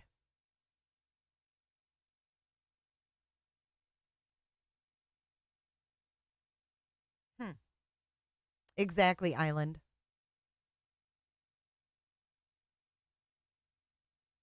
No, it's Sebastian's godmother because he was going to go to online school with his godbrother. So how did this woman become his godmother and did she follow him to Tennessee? Or was she there first? Who came first? The chicken or the fucking egg? Was he baptized? Catholics don't baptize adults, do they? I've only seen Catholics baptize babies. So I'm confused. Catholics don't do that, though. Catholics have their routines or their rituals, and it doesn't involve baptizing adults. Yeah, he said he was going to do online school with his godbrother. I was like, what? How did his godbrother come into this? And has his godbrother been around at the vigils? Where's the godmother? Has she been at the vigils?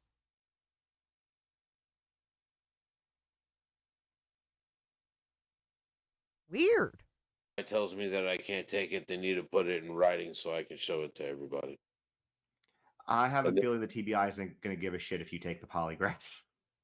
I'm pretty sure that they won't. I don't care. I don't have anything to hide. So why would I? Why would I? I don't want to hide behind HIPAA. Yeah, You know. I get what you're saying. I get what you're saying. You do? I want to. Somebody I said don't. something, made an offer for you, and I know that you're searching, but I'm going to pin this up, and if you're interested, you can tell me, and I can get you two together. But that, if you can read what's on the screen, somebody who has a spa in Hendersonville, which I think is very, very generous of you. In fact, I want your information then as well, because if you're willing to do that, I want to support your business. This person's offering a massage or chiro, and they would be willing to donate a massage. I've never heard of Sebastian going to church. Yeah, he talked about the godbrother doing online school with him. I think it might have been in Coffin Daffer. Christening? We called it baptism.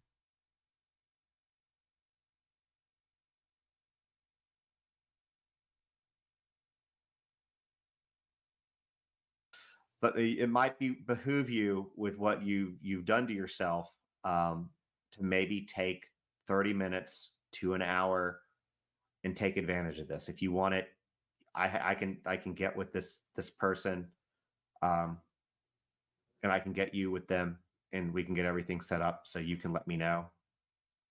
But I think that it would be it would be really beneficial for you because you and I both know, okay, look, we're not young anymore, Seth. We don't heal like we used to heal. And you know that if you keep going the way that you're going, you're going to make it so you can't go at all anymore. Speak for yourself. I'm still young. All right. I put stuff in my goatee to make it look all gray and everything. Okay. Is that what you do? Because I put stuff in mine to get rid of the gray, and I didn't do a good job tonight. What's a See, Catholic I think it's called stress, but it's cool. You know, I find myself, stress. I can get rid of some of that stress, a lot of it when I find him. Okay, well then let me put it. Then you will be able to keep going because you heal miraculously, but it will still help your shoulder. Is that better? That's better.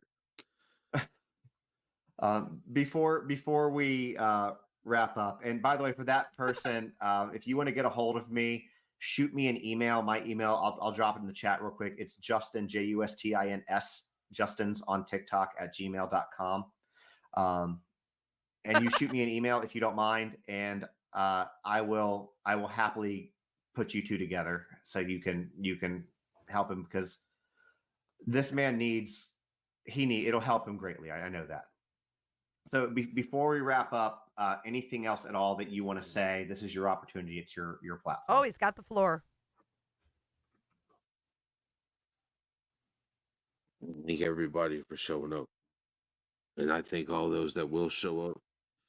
And I just need people to keep your head up and your eyes open. He's out there. We're going to find him. If you got him. Sebastian's army is going to find him. And you're going to see me in a couple days out on another search with you. Maybe tomorrow or Friday. Yeah, I'm still waiting on information because I've been informed that if my search groups are out there to stay away from law enforcement search area, because supposedly they're going to arrest anybody that they catch in those areas searching. So I don't know if this is true or fact or hearsay, but I'll find out. Let us know, and I will make sure to. If that's the case, I will happily blast that information out there. Because why you would stop people from searching? Because I've been out there. Nobody has gone on this search and has been anything but respectful that I've seen of people's property, of people's time. So why they would want to impede searching for a kid? Who's they? Well, they're we use the word odd. Do what? Say again, sorry. I said I think we used the word odd earlier, but sorry, what'd you say? I interrupted you. When law enforcement is doing a search, they do grid searches and stuff like that. I could see that they don't want any interference from people who are not trained. Okay. They don't want anybody stepping on evidence or anything of that sort. So believe me, I try to find out where they're at so that I'm not having any of my volunteers coming across them. So if you are out volunteering and you are handing out flyers and you see them, kindly just turn around and walk the other direction. Because we don't need to be spending money on bail. Okay. Yeah, I would agree with that. So I guess if you are going to search, don't do it. With that being said, don't do that on your own. Just meet at the Rudder at 9:30, or if people were to get there a little bit later, are they still able to search? Yeah, they get there after that 9:30 mark. Yeah. So if you can't get there at 9:30, they're doing it between 9:30 and 5. Get there when you can. Again, if you can donate just a couple hours, time is free. So. Well, I appreciate you coming on and opening up. I know that these interviews take a lot out of you. Oh my word. So, I mean, I appreciate it. I want to make sure that we get the word out like you do. This is, like I said, this is my community. And the last thing I'm going to say on this is what I'm very frustrated with as far as communication goes, and this has nothing to do with you, is that one of two things is going on here. Either in our community, the community that I live in, where I have a child in this community, either there's a child abductor out there and they have not reassured the community that we're safe. Diarrhea. or they don't believe that there's a risk to the entire community and there's a reason for that. Those are the only two options that you have here. But being the fact that I am a member of this community, I live in this county, it would be nice for them to give us an update on what they think on that. And that's what I'll say for that.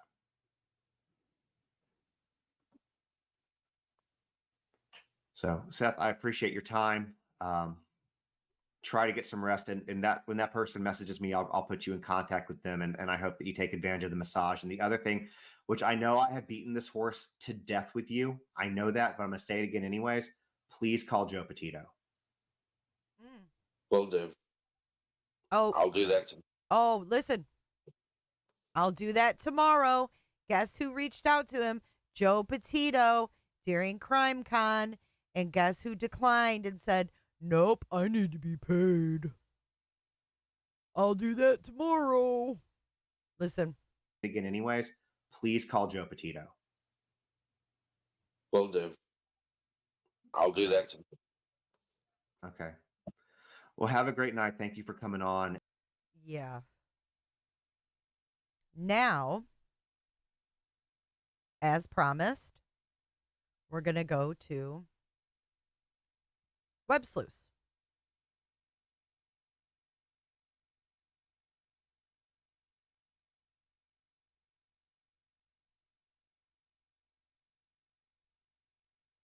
Let me find it.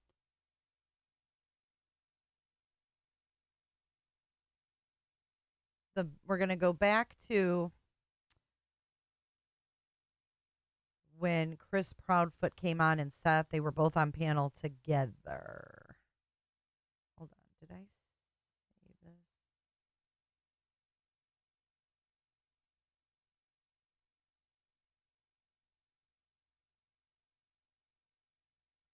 And I did not. Do you guys know when that was on Websleuths? Oh, thank you. Thank you, truth be told. Hey, Jay, here's something towards a snack for those long hours you work. Seth Jones in for mo money, mo money, mo money. What a strange case. It's a messed up case. Drama update. That was a month ago. It wouldn't have been that. Because she had Chloe on. Right here?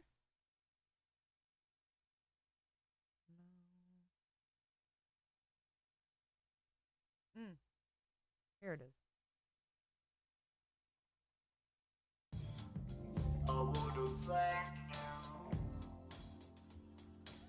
Questions and think outside the box and figure out what. Okay, so we have Chris Proudfoot, bottom left. Chloe, the PI that got the cease and desist, bottom right. Trisha from Websleuths, and her partner up in the top right. Insightful one, she calls her. Has gone on. But It is your not problem with meant. thinking outside of the box Mhm. does nothing but cause speculation. It causes people to call in tips that don't mean anything, that you're taking sources away from the investigation because Joe Schmo down the street thinks that my family owns a cemetery. We own a funeral home.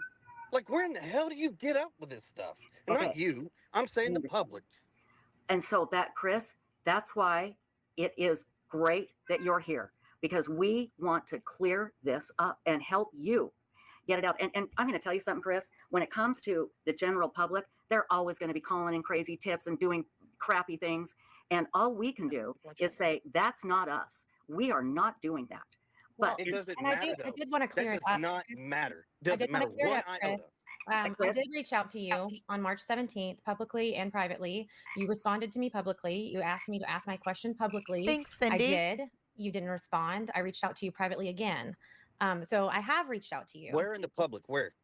I reached out to you on Facebook. I reached out to you on Facebook Messenger privately. You've never read my message. Well, don't take this the wrong way, but a lot of the bullshit that I get in Facebook. No, that's fine. That's I'm fine. not- I just want to make it clear that Can I explain to you? yeah, You send me messages along with thousands of other people.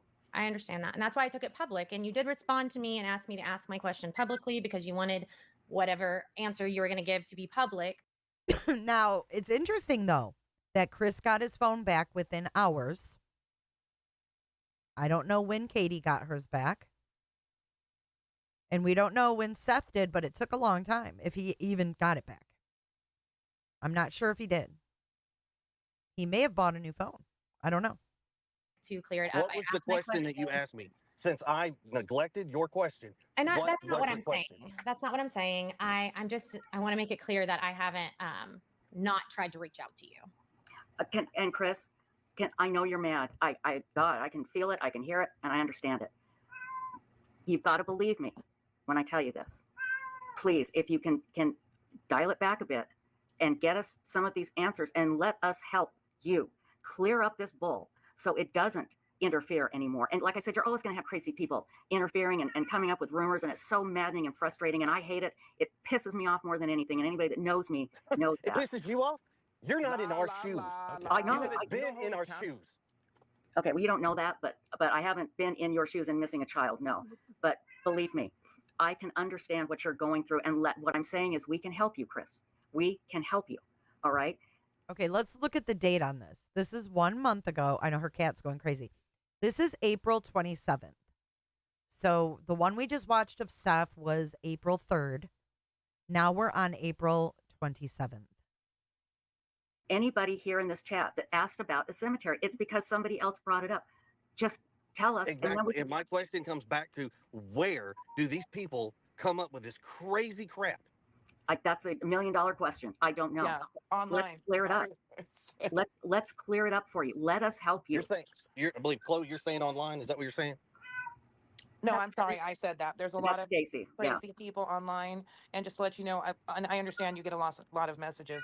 I reached out to you when Sebastian first went missing too, to see if we could help in any way. Oh. Yeah, but Chris, I understand your anger, but I'm telling you. Well, I mean, the thing is, okay, and I'm not taking sides here. I'm just calling it like I see it. From what I see, they're upset that they didn't get a response from Chris. When he's handling a situation like he's handling, now, I'm not saying he's guilty. I'm not saying he's not. But when he's handling all of this shit, whether he's guilty of something or not, he's got to handle law enforcement, searches, people wanting to come in the house. He's got his wife. He's got probably media. He's got his family. I mean, think about everything going on. And then you've got this panel saying, well, we reached out to you and you did not contact us back. Do you really think that he can be blamed for that? I mean, in all fairness,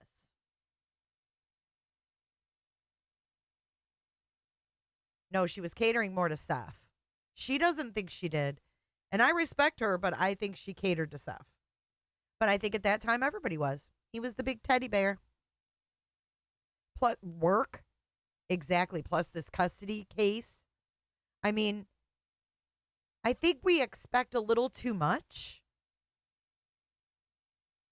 from these families. We don't know what the fuck happened. I just found out tonight from Justin's interview that Chris had his phone back within a couple hours. That's very telling to me. And then to have people bashing you saying, well, you didn't reach out, you don't care, da da da. It's like, fuck. I think we have to be a little more fair. Like, that's just unfair to me. Please let us help you, okay? We're not here to point fingers at you or whatever, but the problem is, and this is what we were talking about earlier, Chris, when the public is asked to help and then no information is provided, then people, because of social media, and social media is here to stay, unfortunately, this never used to be a problem, never, until social media, and it's terrible. I will be the first one to admit Her cat's like, well, it is now. But let us help you clear it up, okay? So you don't own a cemetery and you don't own a funeral home, is that right? Yeah. Okay, so, everybody, stop with that bullshit, all right? Here, let me add this to the thing. We don't own a private plane. We don't own 78 pieces of property. Mm-hmm. We don't own a private yacht. What else do you guys want to come up saying that we own? Like we're millionaires or something, like we've got this money growing off trees, which, by the way, it'd be great if we did, because I guarantee we wouldn't need anybody's help, because he'd have been home by now. Right, no, I understand. No, I completely understand. So if you had all the money in the world, he'd be home by now.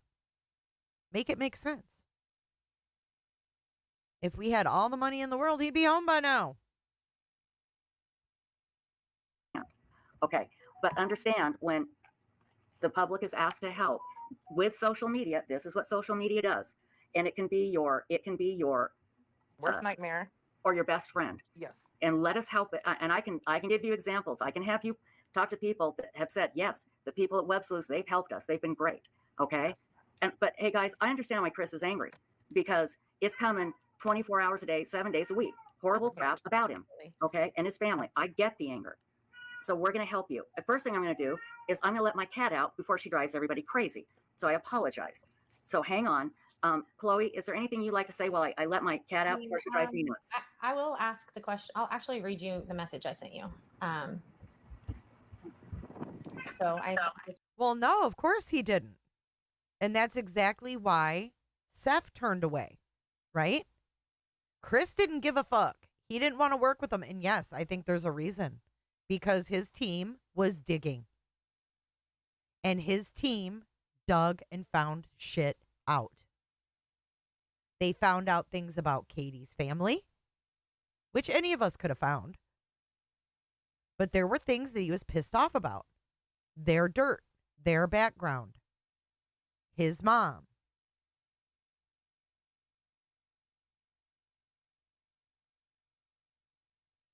Oh, maybe if they had all the money in the world, they could have sent him somewhere to live.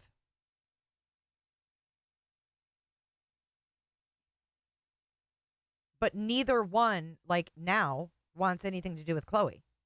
So if you think about it, Chris and Seth are on the same team now with team number one, the OG team. Right? Chris and Seth are on the same playing field with the original team. Now, when Chris is asked about the Ween team, he just says, oh, that's Seth. Seth can deal with what Seth gets himself into. Weird. This was March 17th. Good afternoon, Chris. I wrote this in a chat you're involved with, but I'm worried it may be lost because there's so much chatter. First, let me say I'm a Tennessee private investigator and have been praying and actively bringing awareness to Sebastian from day one. His case is near and dear to my heart. I had a question. I know Sebastian went to his dad's every other weekend or so. Did you come home on those weekends? Not a specific date, but just in general. Or did Katie come and stay with you? Are you often gone during the week? Just curious about Sebastian's day-to-day dynamic with his parents. And then I messaged you again after I posted that question publicly. You asked me to post it publicly, and I did, and then I wasn't answered. And I said, hey, Chris, just messaging again. So it'll be at the top. I know you said you get a ton of messages.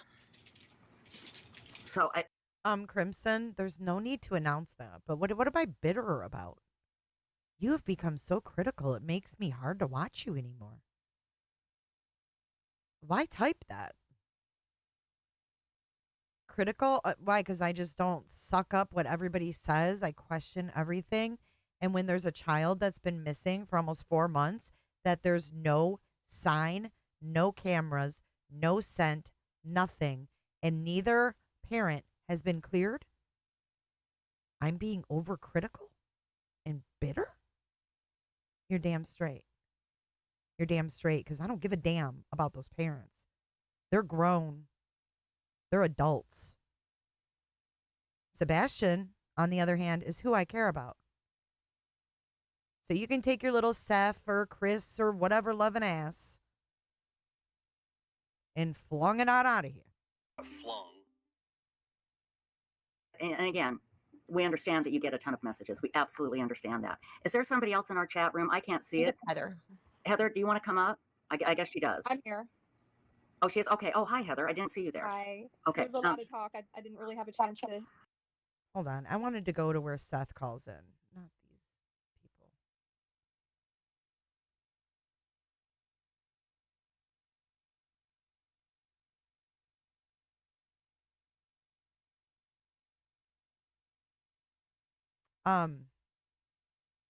Kung Fu Panda. Chris was too vocal about not wanting his daughter around Sebastian, yet fighting for custody of his daughter. Then the plan was for Sebastian to live with his dad, who leaves him alone a lot. Right. And let me add on to that, Kung Fu. let me add on to that they were working, Seth and Chris were working together on the plan. How do we know their plan didn't change? Why is everyone looking at Seth like he's innocent? Oh, I'm not here to take a kid away from his mom, but I'm just here to talk to her husband behind her back. Because he don't want him around, so I'll take him. Katie didn't want him to go. Katie did not want him to go. So what makes you think their plan maybe didn't change?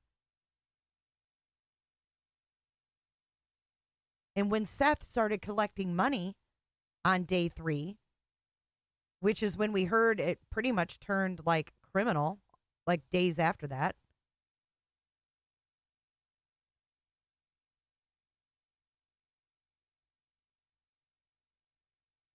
That's when these two parted ways. That's when their plan went poof. And all hell broke loose.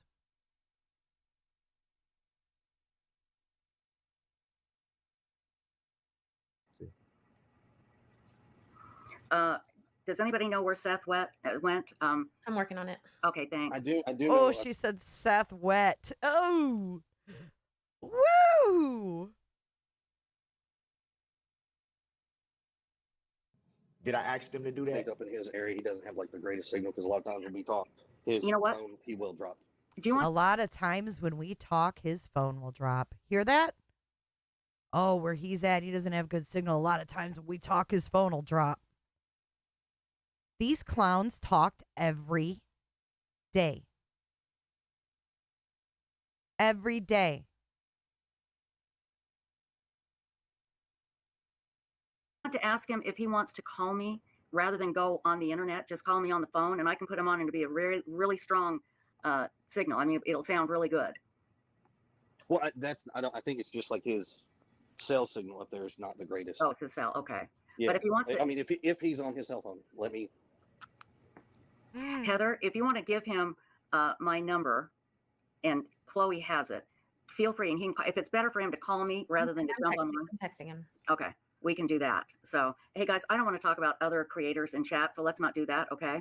Yeah. So Agree. yeah, let's just. I mean, I don't want to Did give you them any. Right. Did you hear Chris laugh? So let's get to our next question. Okay, next question. Let me take a look at my notes, yeah, because I just wrote some things down. Have you had, and I may have asked this and I forgot, Chris, my mind is sometimes mush.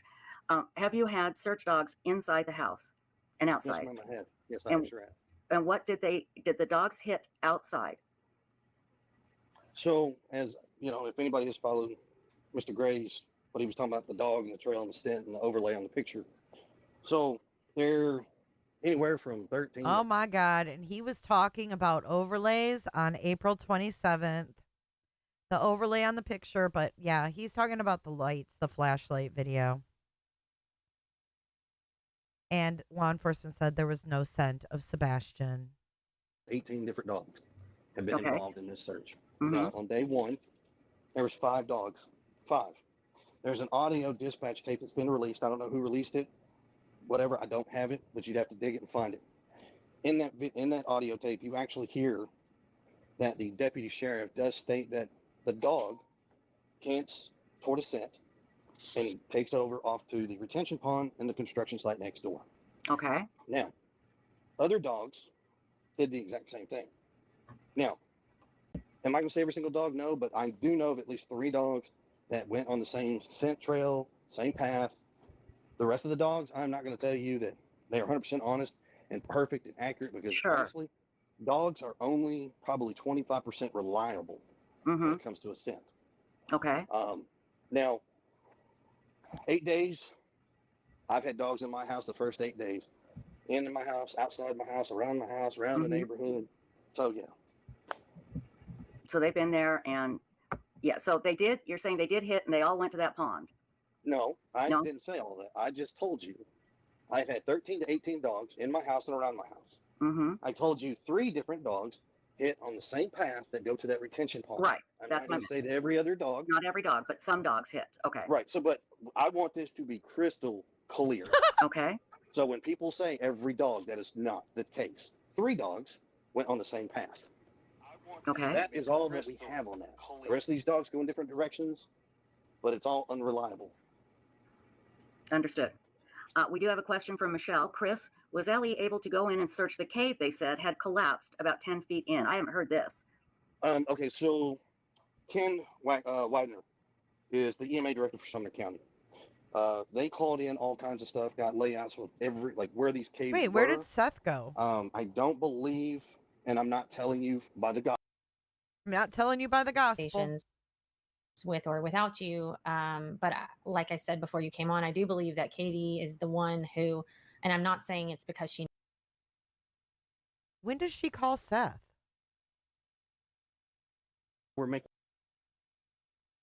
it's clear. And that's why I asked about his day, because Let's I go didn't back know. to the day. Okay, go ahead, Megan. No, okay. So Chris, you don't know me very well. I have 2 decades of experience working with autistic children. So he's probably sitting here thinking, okay, you're telling me you're a PI and you're looking for my stepson, and now you're telling me you have decades of experience with autistic kids. I mean, I'm just trying to put myself in, I'm trying to put myself in their shoes a little bit. Thank you, Tiffany. And different capacities. So I do understand they are all different. I do understand that day may have been very overstimulating for him. So that's why I was asking if that was a normal day for him. And if it wasn't, that just gives me more information that maybe he was very overstimulated that day.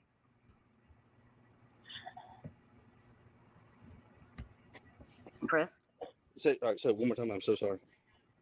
I was just saying, in my experience with autistic children, obviously they're all different. But if this was not a normal day for Sebastian on Sunday when he went and did all of these things, and it sounds like he was gone from home for a while, if this wasn't a normal day for him, would this have been an overstimulating day for him?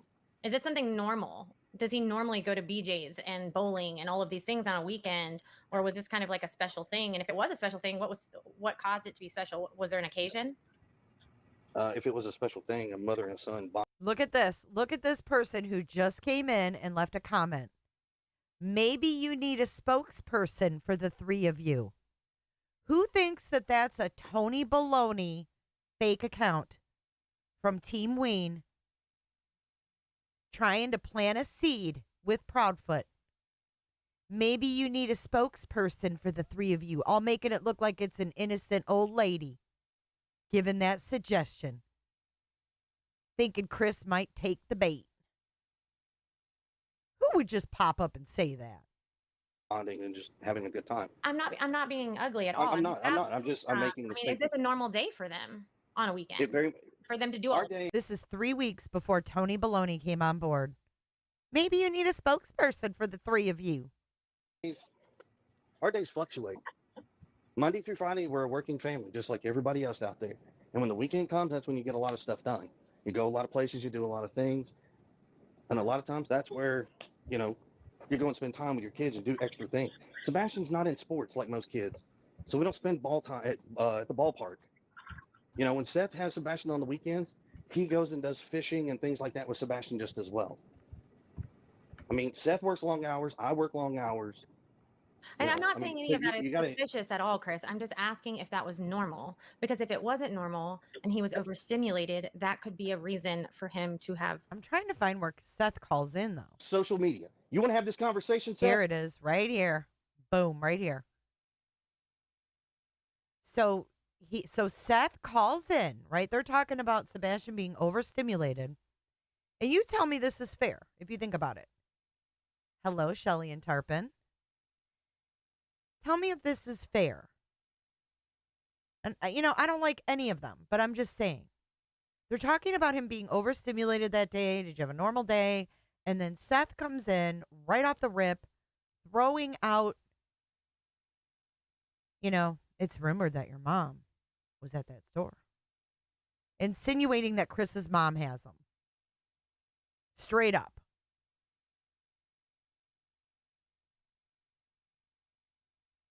And then meanwhile, you have this Priscilla Posey saying, maybe you need a spokesperson for the three of you. Maybe Proudfoot was seeing through this shit.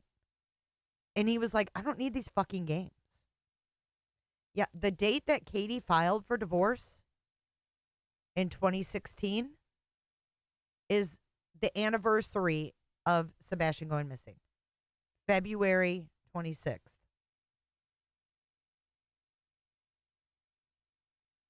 Reason for him to have ran out of the house. No, he Okay. was not overstimulated. Okay, so that wasn't one of the possible reasons for him to leave. Here's what I'll say. Everything is on the table. Nothing has been taken off the table, period. That's the same statement law enforcement has made. That's the same statement I'm going to tell you every single day in and day out. Katie gave my son to your mother and father. I'm sorry, I shouldn't say that. See, why did he come in out the gate saying, there's a rumor out there that Katie gave my son to your mother and father? Oh, maybe I shouldn't say that. Who put him up to do that? And why would he do that? I don't know. It's weird. Say it one more time. Do you not want to say that? But, well, we can move on. So No. I want to hear it. There's a rumor out there, Chris, that your mom and your dad have Sebastian. It's been brought up to me. Seth, you know darn good and well. You got a question about my I'm just mother. asking. You pick up the Are they phone. taking and somewhere you to call. like a boot camp or anything like that, and Katie just thought I wouldn't accept it? I don't think. Did you send him to a boot camp or something like that, and Katie didn't think I'd accept it? Hold on. Being accusatory. Tiffany I think he's Byers just trying has to clear up just a bunch of BS donated that's been online. $25. Right, and I'm trying, Thanks and for a I'm great telling stream you, tonight. if he's Thank you so much, Tiffany, for generously donating through J4J411.live. Appreciate that so much. had this suspicion, he's got my mother's phone number. He can pick up the phone and call her. She is not afraid to No, answer any Chris, I'm questions. asking you. I don't want to talk to your mom. I want to talk to you, and I want to talk to Katie. I want to talk to you, and I want to talk to Katie. So now he wants to talk to Katie. Or was that what he wanted all along? Is that what he wanted all along? Because we know that Chris was the only one that communicated with Seth. Did he think that maybe Sebastian disappearing would put Katie and him in contact? They'd have to be side by side, linked arm in arm as Sebastian's army. I don't know. Maybe. Well, it's real simple, Seth. To put it to the rest. You have seen the video footage of Seth on Sunday. Don't tell me you hadn't. I know you have. You sat in the room with all the agents. No, they didn't show me the video footage, buddy.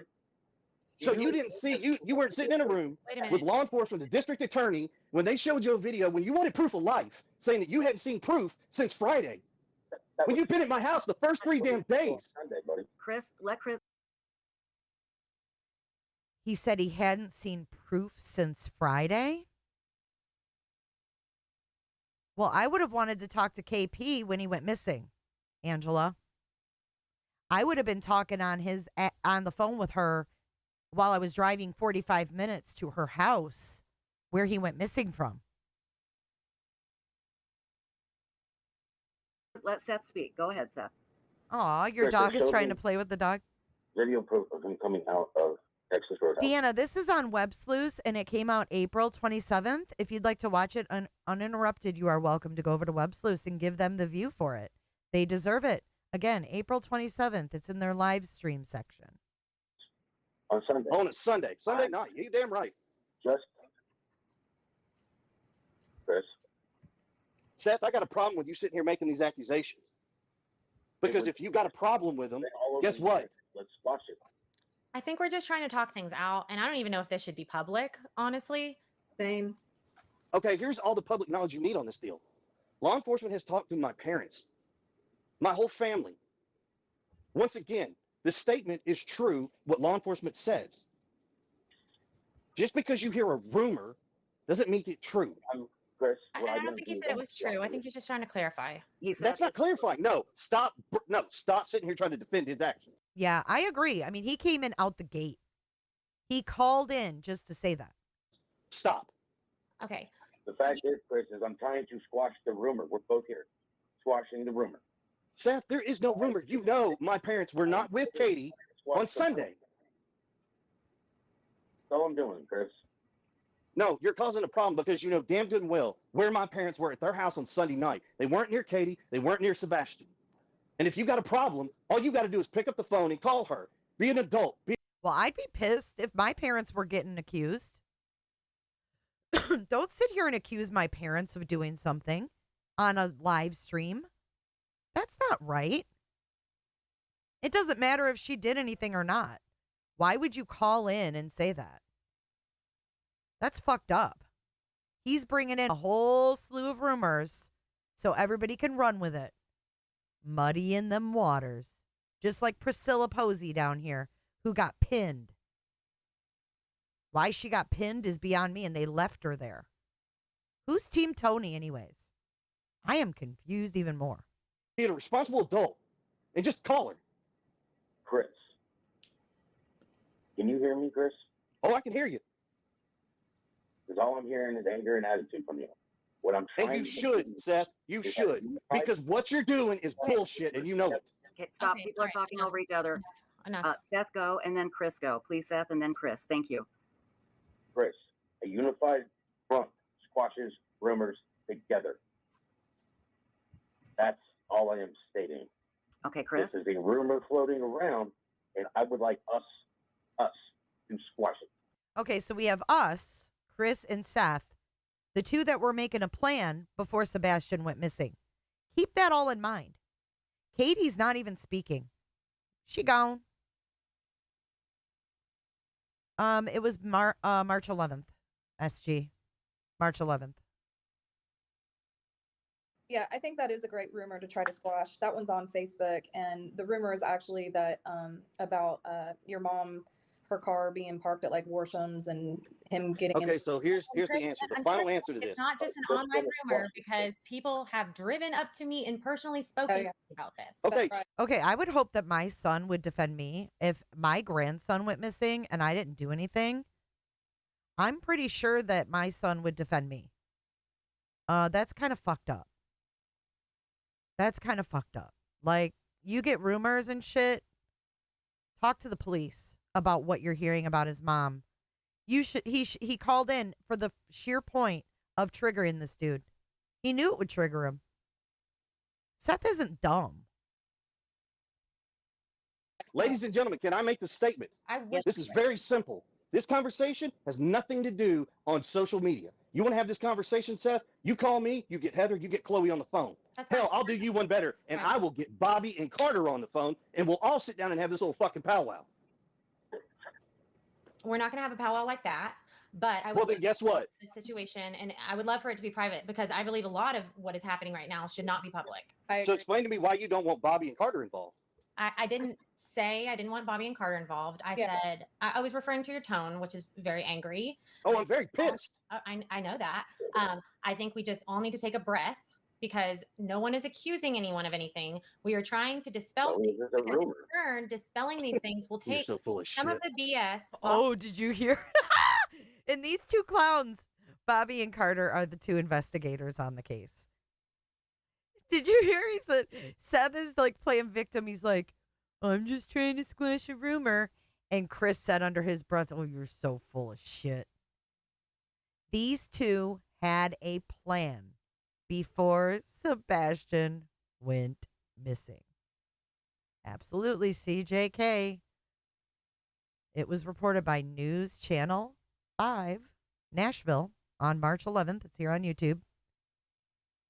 In the very beginning, they say, which has now been a criminal investigation. Susie, just stop.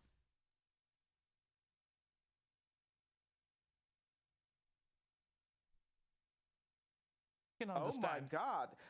God forbid, one comment. I didn't want Bobby and Carter involved. I said, I was referring to your tone, which is very angry. Oh, I'm very pissed. I know that.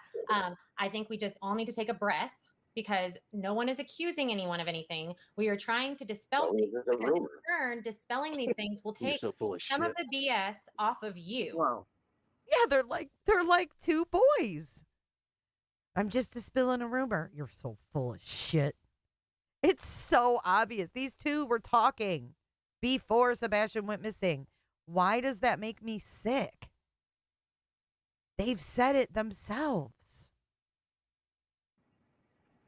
That was uncalled for. And Chris, I mean, I do understand your anger, but I know these ladies. I don't know Seth. I just know what I've seen. But these ladies are not full of shit. Okay, well, think about, too, what we heard from the neighbor. It was a fucking zoo there. The neighbors were pissed at them. I mean, I think you just have to keep in mind what was going on there. And you guys are way too emotional if you're getting mad at me for calling out Chris or calling out Seth.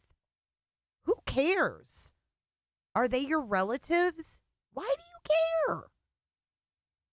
Bye, Helen. Have a good night, babe. I didn't say they're full of shit. I was referring to Seth being full of shit with his comments.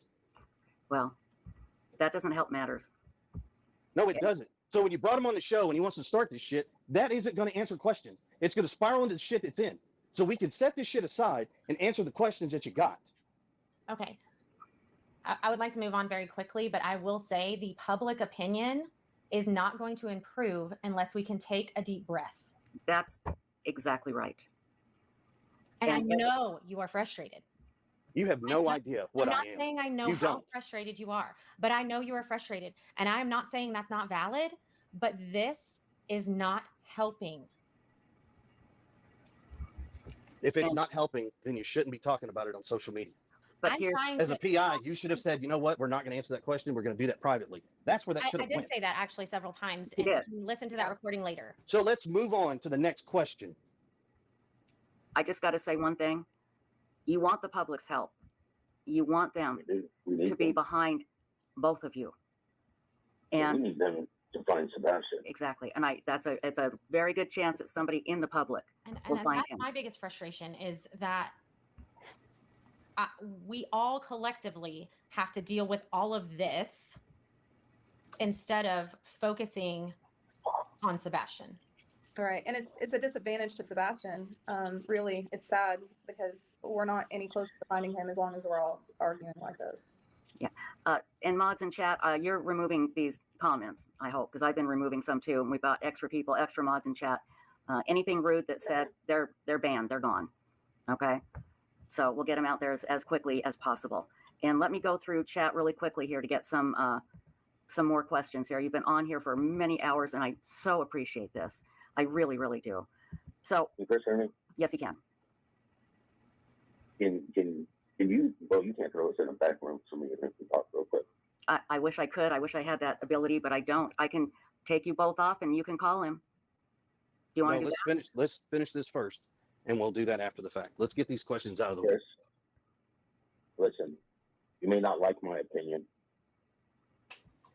but when we got rumors out there, if you and I squash these rumors, then they stop being rumors, and everybody just looks at the people who are spreading them like they are shit.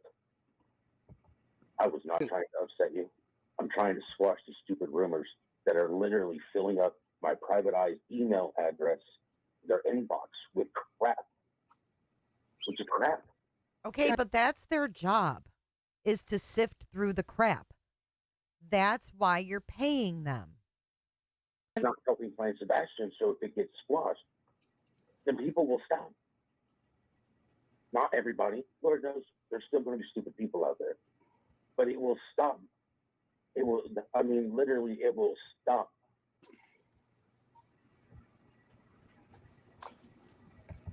My report is real simple, Seth. If you find Sebastian, Chris, and there are rumors out there that we have to put an end to. You may not like them, but we have to put them into them publicly. Because right here, we can end rumors. So people know. When I told them to fuck off, if they doesn't like it, they know that I meant fuck off because they don't like it. So stop right there, Seth. Stop. Let me help you with something real quick. This is when Seth was trying to get Chris on board with a spokesperson. And lo and behold, we have Priscilla Posey down at the bottom saying, maybe you need a spokesperson. Because anime and movies. You want to stop with all the stuff that's coming up and flooding these PI's inbox? How many terabytes do you want of videos where you have gone out there and you've said some very harsh things that should never have come out? You never should have. And now don't take this the wrong way. That is a conversation for later. Here to swing mud. Let me finish. There are things that I put out there. Once again, you can't talk to a fucking log. I mean, do you blame him? He can't. And they're all babying him.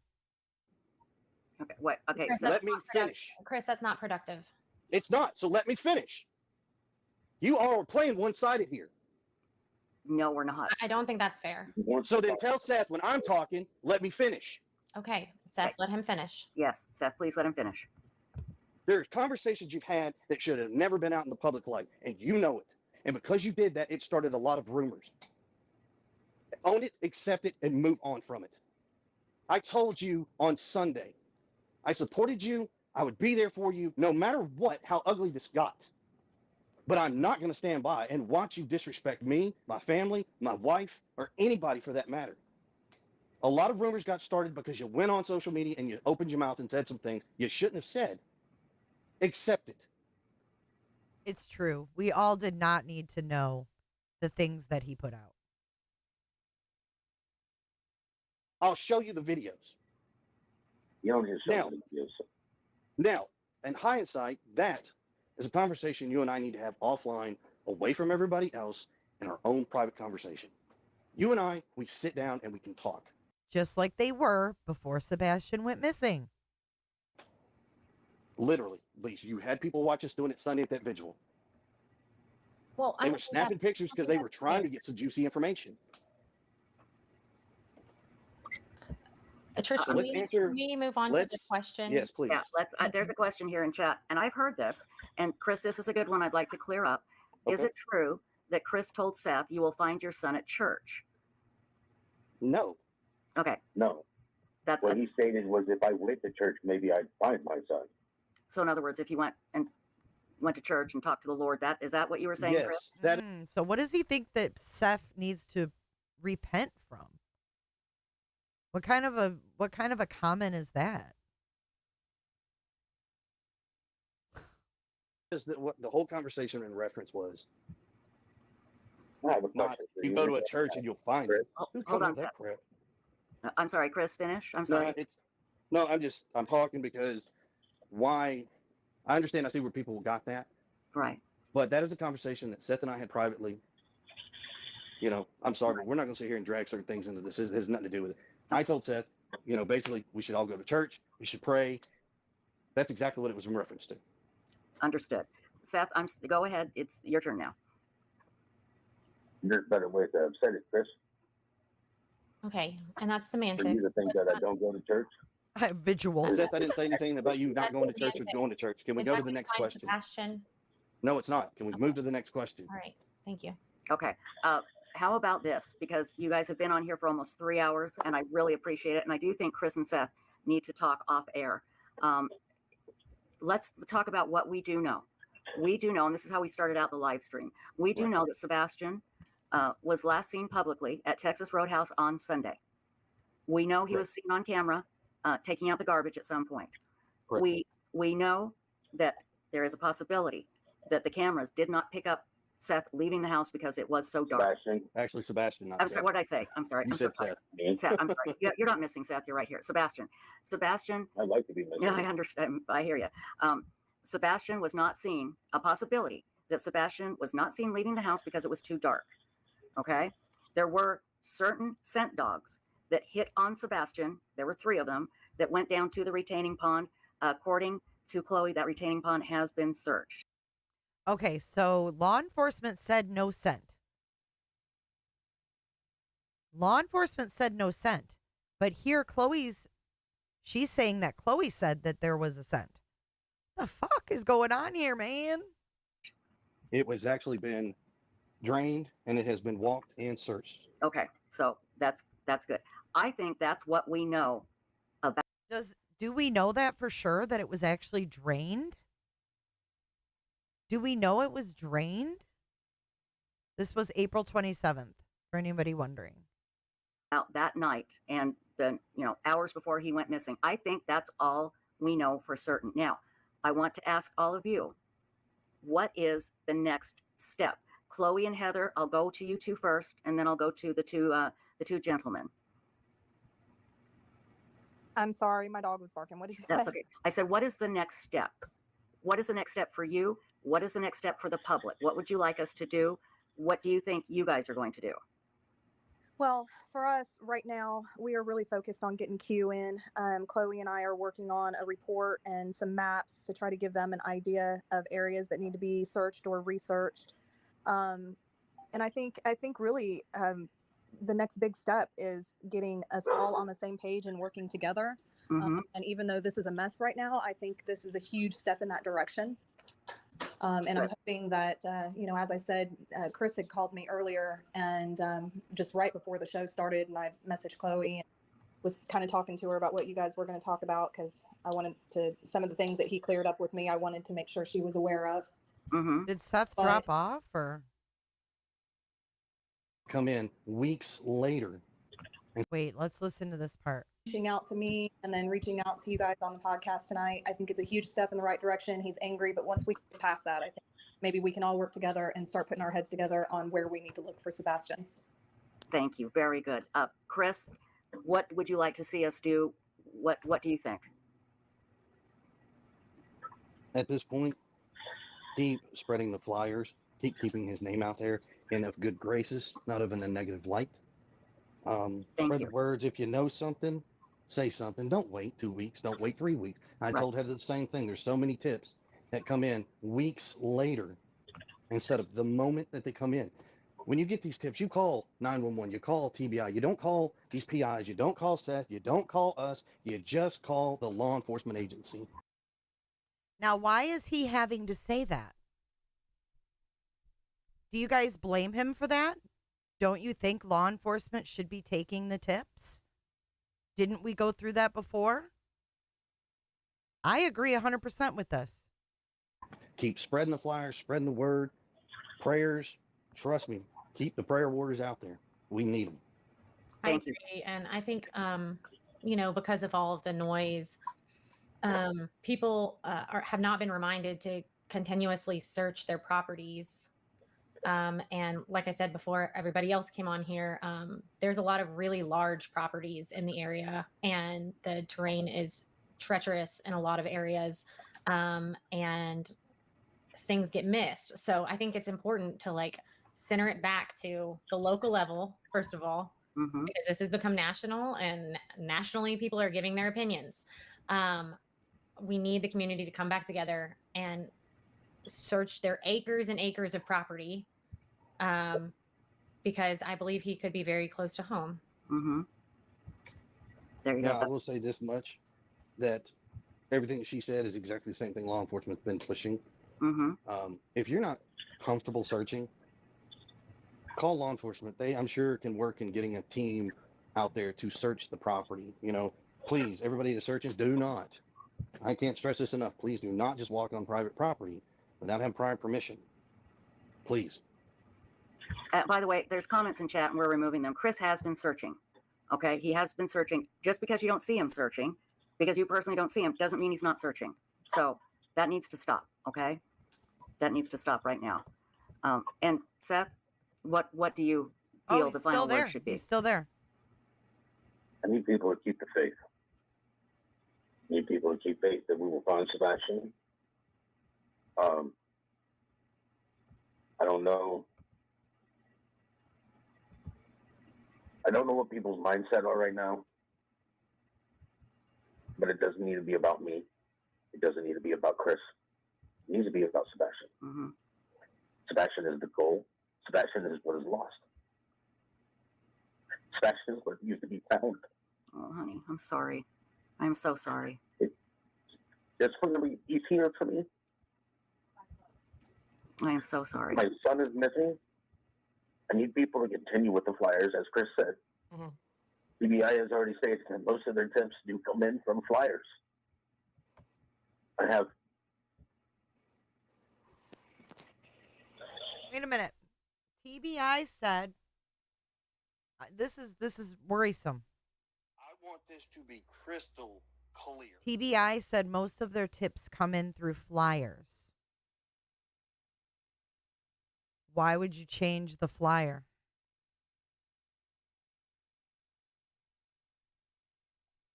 Bing bang. Okay. I have 100% faith that the humanity that still exists out here, that we can come together. Heads up, eyes open, see something, say something.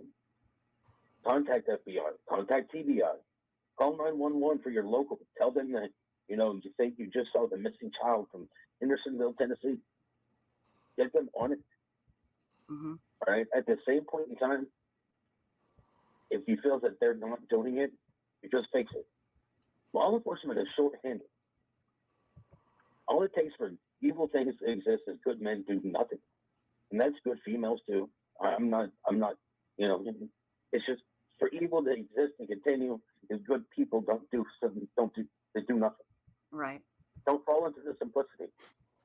On your way to work, on your way to the corner store, on your way to Walmart, you might see my son. Absolutely You might see him, and I need you to say something. I need you to call 911 immediately. If you're not in Sumner County, I need you to call 911. After you call 911, call TBI, so that way they know that 911 has already been called.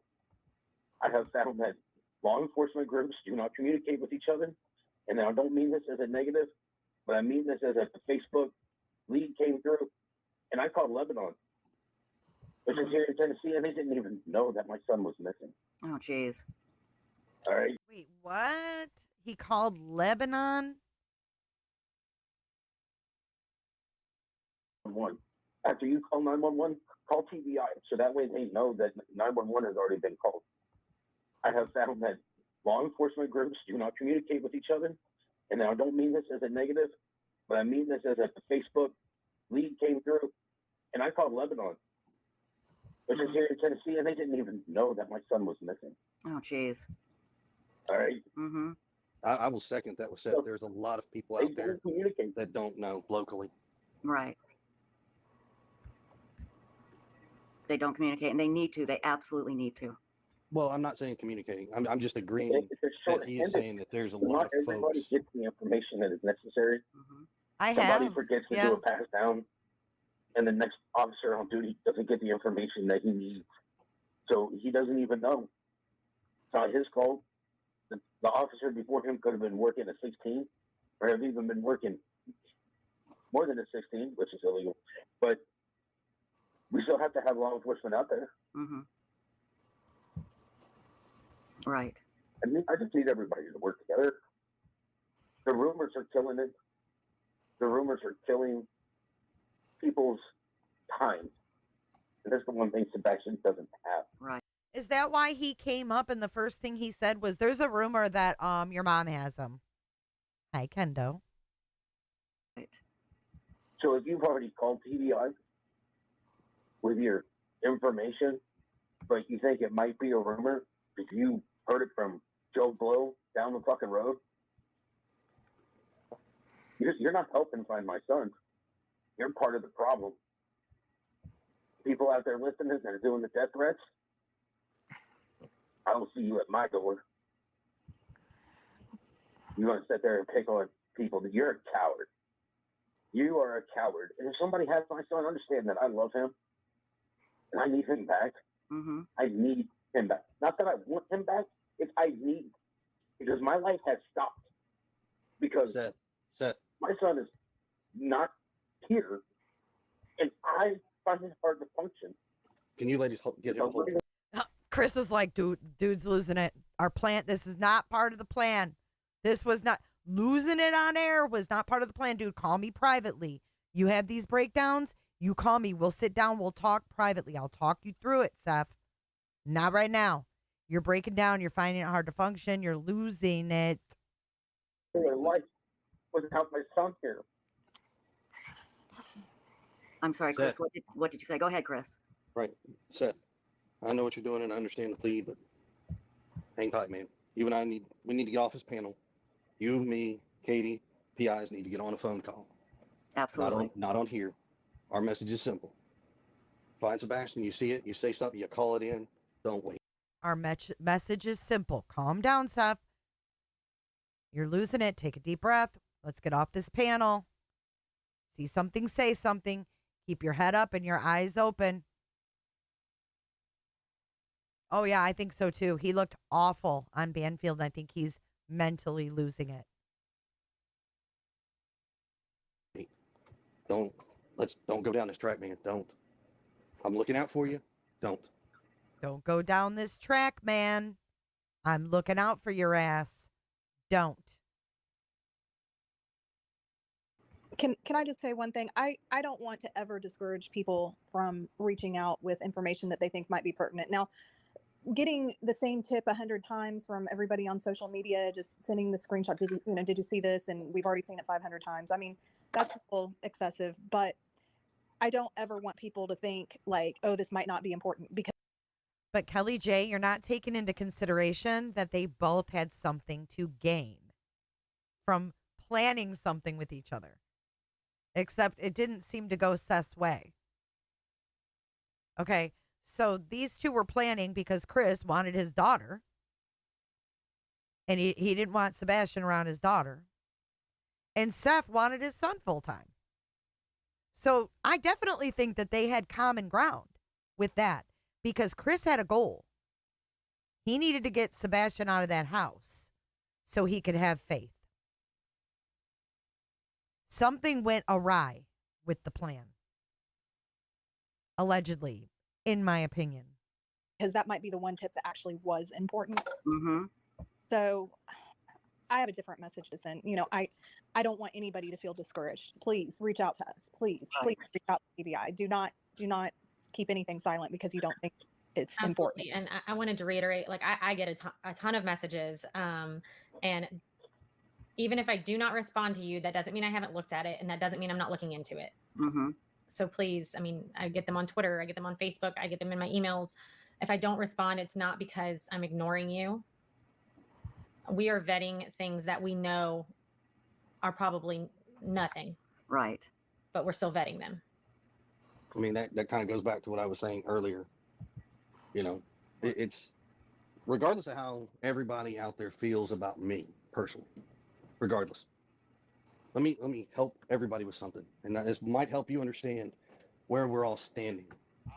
There are some folks out there that have children, and I would like for you to take your step back, and you can go look at your children. You get to look at them. You get to hold them. You get to hug them. You get to give them kisses every night. You get to say, I love you, and all the fun jazz that you get to do. Mm-hmm. Right now, there are 3 parents that cannot do that right now to one child. One. Regardless of how you feel about me, because I can tell you now, I'm not the most liked person in the world, and I'm perfectly okay to accept that. But if your heart's in the right place, and you're doing this for the right reasons, it's not about me. It's not about Seth. This ain't about Katie. This is about 15-year-old Sebastian Rogers, our son. And all I'm asking for y'all is to please tone everything down. Focus on the positive. Keep pushing the message out there. What's the positive? And trust me, when we find Sebastian, when he comes home, let the party begin. But that's all we're going to ask of y'all is please just keep spreading the word and be supportive and just keep pushing Sebastian. That's all we're going to ask. Thank you. Seth, any final words? No. Okay. Interesting, Summer. Ladies and gentlemen, I can't thank you enough for coming tonight. I apologize for the rude comments in chat. Our mods were deleting them as quickly as possible. Those people disgust me. They're not welcome here. And Thank you so much, Trish. If this had to happen publicly as it did, I'm really glad it happened here. Well, and again, we'll do anything we can to help and anything we can do to facilitate the talking. We don't need to do anything publicly. We'll help any way we can privately, and we won't say a word. So anything you need, we are here. Okay. Thank you, everybody. Thank you so much. Thank you. Take care now. Thanks. Okay. I think that's the end of it. Wow. We went over a lot of stuff. And yes, we did pick through it with a fine tooth comb.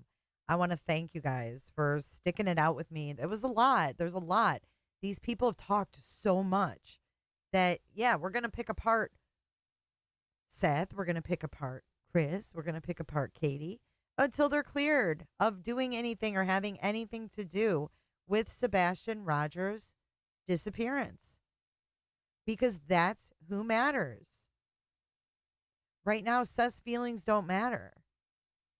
I mean, I'm not being cold, not saying I want him to, lose it and, hurt himself or anything like that. Of course not. But this is who it's about.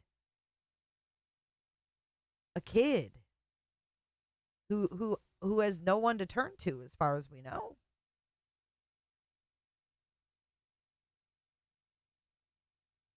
And that is how crimes are solved, with what was happening around the child before they went missing. Yes, CP goes from screaming at Seth, and he had to take it down. He had to bring him down and calm him down, like, you don't want to go down this route. You don't want to go down this route. I think he's just talking him down. I think that if he's talking Seth down, he's got something to gain from Seth not losing it. Okay? I don't think Chris is talking Seth down because he cares about Seth.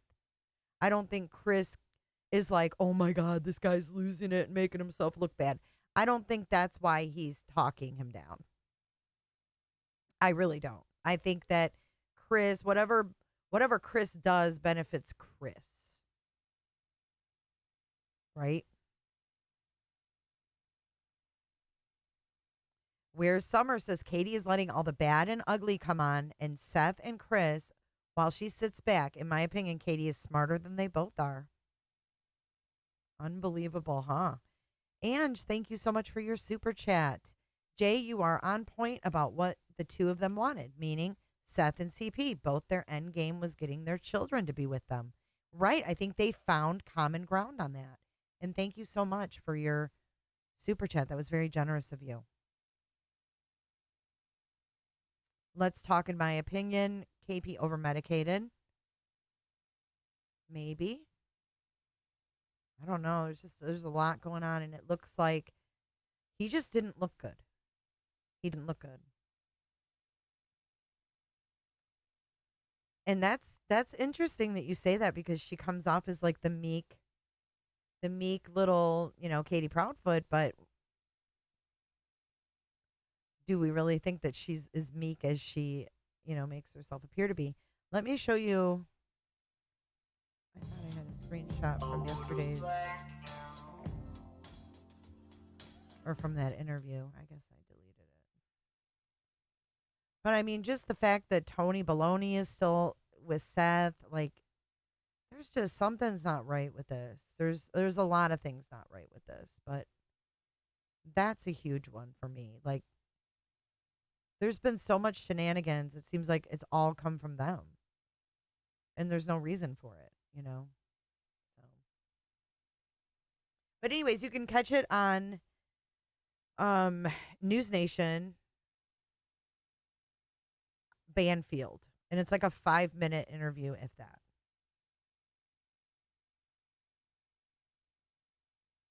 I don't know, Kelly. I don't know what went wrong. Maybe CPS getting involved.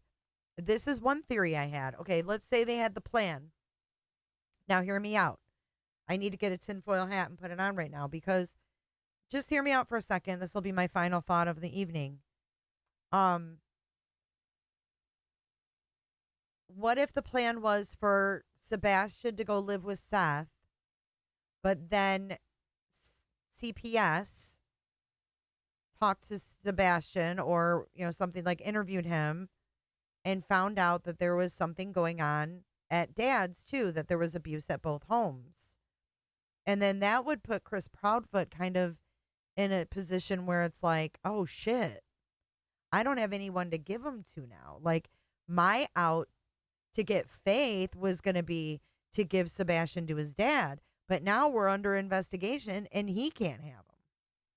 Like, what if Chris wasn't allowed home because of this investigation with CPS? You know what I'm saying? During February. What if Seth was also part of that? We don't know. And what if that became not an option anymore? You know, that wasn't going to work. Whether Katie liked it or not, Seth couldn't legally take him. I don't know. Yeah, he looks really bad. Am I still live? Y'all, I can't even. There's no one chatting. All this. Oh, there it is. You guys can ease up chat. I don't think Sebastian wanted to take online classes either. Right. And then you have that factor where, I mean, with everything we've heard, you couldn't blame him for running away. But if he ran away, there'd be a scent and they would have been able to find him. Just like they do with every kid they find. They follow their trail to where they ran away to.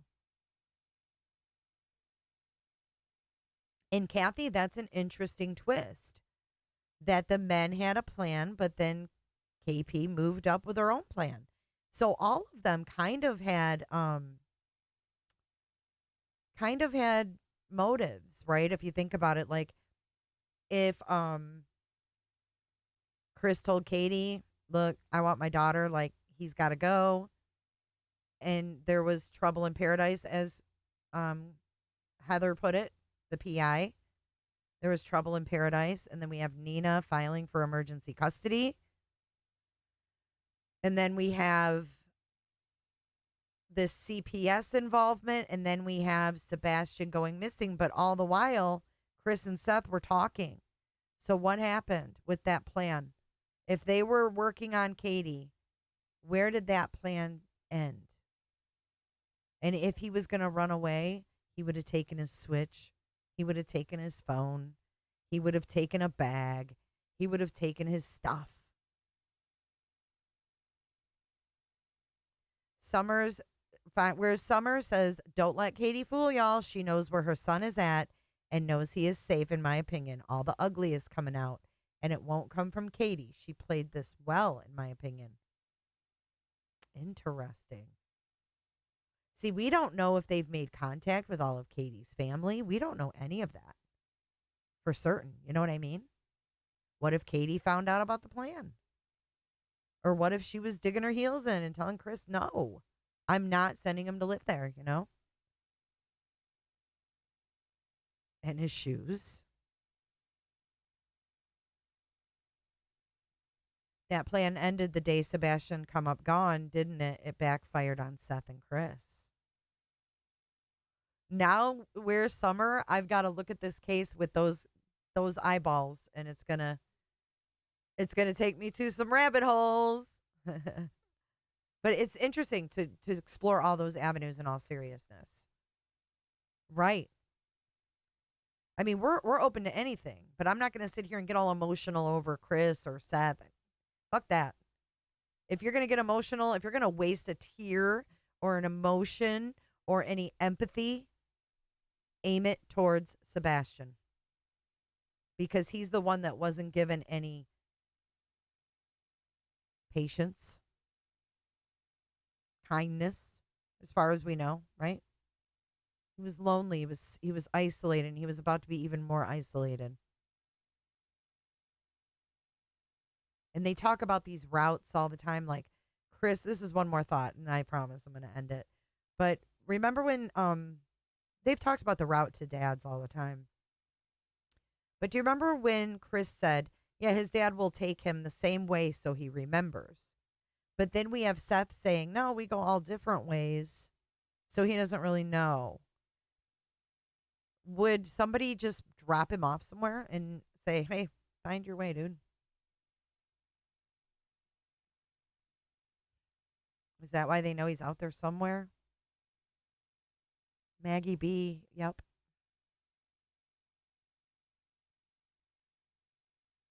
RLF, thank you for joining. All right, guys, we have been going 5 hours and 20 minutes. This was one fuck of a frijay. We gave away merch. We had lots of fun. Thank you guys for your support. Thank you for being here and bouncing off ideas off each other. That's right. I can tell by your name. Where's Summer? 1-800-TBI find.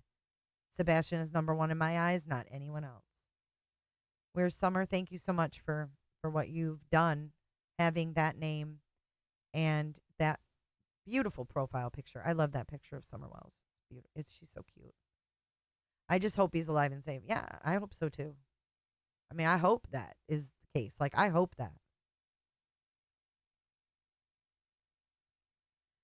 Yeah, I don't know. Let's talk. I mean, anything's open. Like Chris said, everything's on the table. And Chris can't leave Katie now, can he? Absolutely not. He can't, because if he does, she's going to come out until the truth about him. And then guess what? He's going to lose faith. Damn. Aw, SG. I do. I still do. I didn't want to know all the stuff that his dad put out, but I've done plenty of interviews with people that their child was missing or they had an unsolved, murder or something like that. And I've never seen anybody, sling nasty shit about the victim. I've never seen that in my life. Ever.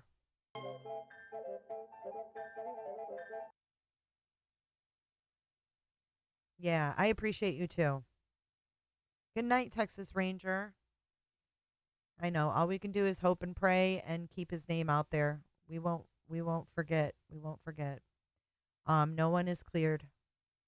How come no one's interviewing the Bauer Sox? They probably have a lawyer.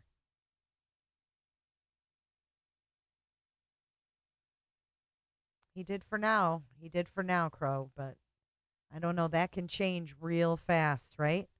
You can get flung real fast. Flung. Seth and Chris have very protective mamas. She found the same type of guy, didn't she?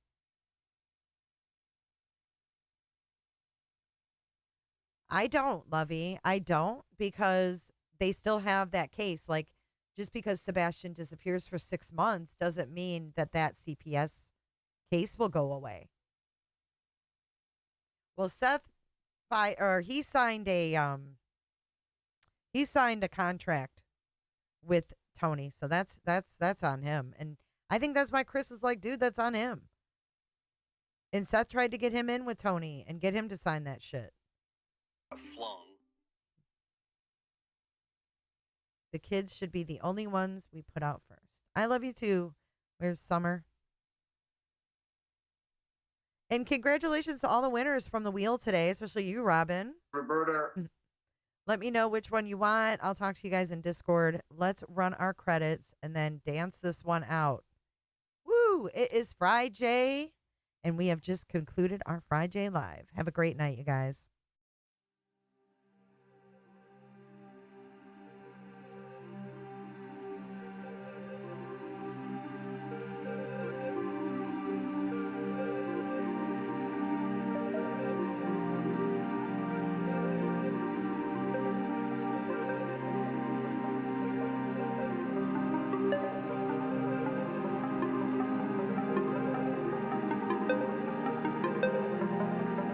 So much for watching. If you enjoyed this live stream or video, make sure to give it a thumbs up and hit that subscribe button so you don't miss out on my latest content.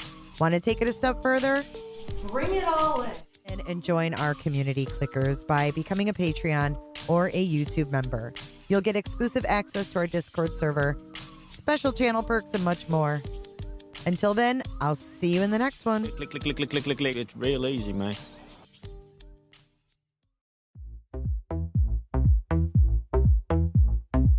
I'm being drunk and watching rubbish. You're gonna come out and stop me. About you and your problems, I don't give a damn. You talk way too much, I have heard enough. About you and your problems, I don't give a damn. I don't give a damn. I don't give a damn. I don't give a damn. I don't give a damn. John Wayne Bobbitt's penis. You wanna be with me. You wanna feel something real, but I'm feeling differently.